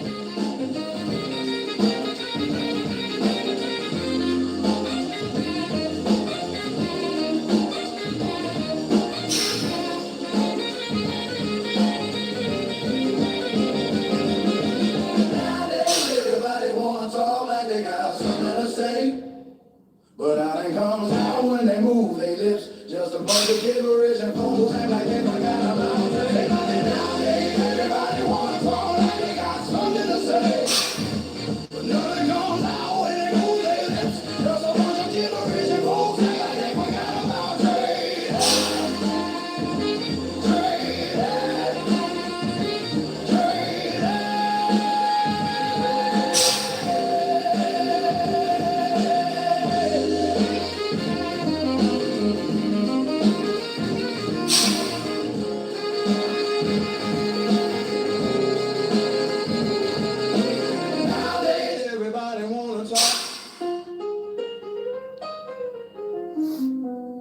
But when it's time to speak you,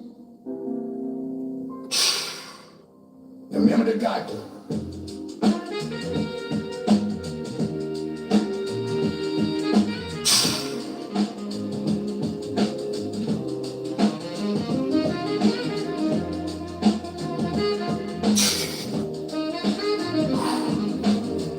They're lovely. Not.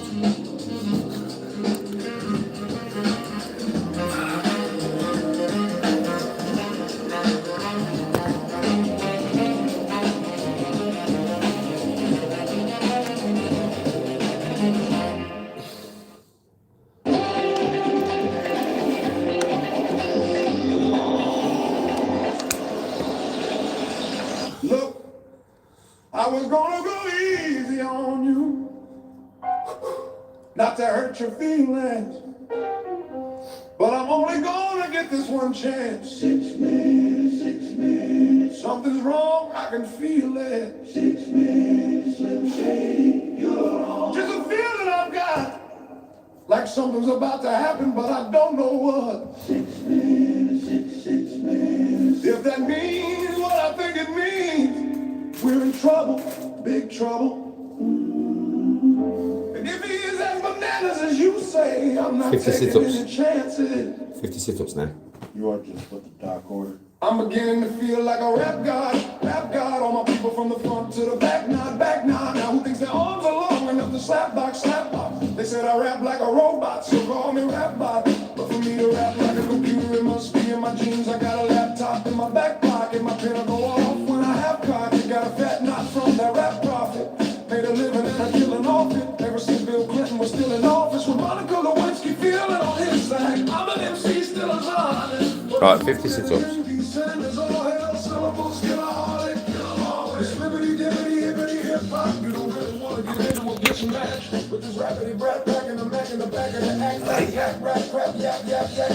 And at the exact same time, I attempt these lyrical acrobat stunts while I'm practicing now. I'll still be able to break a mother table over the back of a couple of them, crack it in half. Only realize it was Hello, Amy. How are you?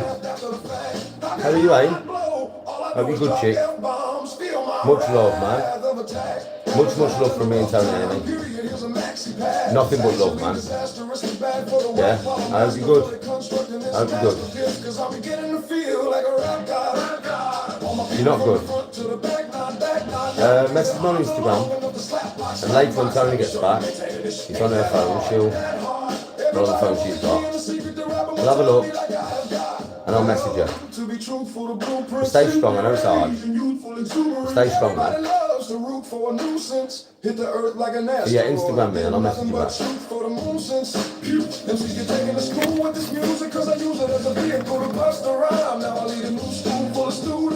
I'm a product of Rakim, Lakim, Shabazz, Tupac, NWA, QA, Dr. Angela, Easy, thank you, they got slim.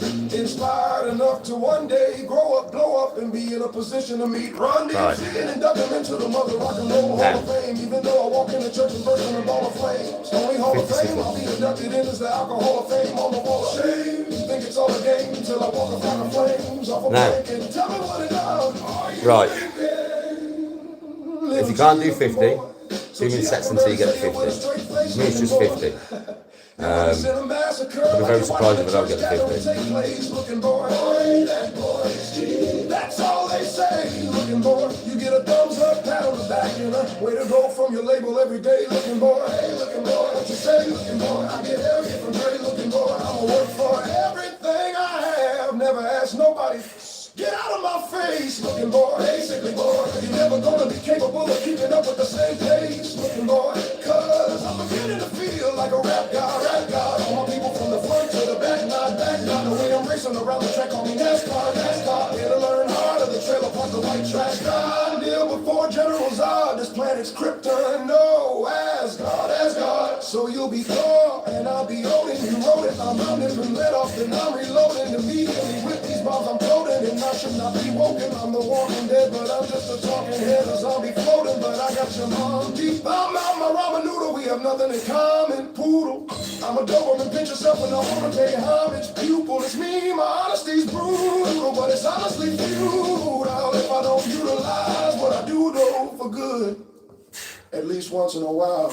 So I wanna make sure somewhere in this chicken scratch I scribble and doodle enough rhymes to maybe try to help get some people through tough times. But I gotta keep a few punchlines just in case, cause even you unsigned rappers are hungry looking at me like it's lunchtime. I know there was a time where once I was king of the underground, but I still rap like I'm on my devil mind's grind. So I crunch rhymes, but sometimes when you combine a feel with the skin color of mine, you get too big and here they come back. To censor you like that one line, I said, oh, I'm back from the Mathers LP1 when I tried to say I'll take 7K from Columbine.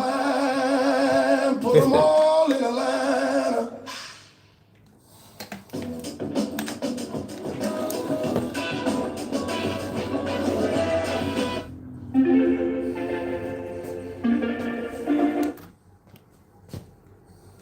I don't know what you heard about me.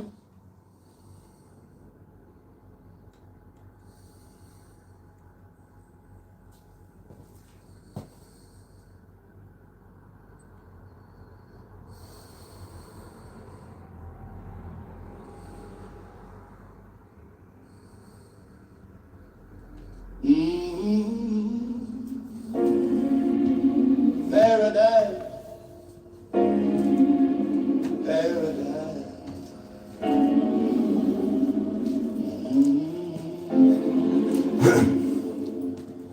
As I walk through the valley of the shadow of death, take a look at my life and realize there's nothing left. 'Cause I've been blessed and alive for so long. Even mama thinks my mind is gone. But I ain't never crossed a man that didn't deserve it. He treated like a punk, you know that's unheard of. Unheard of.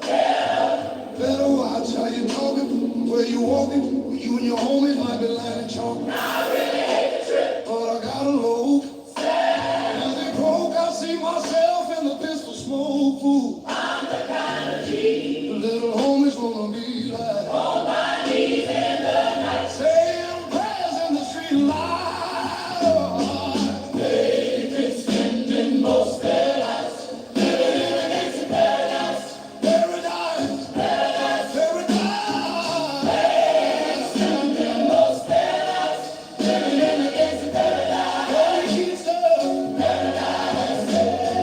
David spending most their lives, most of their lives. Paradise, paradise, paradise, paradise. Spending most their lives living in the Dixie paradise. Paradise, paradise. Look at the situation you got me facing. I can't live a normal life. Raised by the street, yeah. Gotta be down with the hood team. Oh Lord, too much television watching. Got me chasing dreams. Chasing dreams. I'm an educated fool with money on my mind. Got my tin in my hand, the gleam in my eye. I'm a low down gangster. Sad tripping man. My homies is down. Death ain't nothing but a heartbeat away. Oh, living life do or die. What can I say? What can you say? I'm 23 now.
I messaged Amy on Instagram.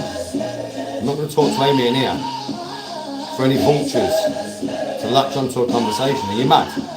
Amy's vulnerable right now. I'll talk to Amy on Instagram, away from all of you.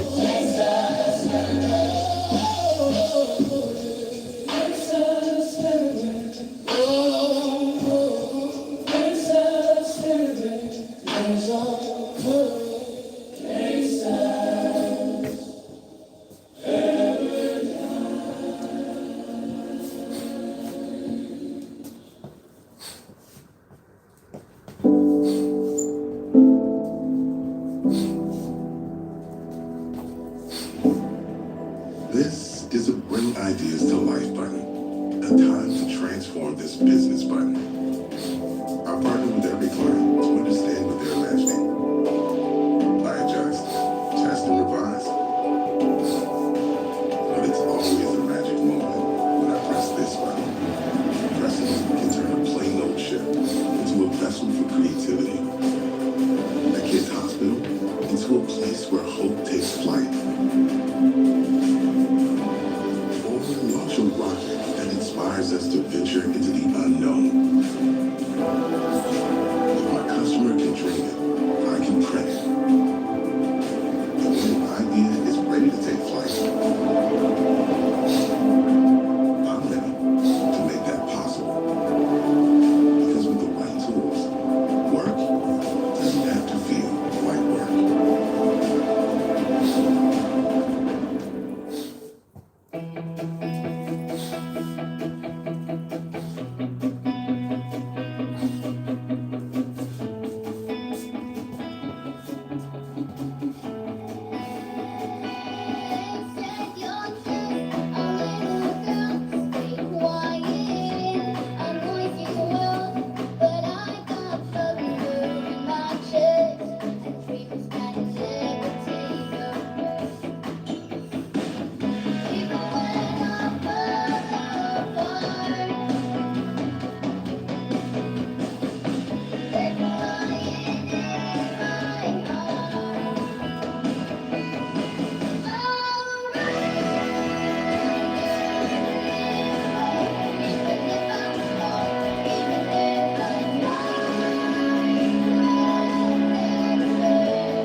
wish death upon me.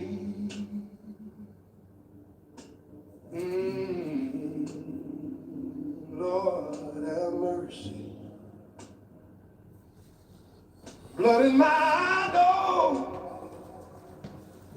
and I can't see. I'm trying to be what I'm destined to be, and men trying to take my life away. I put a hole in a man for messing with me. My back on the wall, now you gon' see. Better watch how you talk when you talk about me. See that, Ron? 'Cause I'll come and take your life away.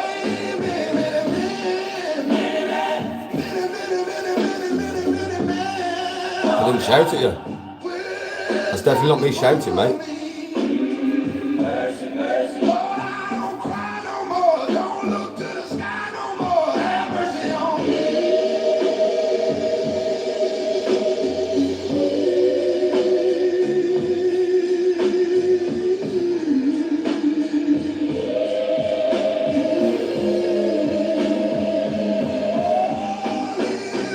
Put money on my head. Refund that bet I ain't dead yet. I'm that diamond in the dirt. Still on fire. The underground king still wearing my crown.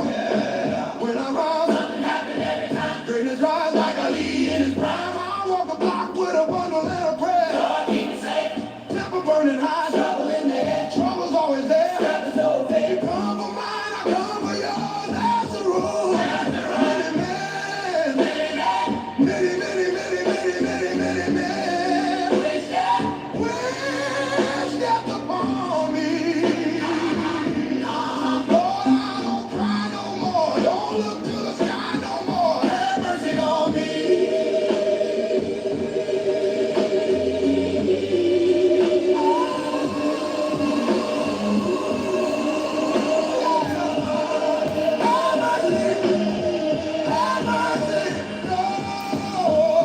Sunny days ain't nothing without rain. Joy don't feel right without pain. There gotta be Now I can eat. scars your soul. I'm gonna have something very simple to begin with, mate. Some cheese on toast or something. But now I can eat.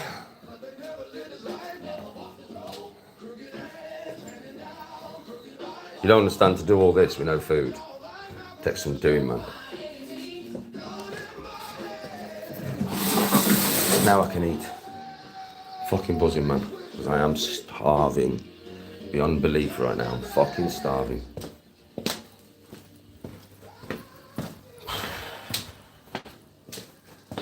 That's what you get for training all day, right?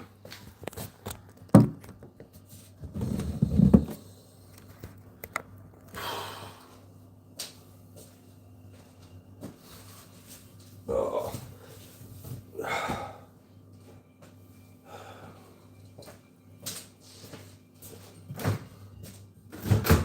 What should I have? Something simple, then.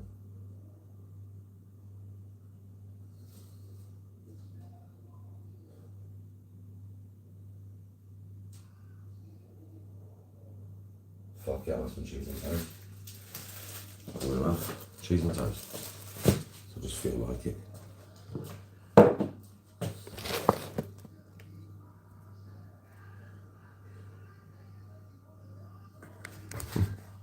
Well, I'm probably way better than you at golf. Probably way better than you'll ever be at golf. Probably, I would imagine. That's because I trained for it.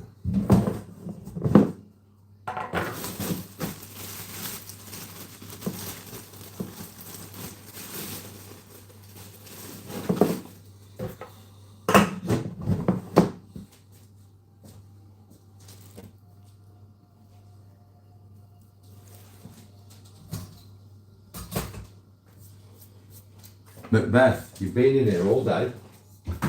Yeah?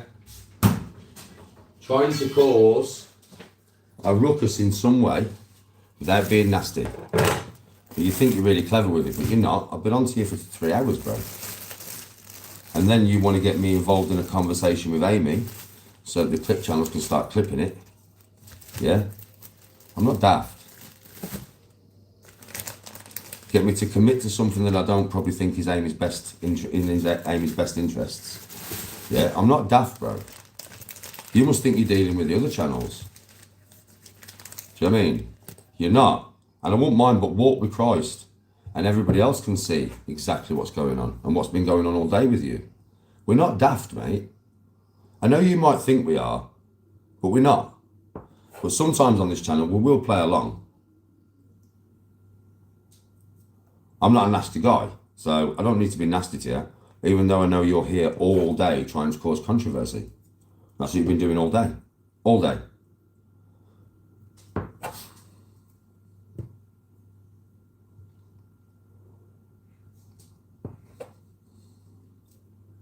You know what I'm talking about, bro. You know, and so does most of my chat, especially my mods. The Rolex for 2 hours. Yeah? And Amy comes in here, who's in a bad way, and you want me to start having a conversation with Amy about her mental health in my live. Amongst other things that you've been speaking about today.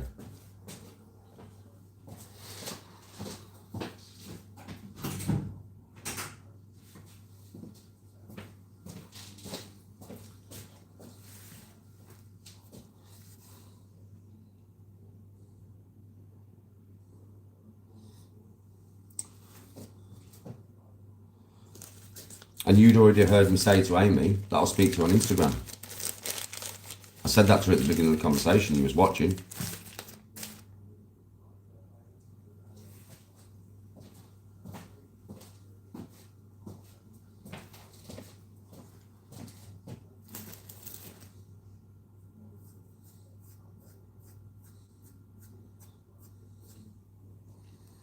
My mods are a bunch of cunts. Well, that's not going to get you far in chat, is it?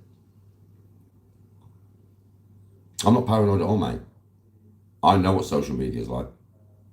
I can read people like a book. I really can. Not paranoid at all, mate. Judging by what people say, their intentions behind their words.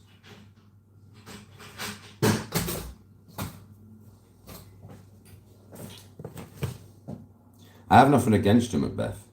This is not me hating on you or anything. I have nothing against you, mate. I'm just pointing out what I'm observing. It's not just you. I mean, there's far worse than you in here, buddy.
Yes, for those of you that didn't know, man's got curly hair.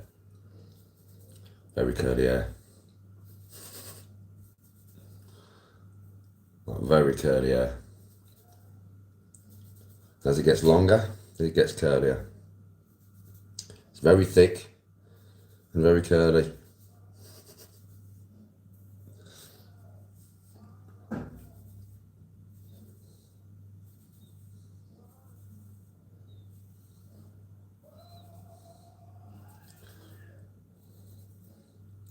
Macbeth, listen. Like I said, I have no problem with you, mate.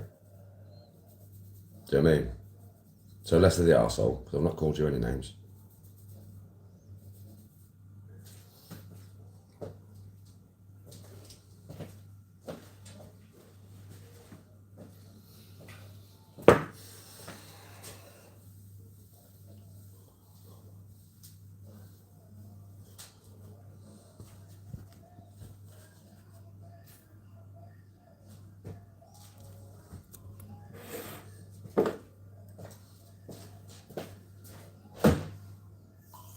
I haven't even called you a troll, bro, that's the thing.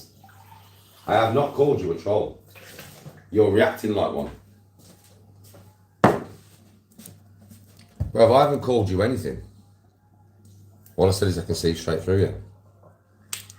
You spent hours earlier on about the Rolex. And then Amy comes in here that's vulnerable and you want me to have a chat about her mental health in here. I mean, which is not going to happen. Do you know what I mean?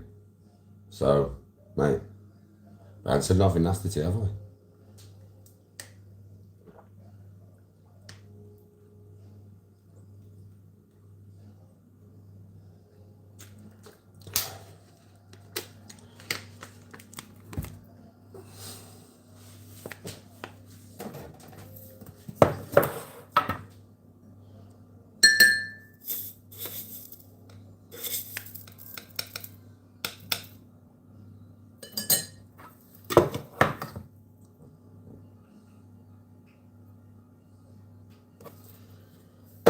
Because you wanted me to start having a conversation with her when you knew that she was in a bad place because she said in chat. So then all you should say to her is, good luck, Amy. And that's it, like I did. And I'll speak to you on Instagram. And that should be enough for you because you should know what YouTube's like.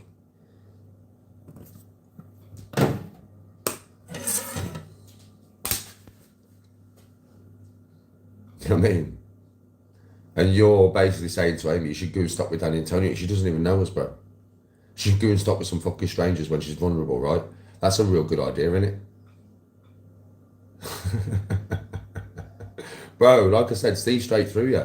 It's not even me, it's not just me. All my mods can as well. Yo, mods, do you agree with what I'm saying? Tell me if you agree with what I'm saying now. If my mods tell me, nah, Danny, you're so far off the base, then I'll you know what I mean? I'll stop and I'll be like, okay, I was wrong. Mods, what do you think? What do you think to this situation that I'm explaining right now?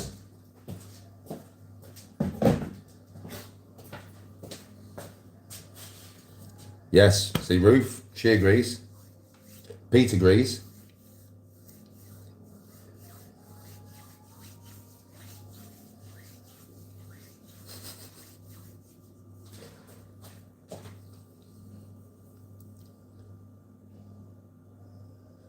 No, I couldn't bag it. No, I couldn't at all. My mods would not agree with me on this. They would openly say to me, because they know they can.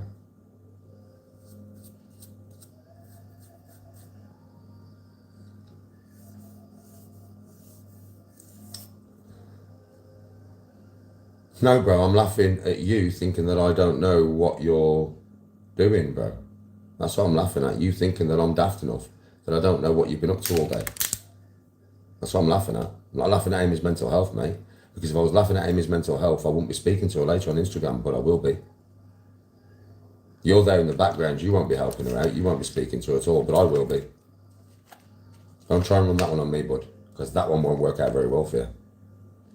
Simple. Everybody will know, they'll just be like, what the fuck's he on about? Danny's the one who's going to give him her time later, give her his time later. And Tony will. You're not going to be there for her though, are you? Nah.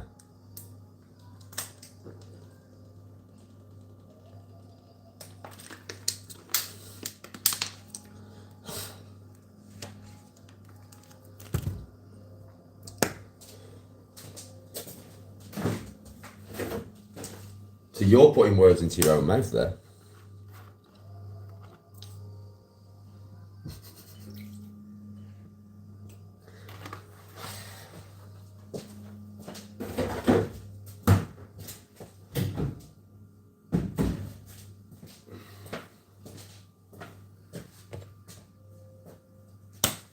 Roof, my fingers are itching.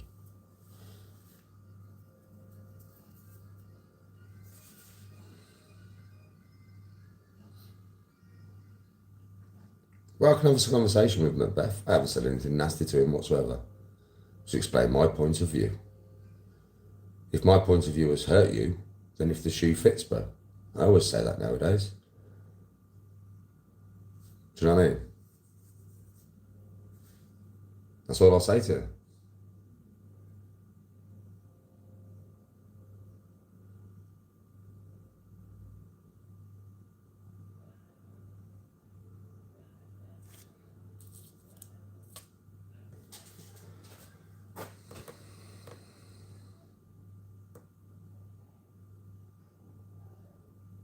How am I in a dressing gown? What? Hey? It's not a dressing gown, bro. It's my skin. It's my skin, bro. Look. It's attached to me. Do you know what I mean? Look. It's actually, it's attached to me, bro. You know what I mean? Just it's attached, bro. Look. It's attached, bro. See? It's all attached, bro. Look. It's all attached, bro.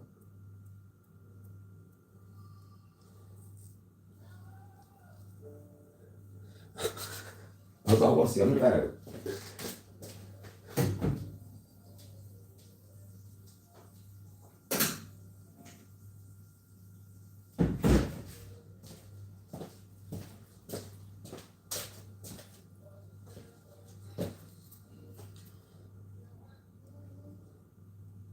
Dublin was wicked, bro. It was wicked. Yeah, Dublin was wicked, bro. It was funny. Very fun. That's not right. Fuck out of here. Very fun, bro.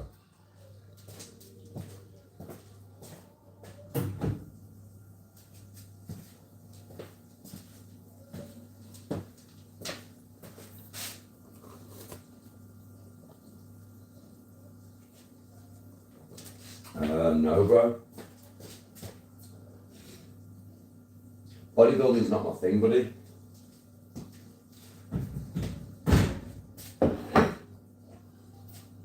Well, thank you very much for the compliment.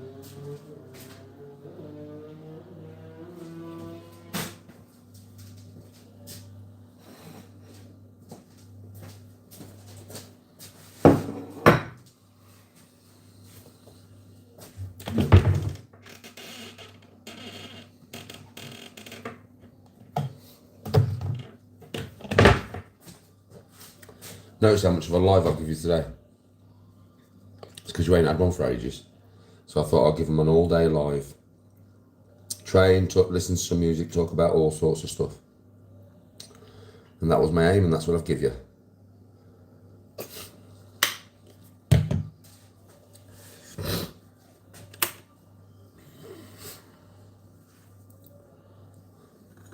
I do stuff while I'm live. Like today, all I've had to do today, bro, is train, clean up,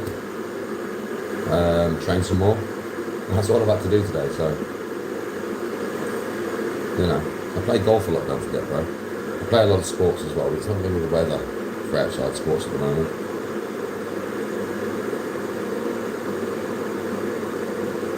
It's a very nice watch here, it is, bro. So if you go back to the beginning of this live, probably about half an hour in or something, I do proper let you see it all, like, it's a really nice watch, bro. Whether it's fake or not, it don't matter to me, it's a fucking nice watch. If it's a fake, it's a very good one, do you know what I mean? And it's a really nice watch, bro, it's really nice.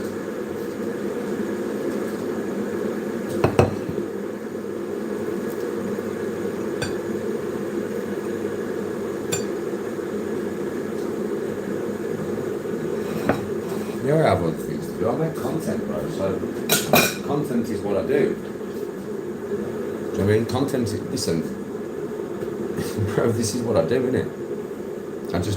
I am a content guy. This is what I do. So whenever I'm making content, I'm actually working, bro. This is my job. I work my job a lot more than you would at a normal job, right? Is that you, Bob? Huh? Yeah, but I forgot. You should have been home ages ago. She must have been working late.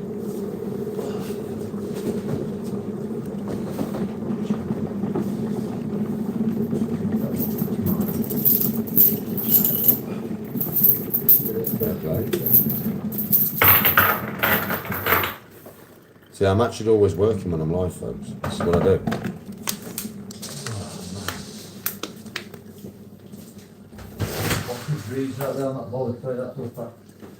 I mean, I've worked all my life. Everybody knows this. Most of the time I've been live. It's only been since the beginning of this year that I've not been working, or when I was waiting for my operation. Other than that, I've worked all the time. I've been on social media for 7 years, and I've worked all the fucking time. So it's not like you're talking to somebody who doesn't work, mate. I've always worked. It's just now there's a potential that I'm probably going to be able to do social media and earn the same money as I would from work. You know what I mean? Well, I already earn probably what I would do from a normal job. Well, I'm not going to go into all that, to be honest. It's none of your business. But all I'll say to you is this, yeah? Right? I'm alright, put it that way. And with social media, it only gets bigger. You only get more views. It's just the way it works. Well, it does for me anyway. So,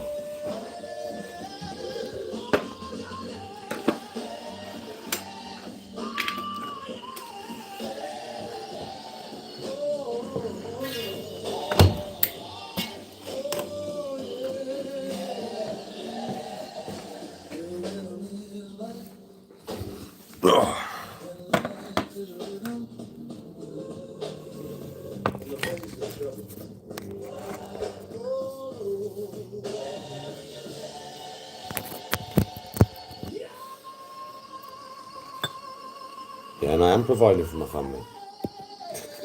You're on about, bro. I just told you I do earn money from this, you know. I wouldn't do it otherwise. I'm not going to tell you what I earn because it's none of your business, but fucking hell.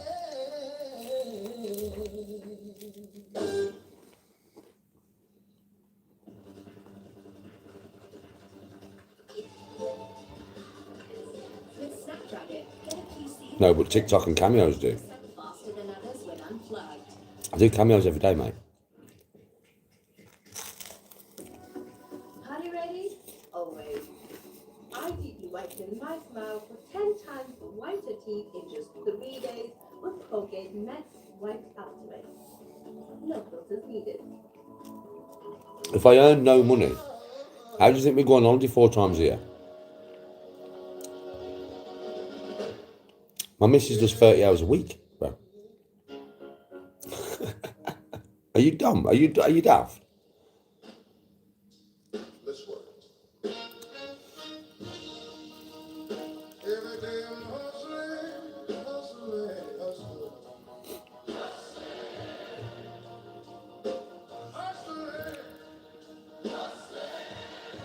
Keep grinding. Actually, I've never been to Benidorm. So you're very wrong there, aren't you? Tony went to Benidorm. Not me.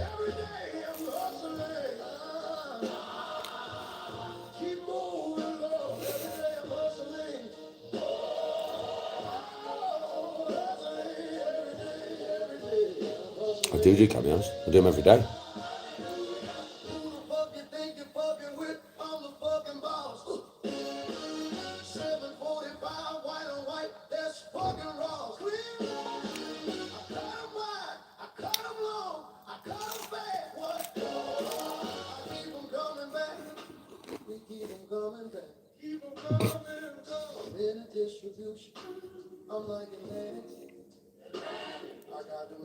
If I wanted to go to the Amalfi Coast, I'd go to the Amalfi Coast. The Amalfi Coast ain't 20 odd degrees on Christmas Day. Is it? That's why we go to Tenerife, mate, because we go at Christmas. And anybody been to Tenerife knows how expensive it is at Christmas to get there, mate. Not cheap at Christmas, it's expensive as fuck, bruv. I could go to the Amalfi Coast twice what it costs at Christmas. Are you fucking mental, bro?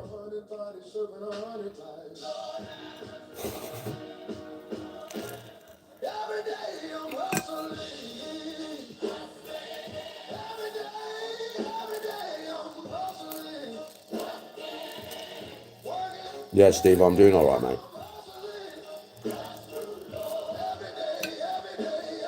Bare weird people in this chat.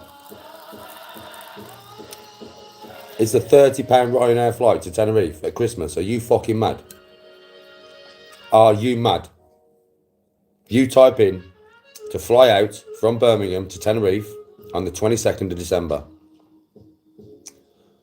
Bro, just type it in. Are you mad, bro? You're mad.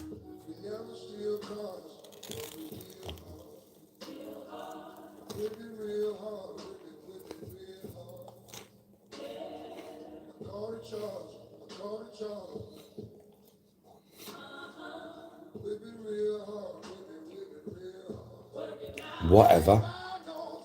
But what I'll say to you, yeah, is fuck off. You already are. Bye.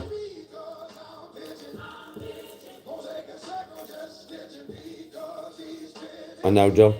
Tell me about it. He's gone. He's gone. What a knobhead.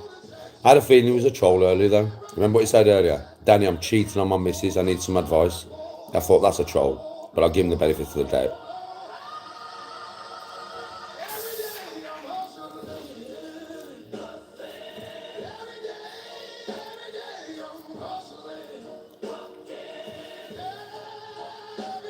No, John.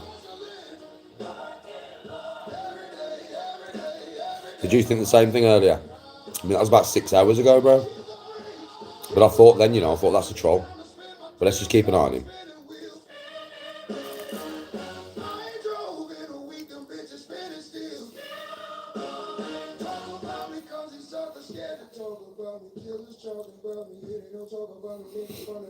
Yes, it is, Tom. Yeah, he was trying, John. Trying to be subtle. But you could tell.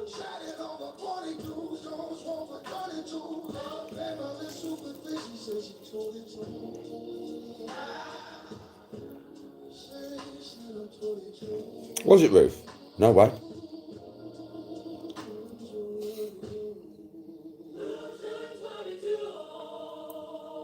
Jed, how you doing?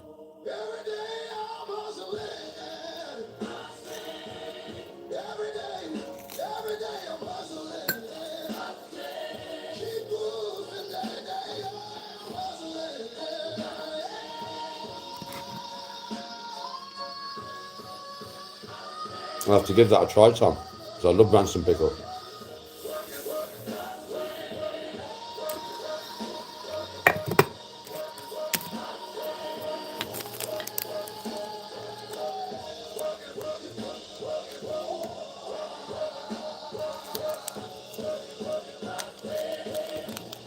I bet Australia's not cheap. I bet you it's not.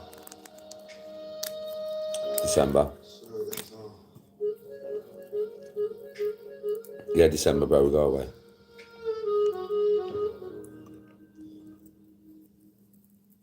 Hello, Kerry.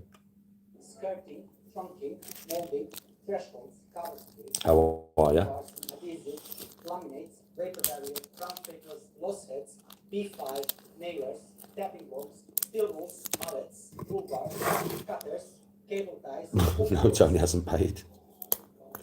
Shims. Actually, Josephine, it's easier for me, actually. Yeah, she has, yeah. It's just easier for me, innit? Like I said, I've only got £12.50 in my bank, mate. That's all I've ever got. It never goes above £12.50.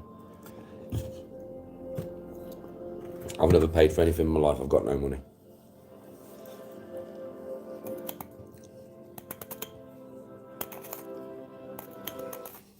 Thank you, Richard. Respect. I'm glad you're enjoying the content, bro. I have got loads from Dublin, But my channel's virtually monetized now. I'm just going to wait for them to confirm it. Like, and when it is, I'll put the content out. So you'll enjoy that content, bro. It's me just loving my life, innit? It's quite a lot of it. Probably about 3 half-an-hour videos. Probably about an hour and a half of footage, like. So yeah, you'll enjoy that.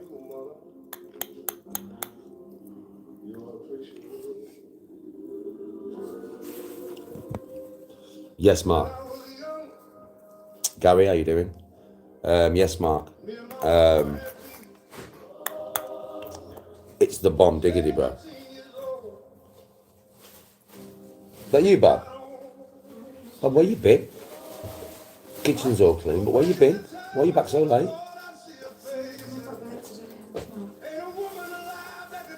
I was going to ring you. I was thinking, if she's not back in half an hour, I'm ringing her, man. Huh? Oh, don't listen now. Your coffee's ready in there? Yeah.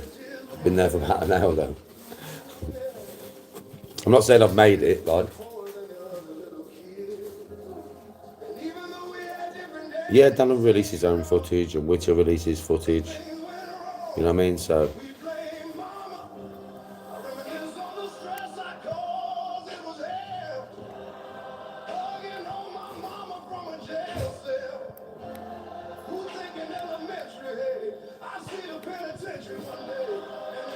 But yeah, New Year's Eve in Tenerife's amazing, bro. I'll be there this New Year's Eve.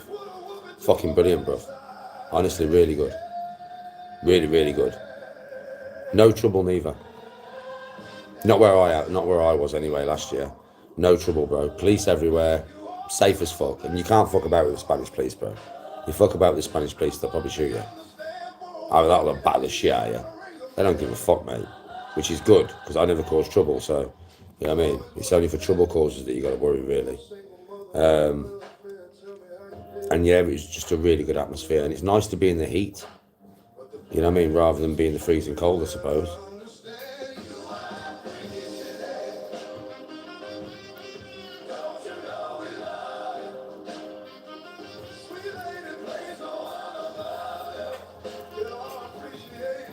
You will enjoy it. Damascus. Damascus? Where's Damascus? Is that Turkey? Is Damascus in Turkey, or am I wrong? I might be wrong.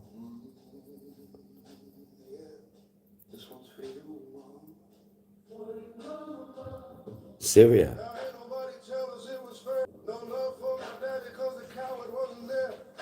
I didn't know where Damascus was. I'm quite happy to say I didn't know where Damascus was. I don't know where everywhere is in the world.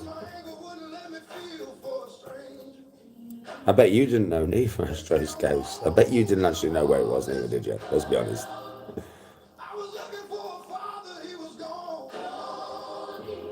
Yeah, Christmas last year was brilliant.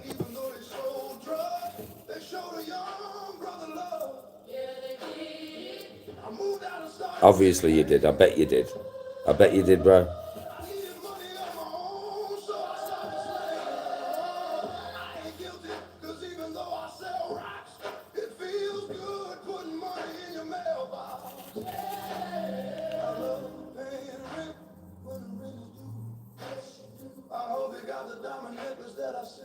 At least I can sit here and say I didn't know.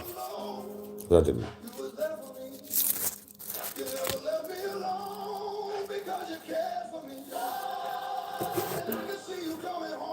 Fins and feathers, that's funny.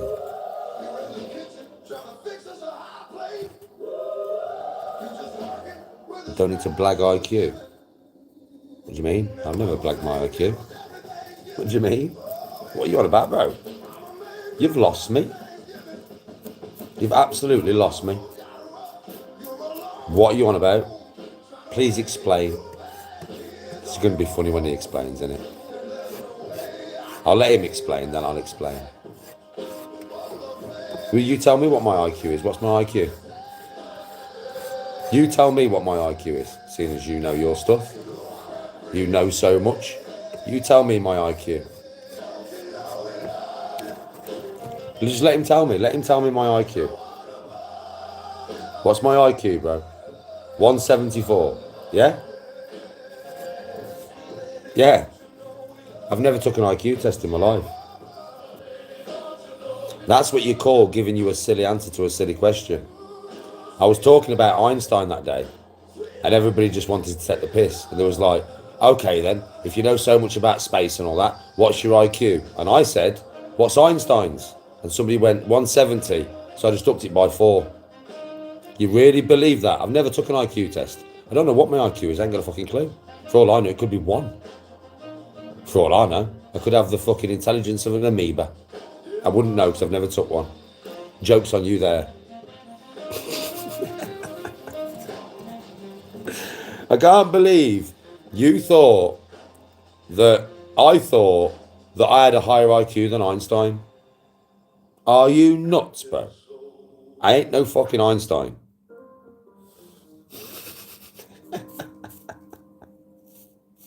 People are so gullible. Oh, they're so gullible.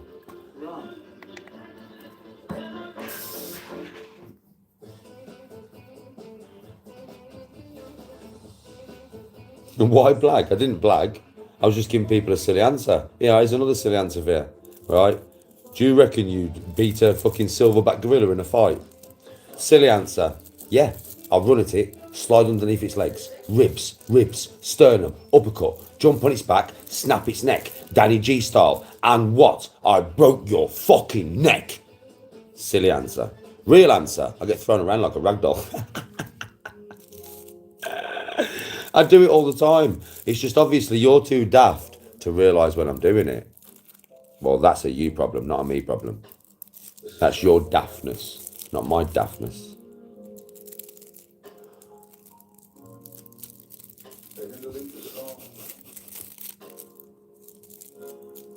The soul always finds a way.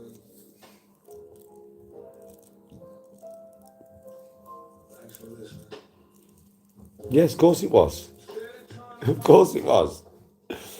Do you think you'd beat Conor McGregor in a fight? Yeah, he's too small. I'm too fast and he's too small.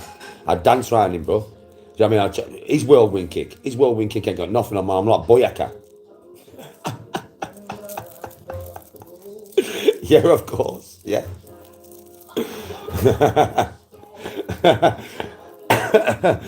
Oh, God. Fucking hell, man. This shit's funny, man. Swear.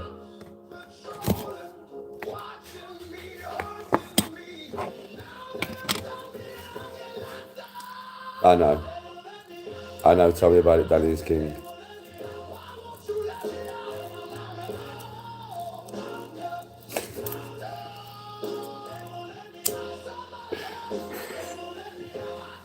I get all sorts, I do. Danny, do you think you would have been able to stand for longer than the 300 Spartans by yourself? Yeah. You don't want to come near Danny's shield wall, bruv. I'm a fucking Viking berserker from Valhalla. What do you mean? Do you think Xerxes' army would have a chance against me? I'd hold fucking Thermopylae Pass by myself, bruv. I don't need no Spartans. Move the Spartans. Leonidas ain't got nothing on me, mush.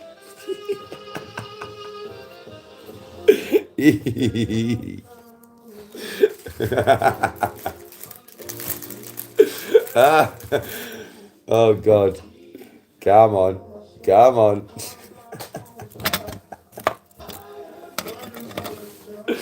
Yes, Ray.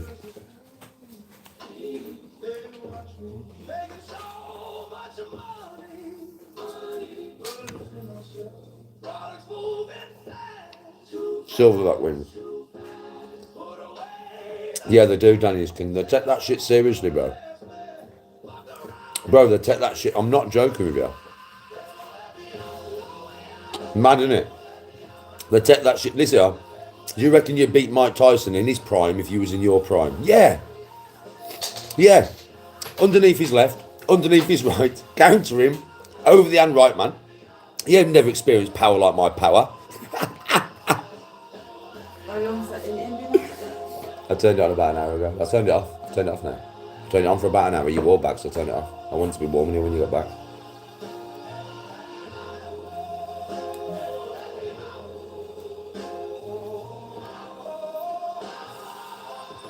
I don't think so. It's the strength of the gorilla, bro. It's 10 times stronger than a human, like me. 10 times stronger than me. Now, I know a Bengal tiger's massive, but if I was 10 times stronger than what I am now, maybe I could pull its legs off. Literally. If I get my arms around its neck, I'm going to snap its neck like a twig. A gorilla is 10 times stronger, bro, than an average man. So the motherfucker can bench 1,000 kilograms, bro. Think of that. Hmm?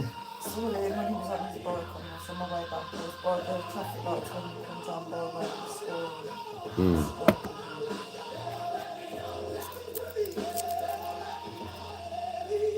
10 times, bro. Your biggest silverback. Research it, I swear to. 10 times. Your biggest silverback. Your normal every day, nah, but your biggest fucking male silverback, bro, is 10 times stronger than a man. No joke. Rip a fucking tiger in half. Literally. I know a tiger's got its claws, but once that gorilla gets hold of it, it's fucking dead. They are very strong. Yeah, 6 to 10 times. So your biggest silverback is going to be 10 times stronger, bro. Think. That fucker could probably fucking throw a car around or some shit, bro. Tom says hello, Bab. Says hello.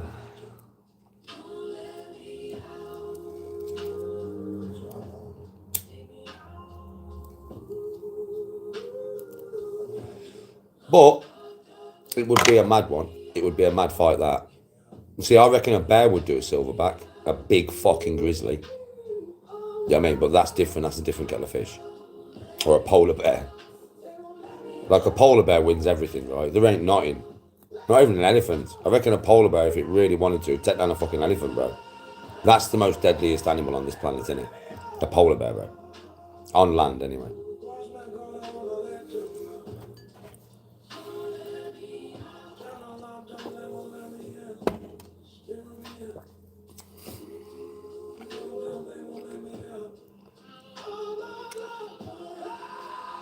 Nah, no chance, bro. A bear would win. They're massive. Bears are huge, bro. Like polar bears are fucking, well, what are they? What did you say? 10 or 11 foot? 11 foot, bro. 11 foot, and what do they weigh, man? And like between half a ton and a ton of animal.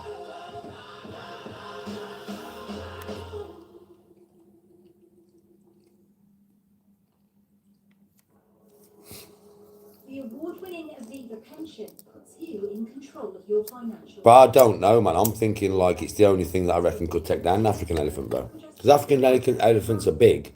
But when you think of a polar bear, 11 foot, where he stood up, it's 11 foot. How big is an elephant? From head to foot. How big is it? How tall is an elephant? I'm curious, I don't know. Get up to 22 hours of battery life. Bro, I watched something with a honey badger yesterday. Listen to this. It was the life and the day of a honey badger. Right? It was funny as fuck. This honey badger, no, it was a week in the life of a honey badger. On Monday, yeah, it went into a fucking nest of fucking nasty stinging bees and got stung over 100 times. Didn't bat an eyelid. Went to sleep, slept it off. The next day, yeah, it went and had a fight with a scorpion. Got stung on its face 10 times. Motherfucker didn't give a shit. He fucking ate the scorpion, carried on, went to sleep, moved on the next day. Next day, he went and had a fight with a poisonous snake, bruv. The fucking snake bit it bare times. Didn't give a shit. Just ate it, carried on. The next day, it went and fucking picked on an elephant, yeah? The elephant kicked it all over the place, bro. Motherfucker's still alive. The next day, a bunch of fucking wild dogs had it, like 10 of them, yeah? And they was pulling on it, like trying to bite its tail off. One of them had it by the head. It was being pulled between all these fucking wild dogs, and they couldn't get through its skin. It was like a week in the life of a fucking rabid, absolute fucking crazy little bastard.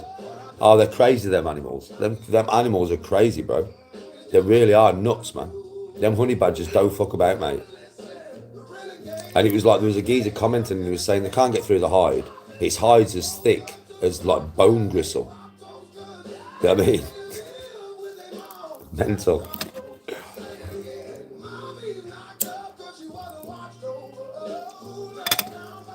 More than 11 foot.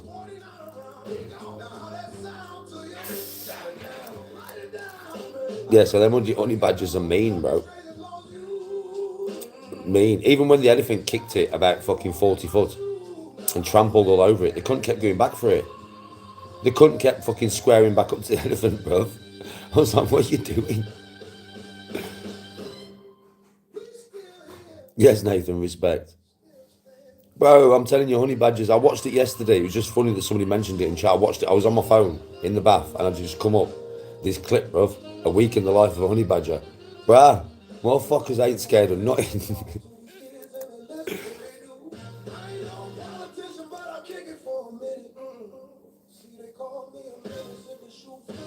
Nah, it's not AI. It was a proper video. It wasn't AI. It was like documentary style filmed from probably loads of documentaries, or maybe the same one. I don't know if it was the same honey badger. It was just like the week in the life of a honey badger. Yes, Nathan. Don't fuck about a honey badger, bro. I'll bite your balls off. You just see man's legging it away from a honey badger. Hence the saying, game as a badger. Yes, never thought about that. Fuckers don't give a shit, bro. They're fucking vicious little creatures. I'll tell you straight, now I know how vicious they are, yeah? And you can't hurt them. Right, if one ever squares up to me, I'll be like, you stay there. I ain't got no problem with you, mate. You just stay there and I'll walk off this way, yeah?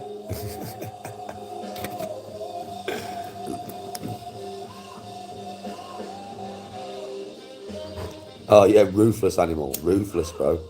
Ruthless. It's not bullshit, Kerry. I'm not joking with you. I watched it. Not bullshit. I watched it on my fucking phone. You might listen. If you scroll through, type in honey badger, type in a week in the life of a honey badger, and you'll probably get the same clip. Type it into YouTube now. I bet you get the same clip, and you get to see him do all these things: poisonous snake, scorpion, bee stings, elephant kicking it, wild dogs trying to rip it apart. I swear to God, bro, all in 1 week.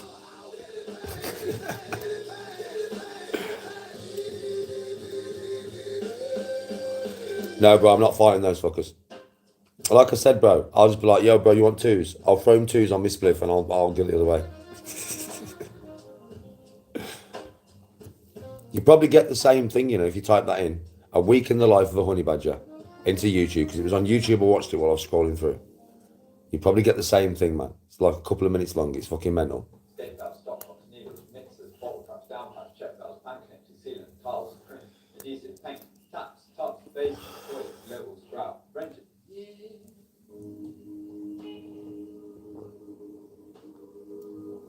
Hippos are dangerous, bro. One of the most dangerous animals, I think, hippos. Dangerous as fuck.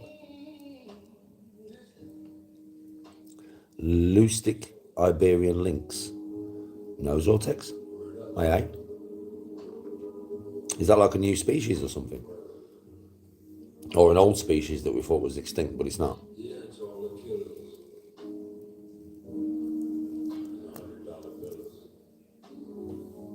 Oh. I don't know what type of scorpion it was. Didn't tell me what type of scorpion it was. It just, you saw it fighting it and you saw it stinging it on the face while it was trying to bite it.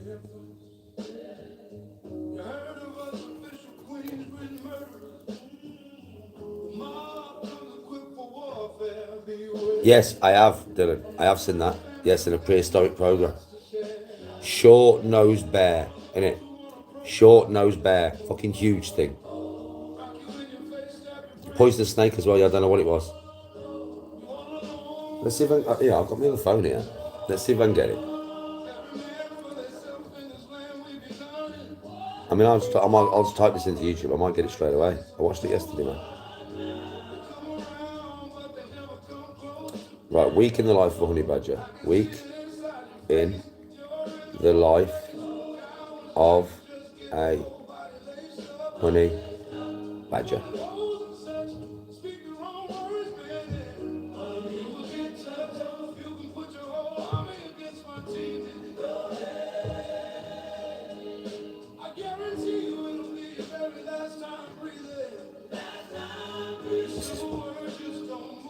Kicks off by playing with the local lion pride, but he's quickly told to piss off It's because the he won't different stop one. going straight for their balls. Next is breakfast, which often includes What did I just raiding. say? Listen. Honey badger usually kicks off by playing with the local lion pride, but but he is quickly told to piss off because he won't stop going straight for their balls. It's time for breakfast, which often includes raiding several beehives full of angry frickin' bees, but its incredibly thick skin is designed to handle these type of things. After breakfast, This it's is not the time to one I mess saw. around with some hyenas, but just like with the lions, it's told to piss off because of its ball-biting shenanigans.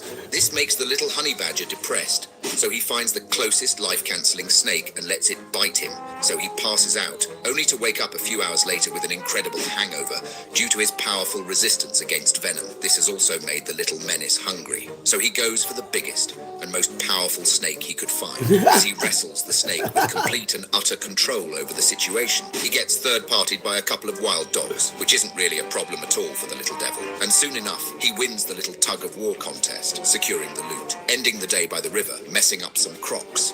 Day in the life of a honey badger. That's not the one I saw. But you get the gist. But he is quickly told Do you get the gist? going straight for their Do you get the gist? Time for breakfast. That's not the one that I saw. Yeah, but that is like, you get the gist though. Yeah, but I'm not joking. I saw something like that. Fucking funny, John. Absolutely funny as fuck, innit? I did tell you, I only typed it in. I didn't find the one that I watched, but I found one that was very similar, right? Within the first search. Told you, I just type it into fucking YouTube. A week in the life of a honey badger. And you might get to the same video I found. I have no need to lie to you. I was watching it in the bath last night, mate. I was laid in the bath just watching this honey badger get mauled from everything. He didn't give a shit. Tasmanian devil. That's what's in Australia, isn't it? Tasmanian fucking devil, mate. Fucking little devil bastards. They'll fucking steal your socks and tickle your toes, can. What's the most deadliest animal? On land? It's got to be a black widow, innit? It'd be something poisonous, bro. It's some little poisonous bastard, I would imagine. It's not going to be a big thing, is it?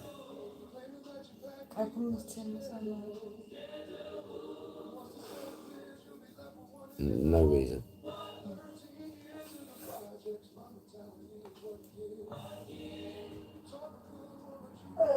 Mosquito, yeah, and well, yeah, obviously, because it transfers diseases from blood to blood, doesn't it? Yeah, probably.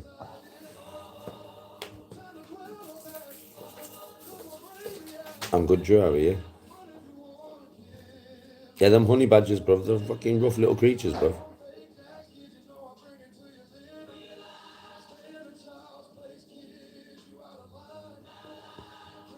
Good morning to Las Vegas. Could you not knock out a tiger? I wouldn't punch a tiger, bro. Like, why would I do that, bro? Because if I don't knock him out, I'm his meal. Fuck that. I'd rather give him a cuddle, bro. Come here, you big furry bastard. Come here and give me some daddy love. I'll give you a bear hug, bruv. Come here. Come on. Come on, you big bastard. You know you want to give me, so I'll give you some fuss. I'll fucking give you some fuss, you big fucker. Rub the kitty. Listen, us men like rubbing kitties. You know what I'm saying? Afternoon. I'm in my living room, bro. Come on, darling. I've been live. I've given this YouTube all day live, you know. Been on there all day? All day. You've not been on? No. I give him an all day live. I've been on live for nearly 8 hours. I've given him an all day live today, bro. I've trained Bear. There's some mad tunes. Spoke about some mad shit. You know what I mean? Let an all day live.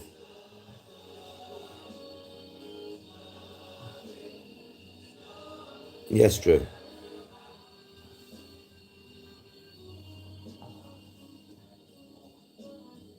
Eight hours, man. I don't do lives this long very often. I do them occasionally. But I haven't really done no footage or anything. I ain't done no lives or anything for a fucking, like, a week. You know what I mean? So I thought, fuck it, I'll come and give them an all day live. But I'm going in a minute, because Tony's back now. I'm going to watch The Witcher, chill with the wifey. Yeah, you've had an all day live, man. Much love and respect. I'll catch you all soon. Yeah, Danny is king. Respect, man. I've smashed the hours today, mate. And I'll catch you all soon, yeah? Thanks for watching. Bare for you to watching this live. You'll be able to rewind it back and watch it back. Thank you very much. Everybody else have a blessed Halloween. Much love and respect from my family to all of your families. Stay blessed, man. Stay happy. Stay positive if you can. And I'll see you all soon. Peace out. Yes, Jake. See you later.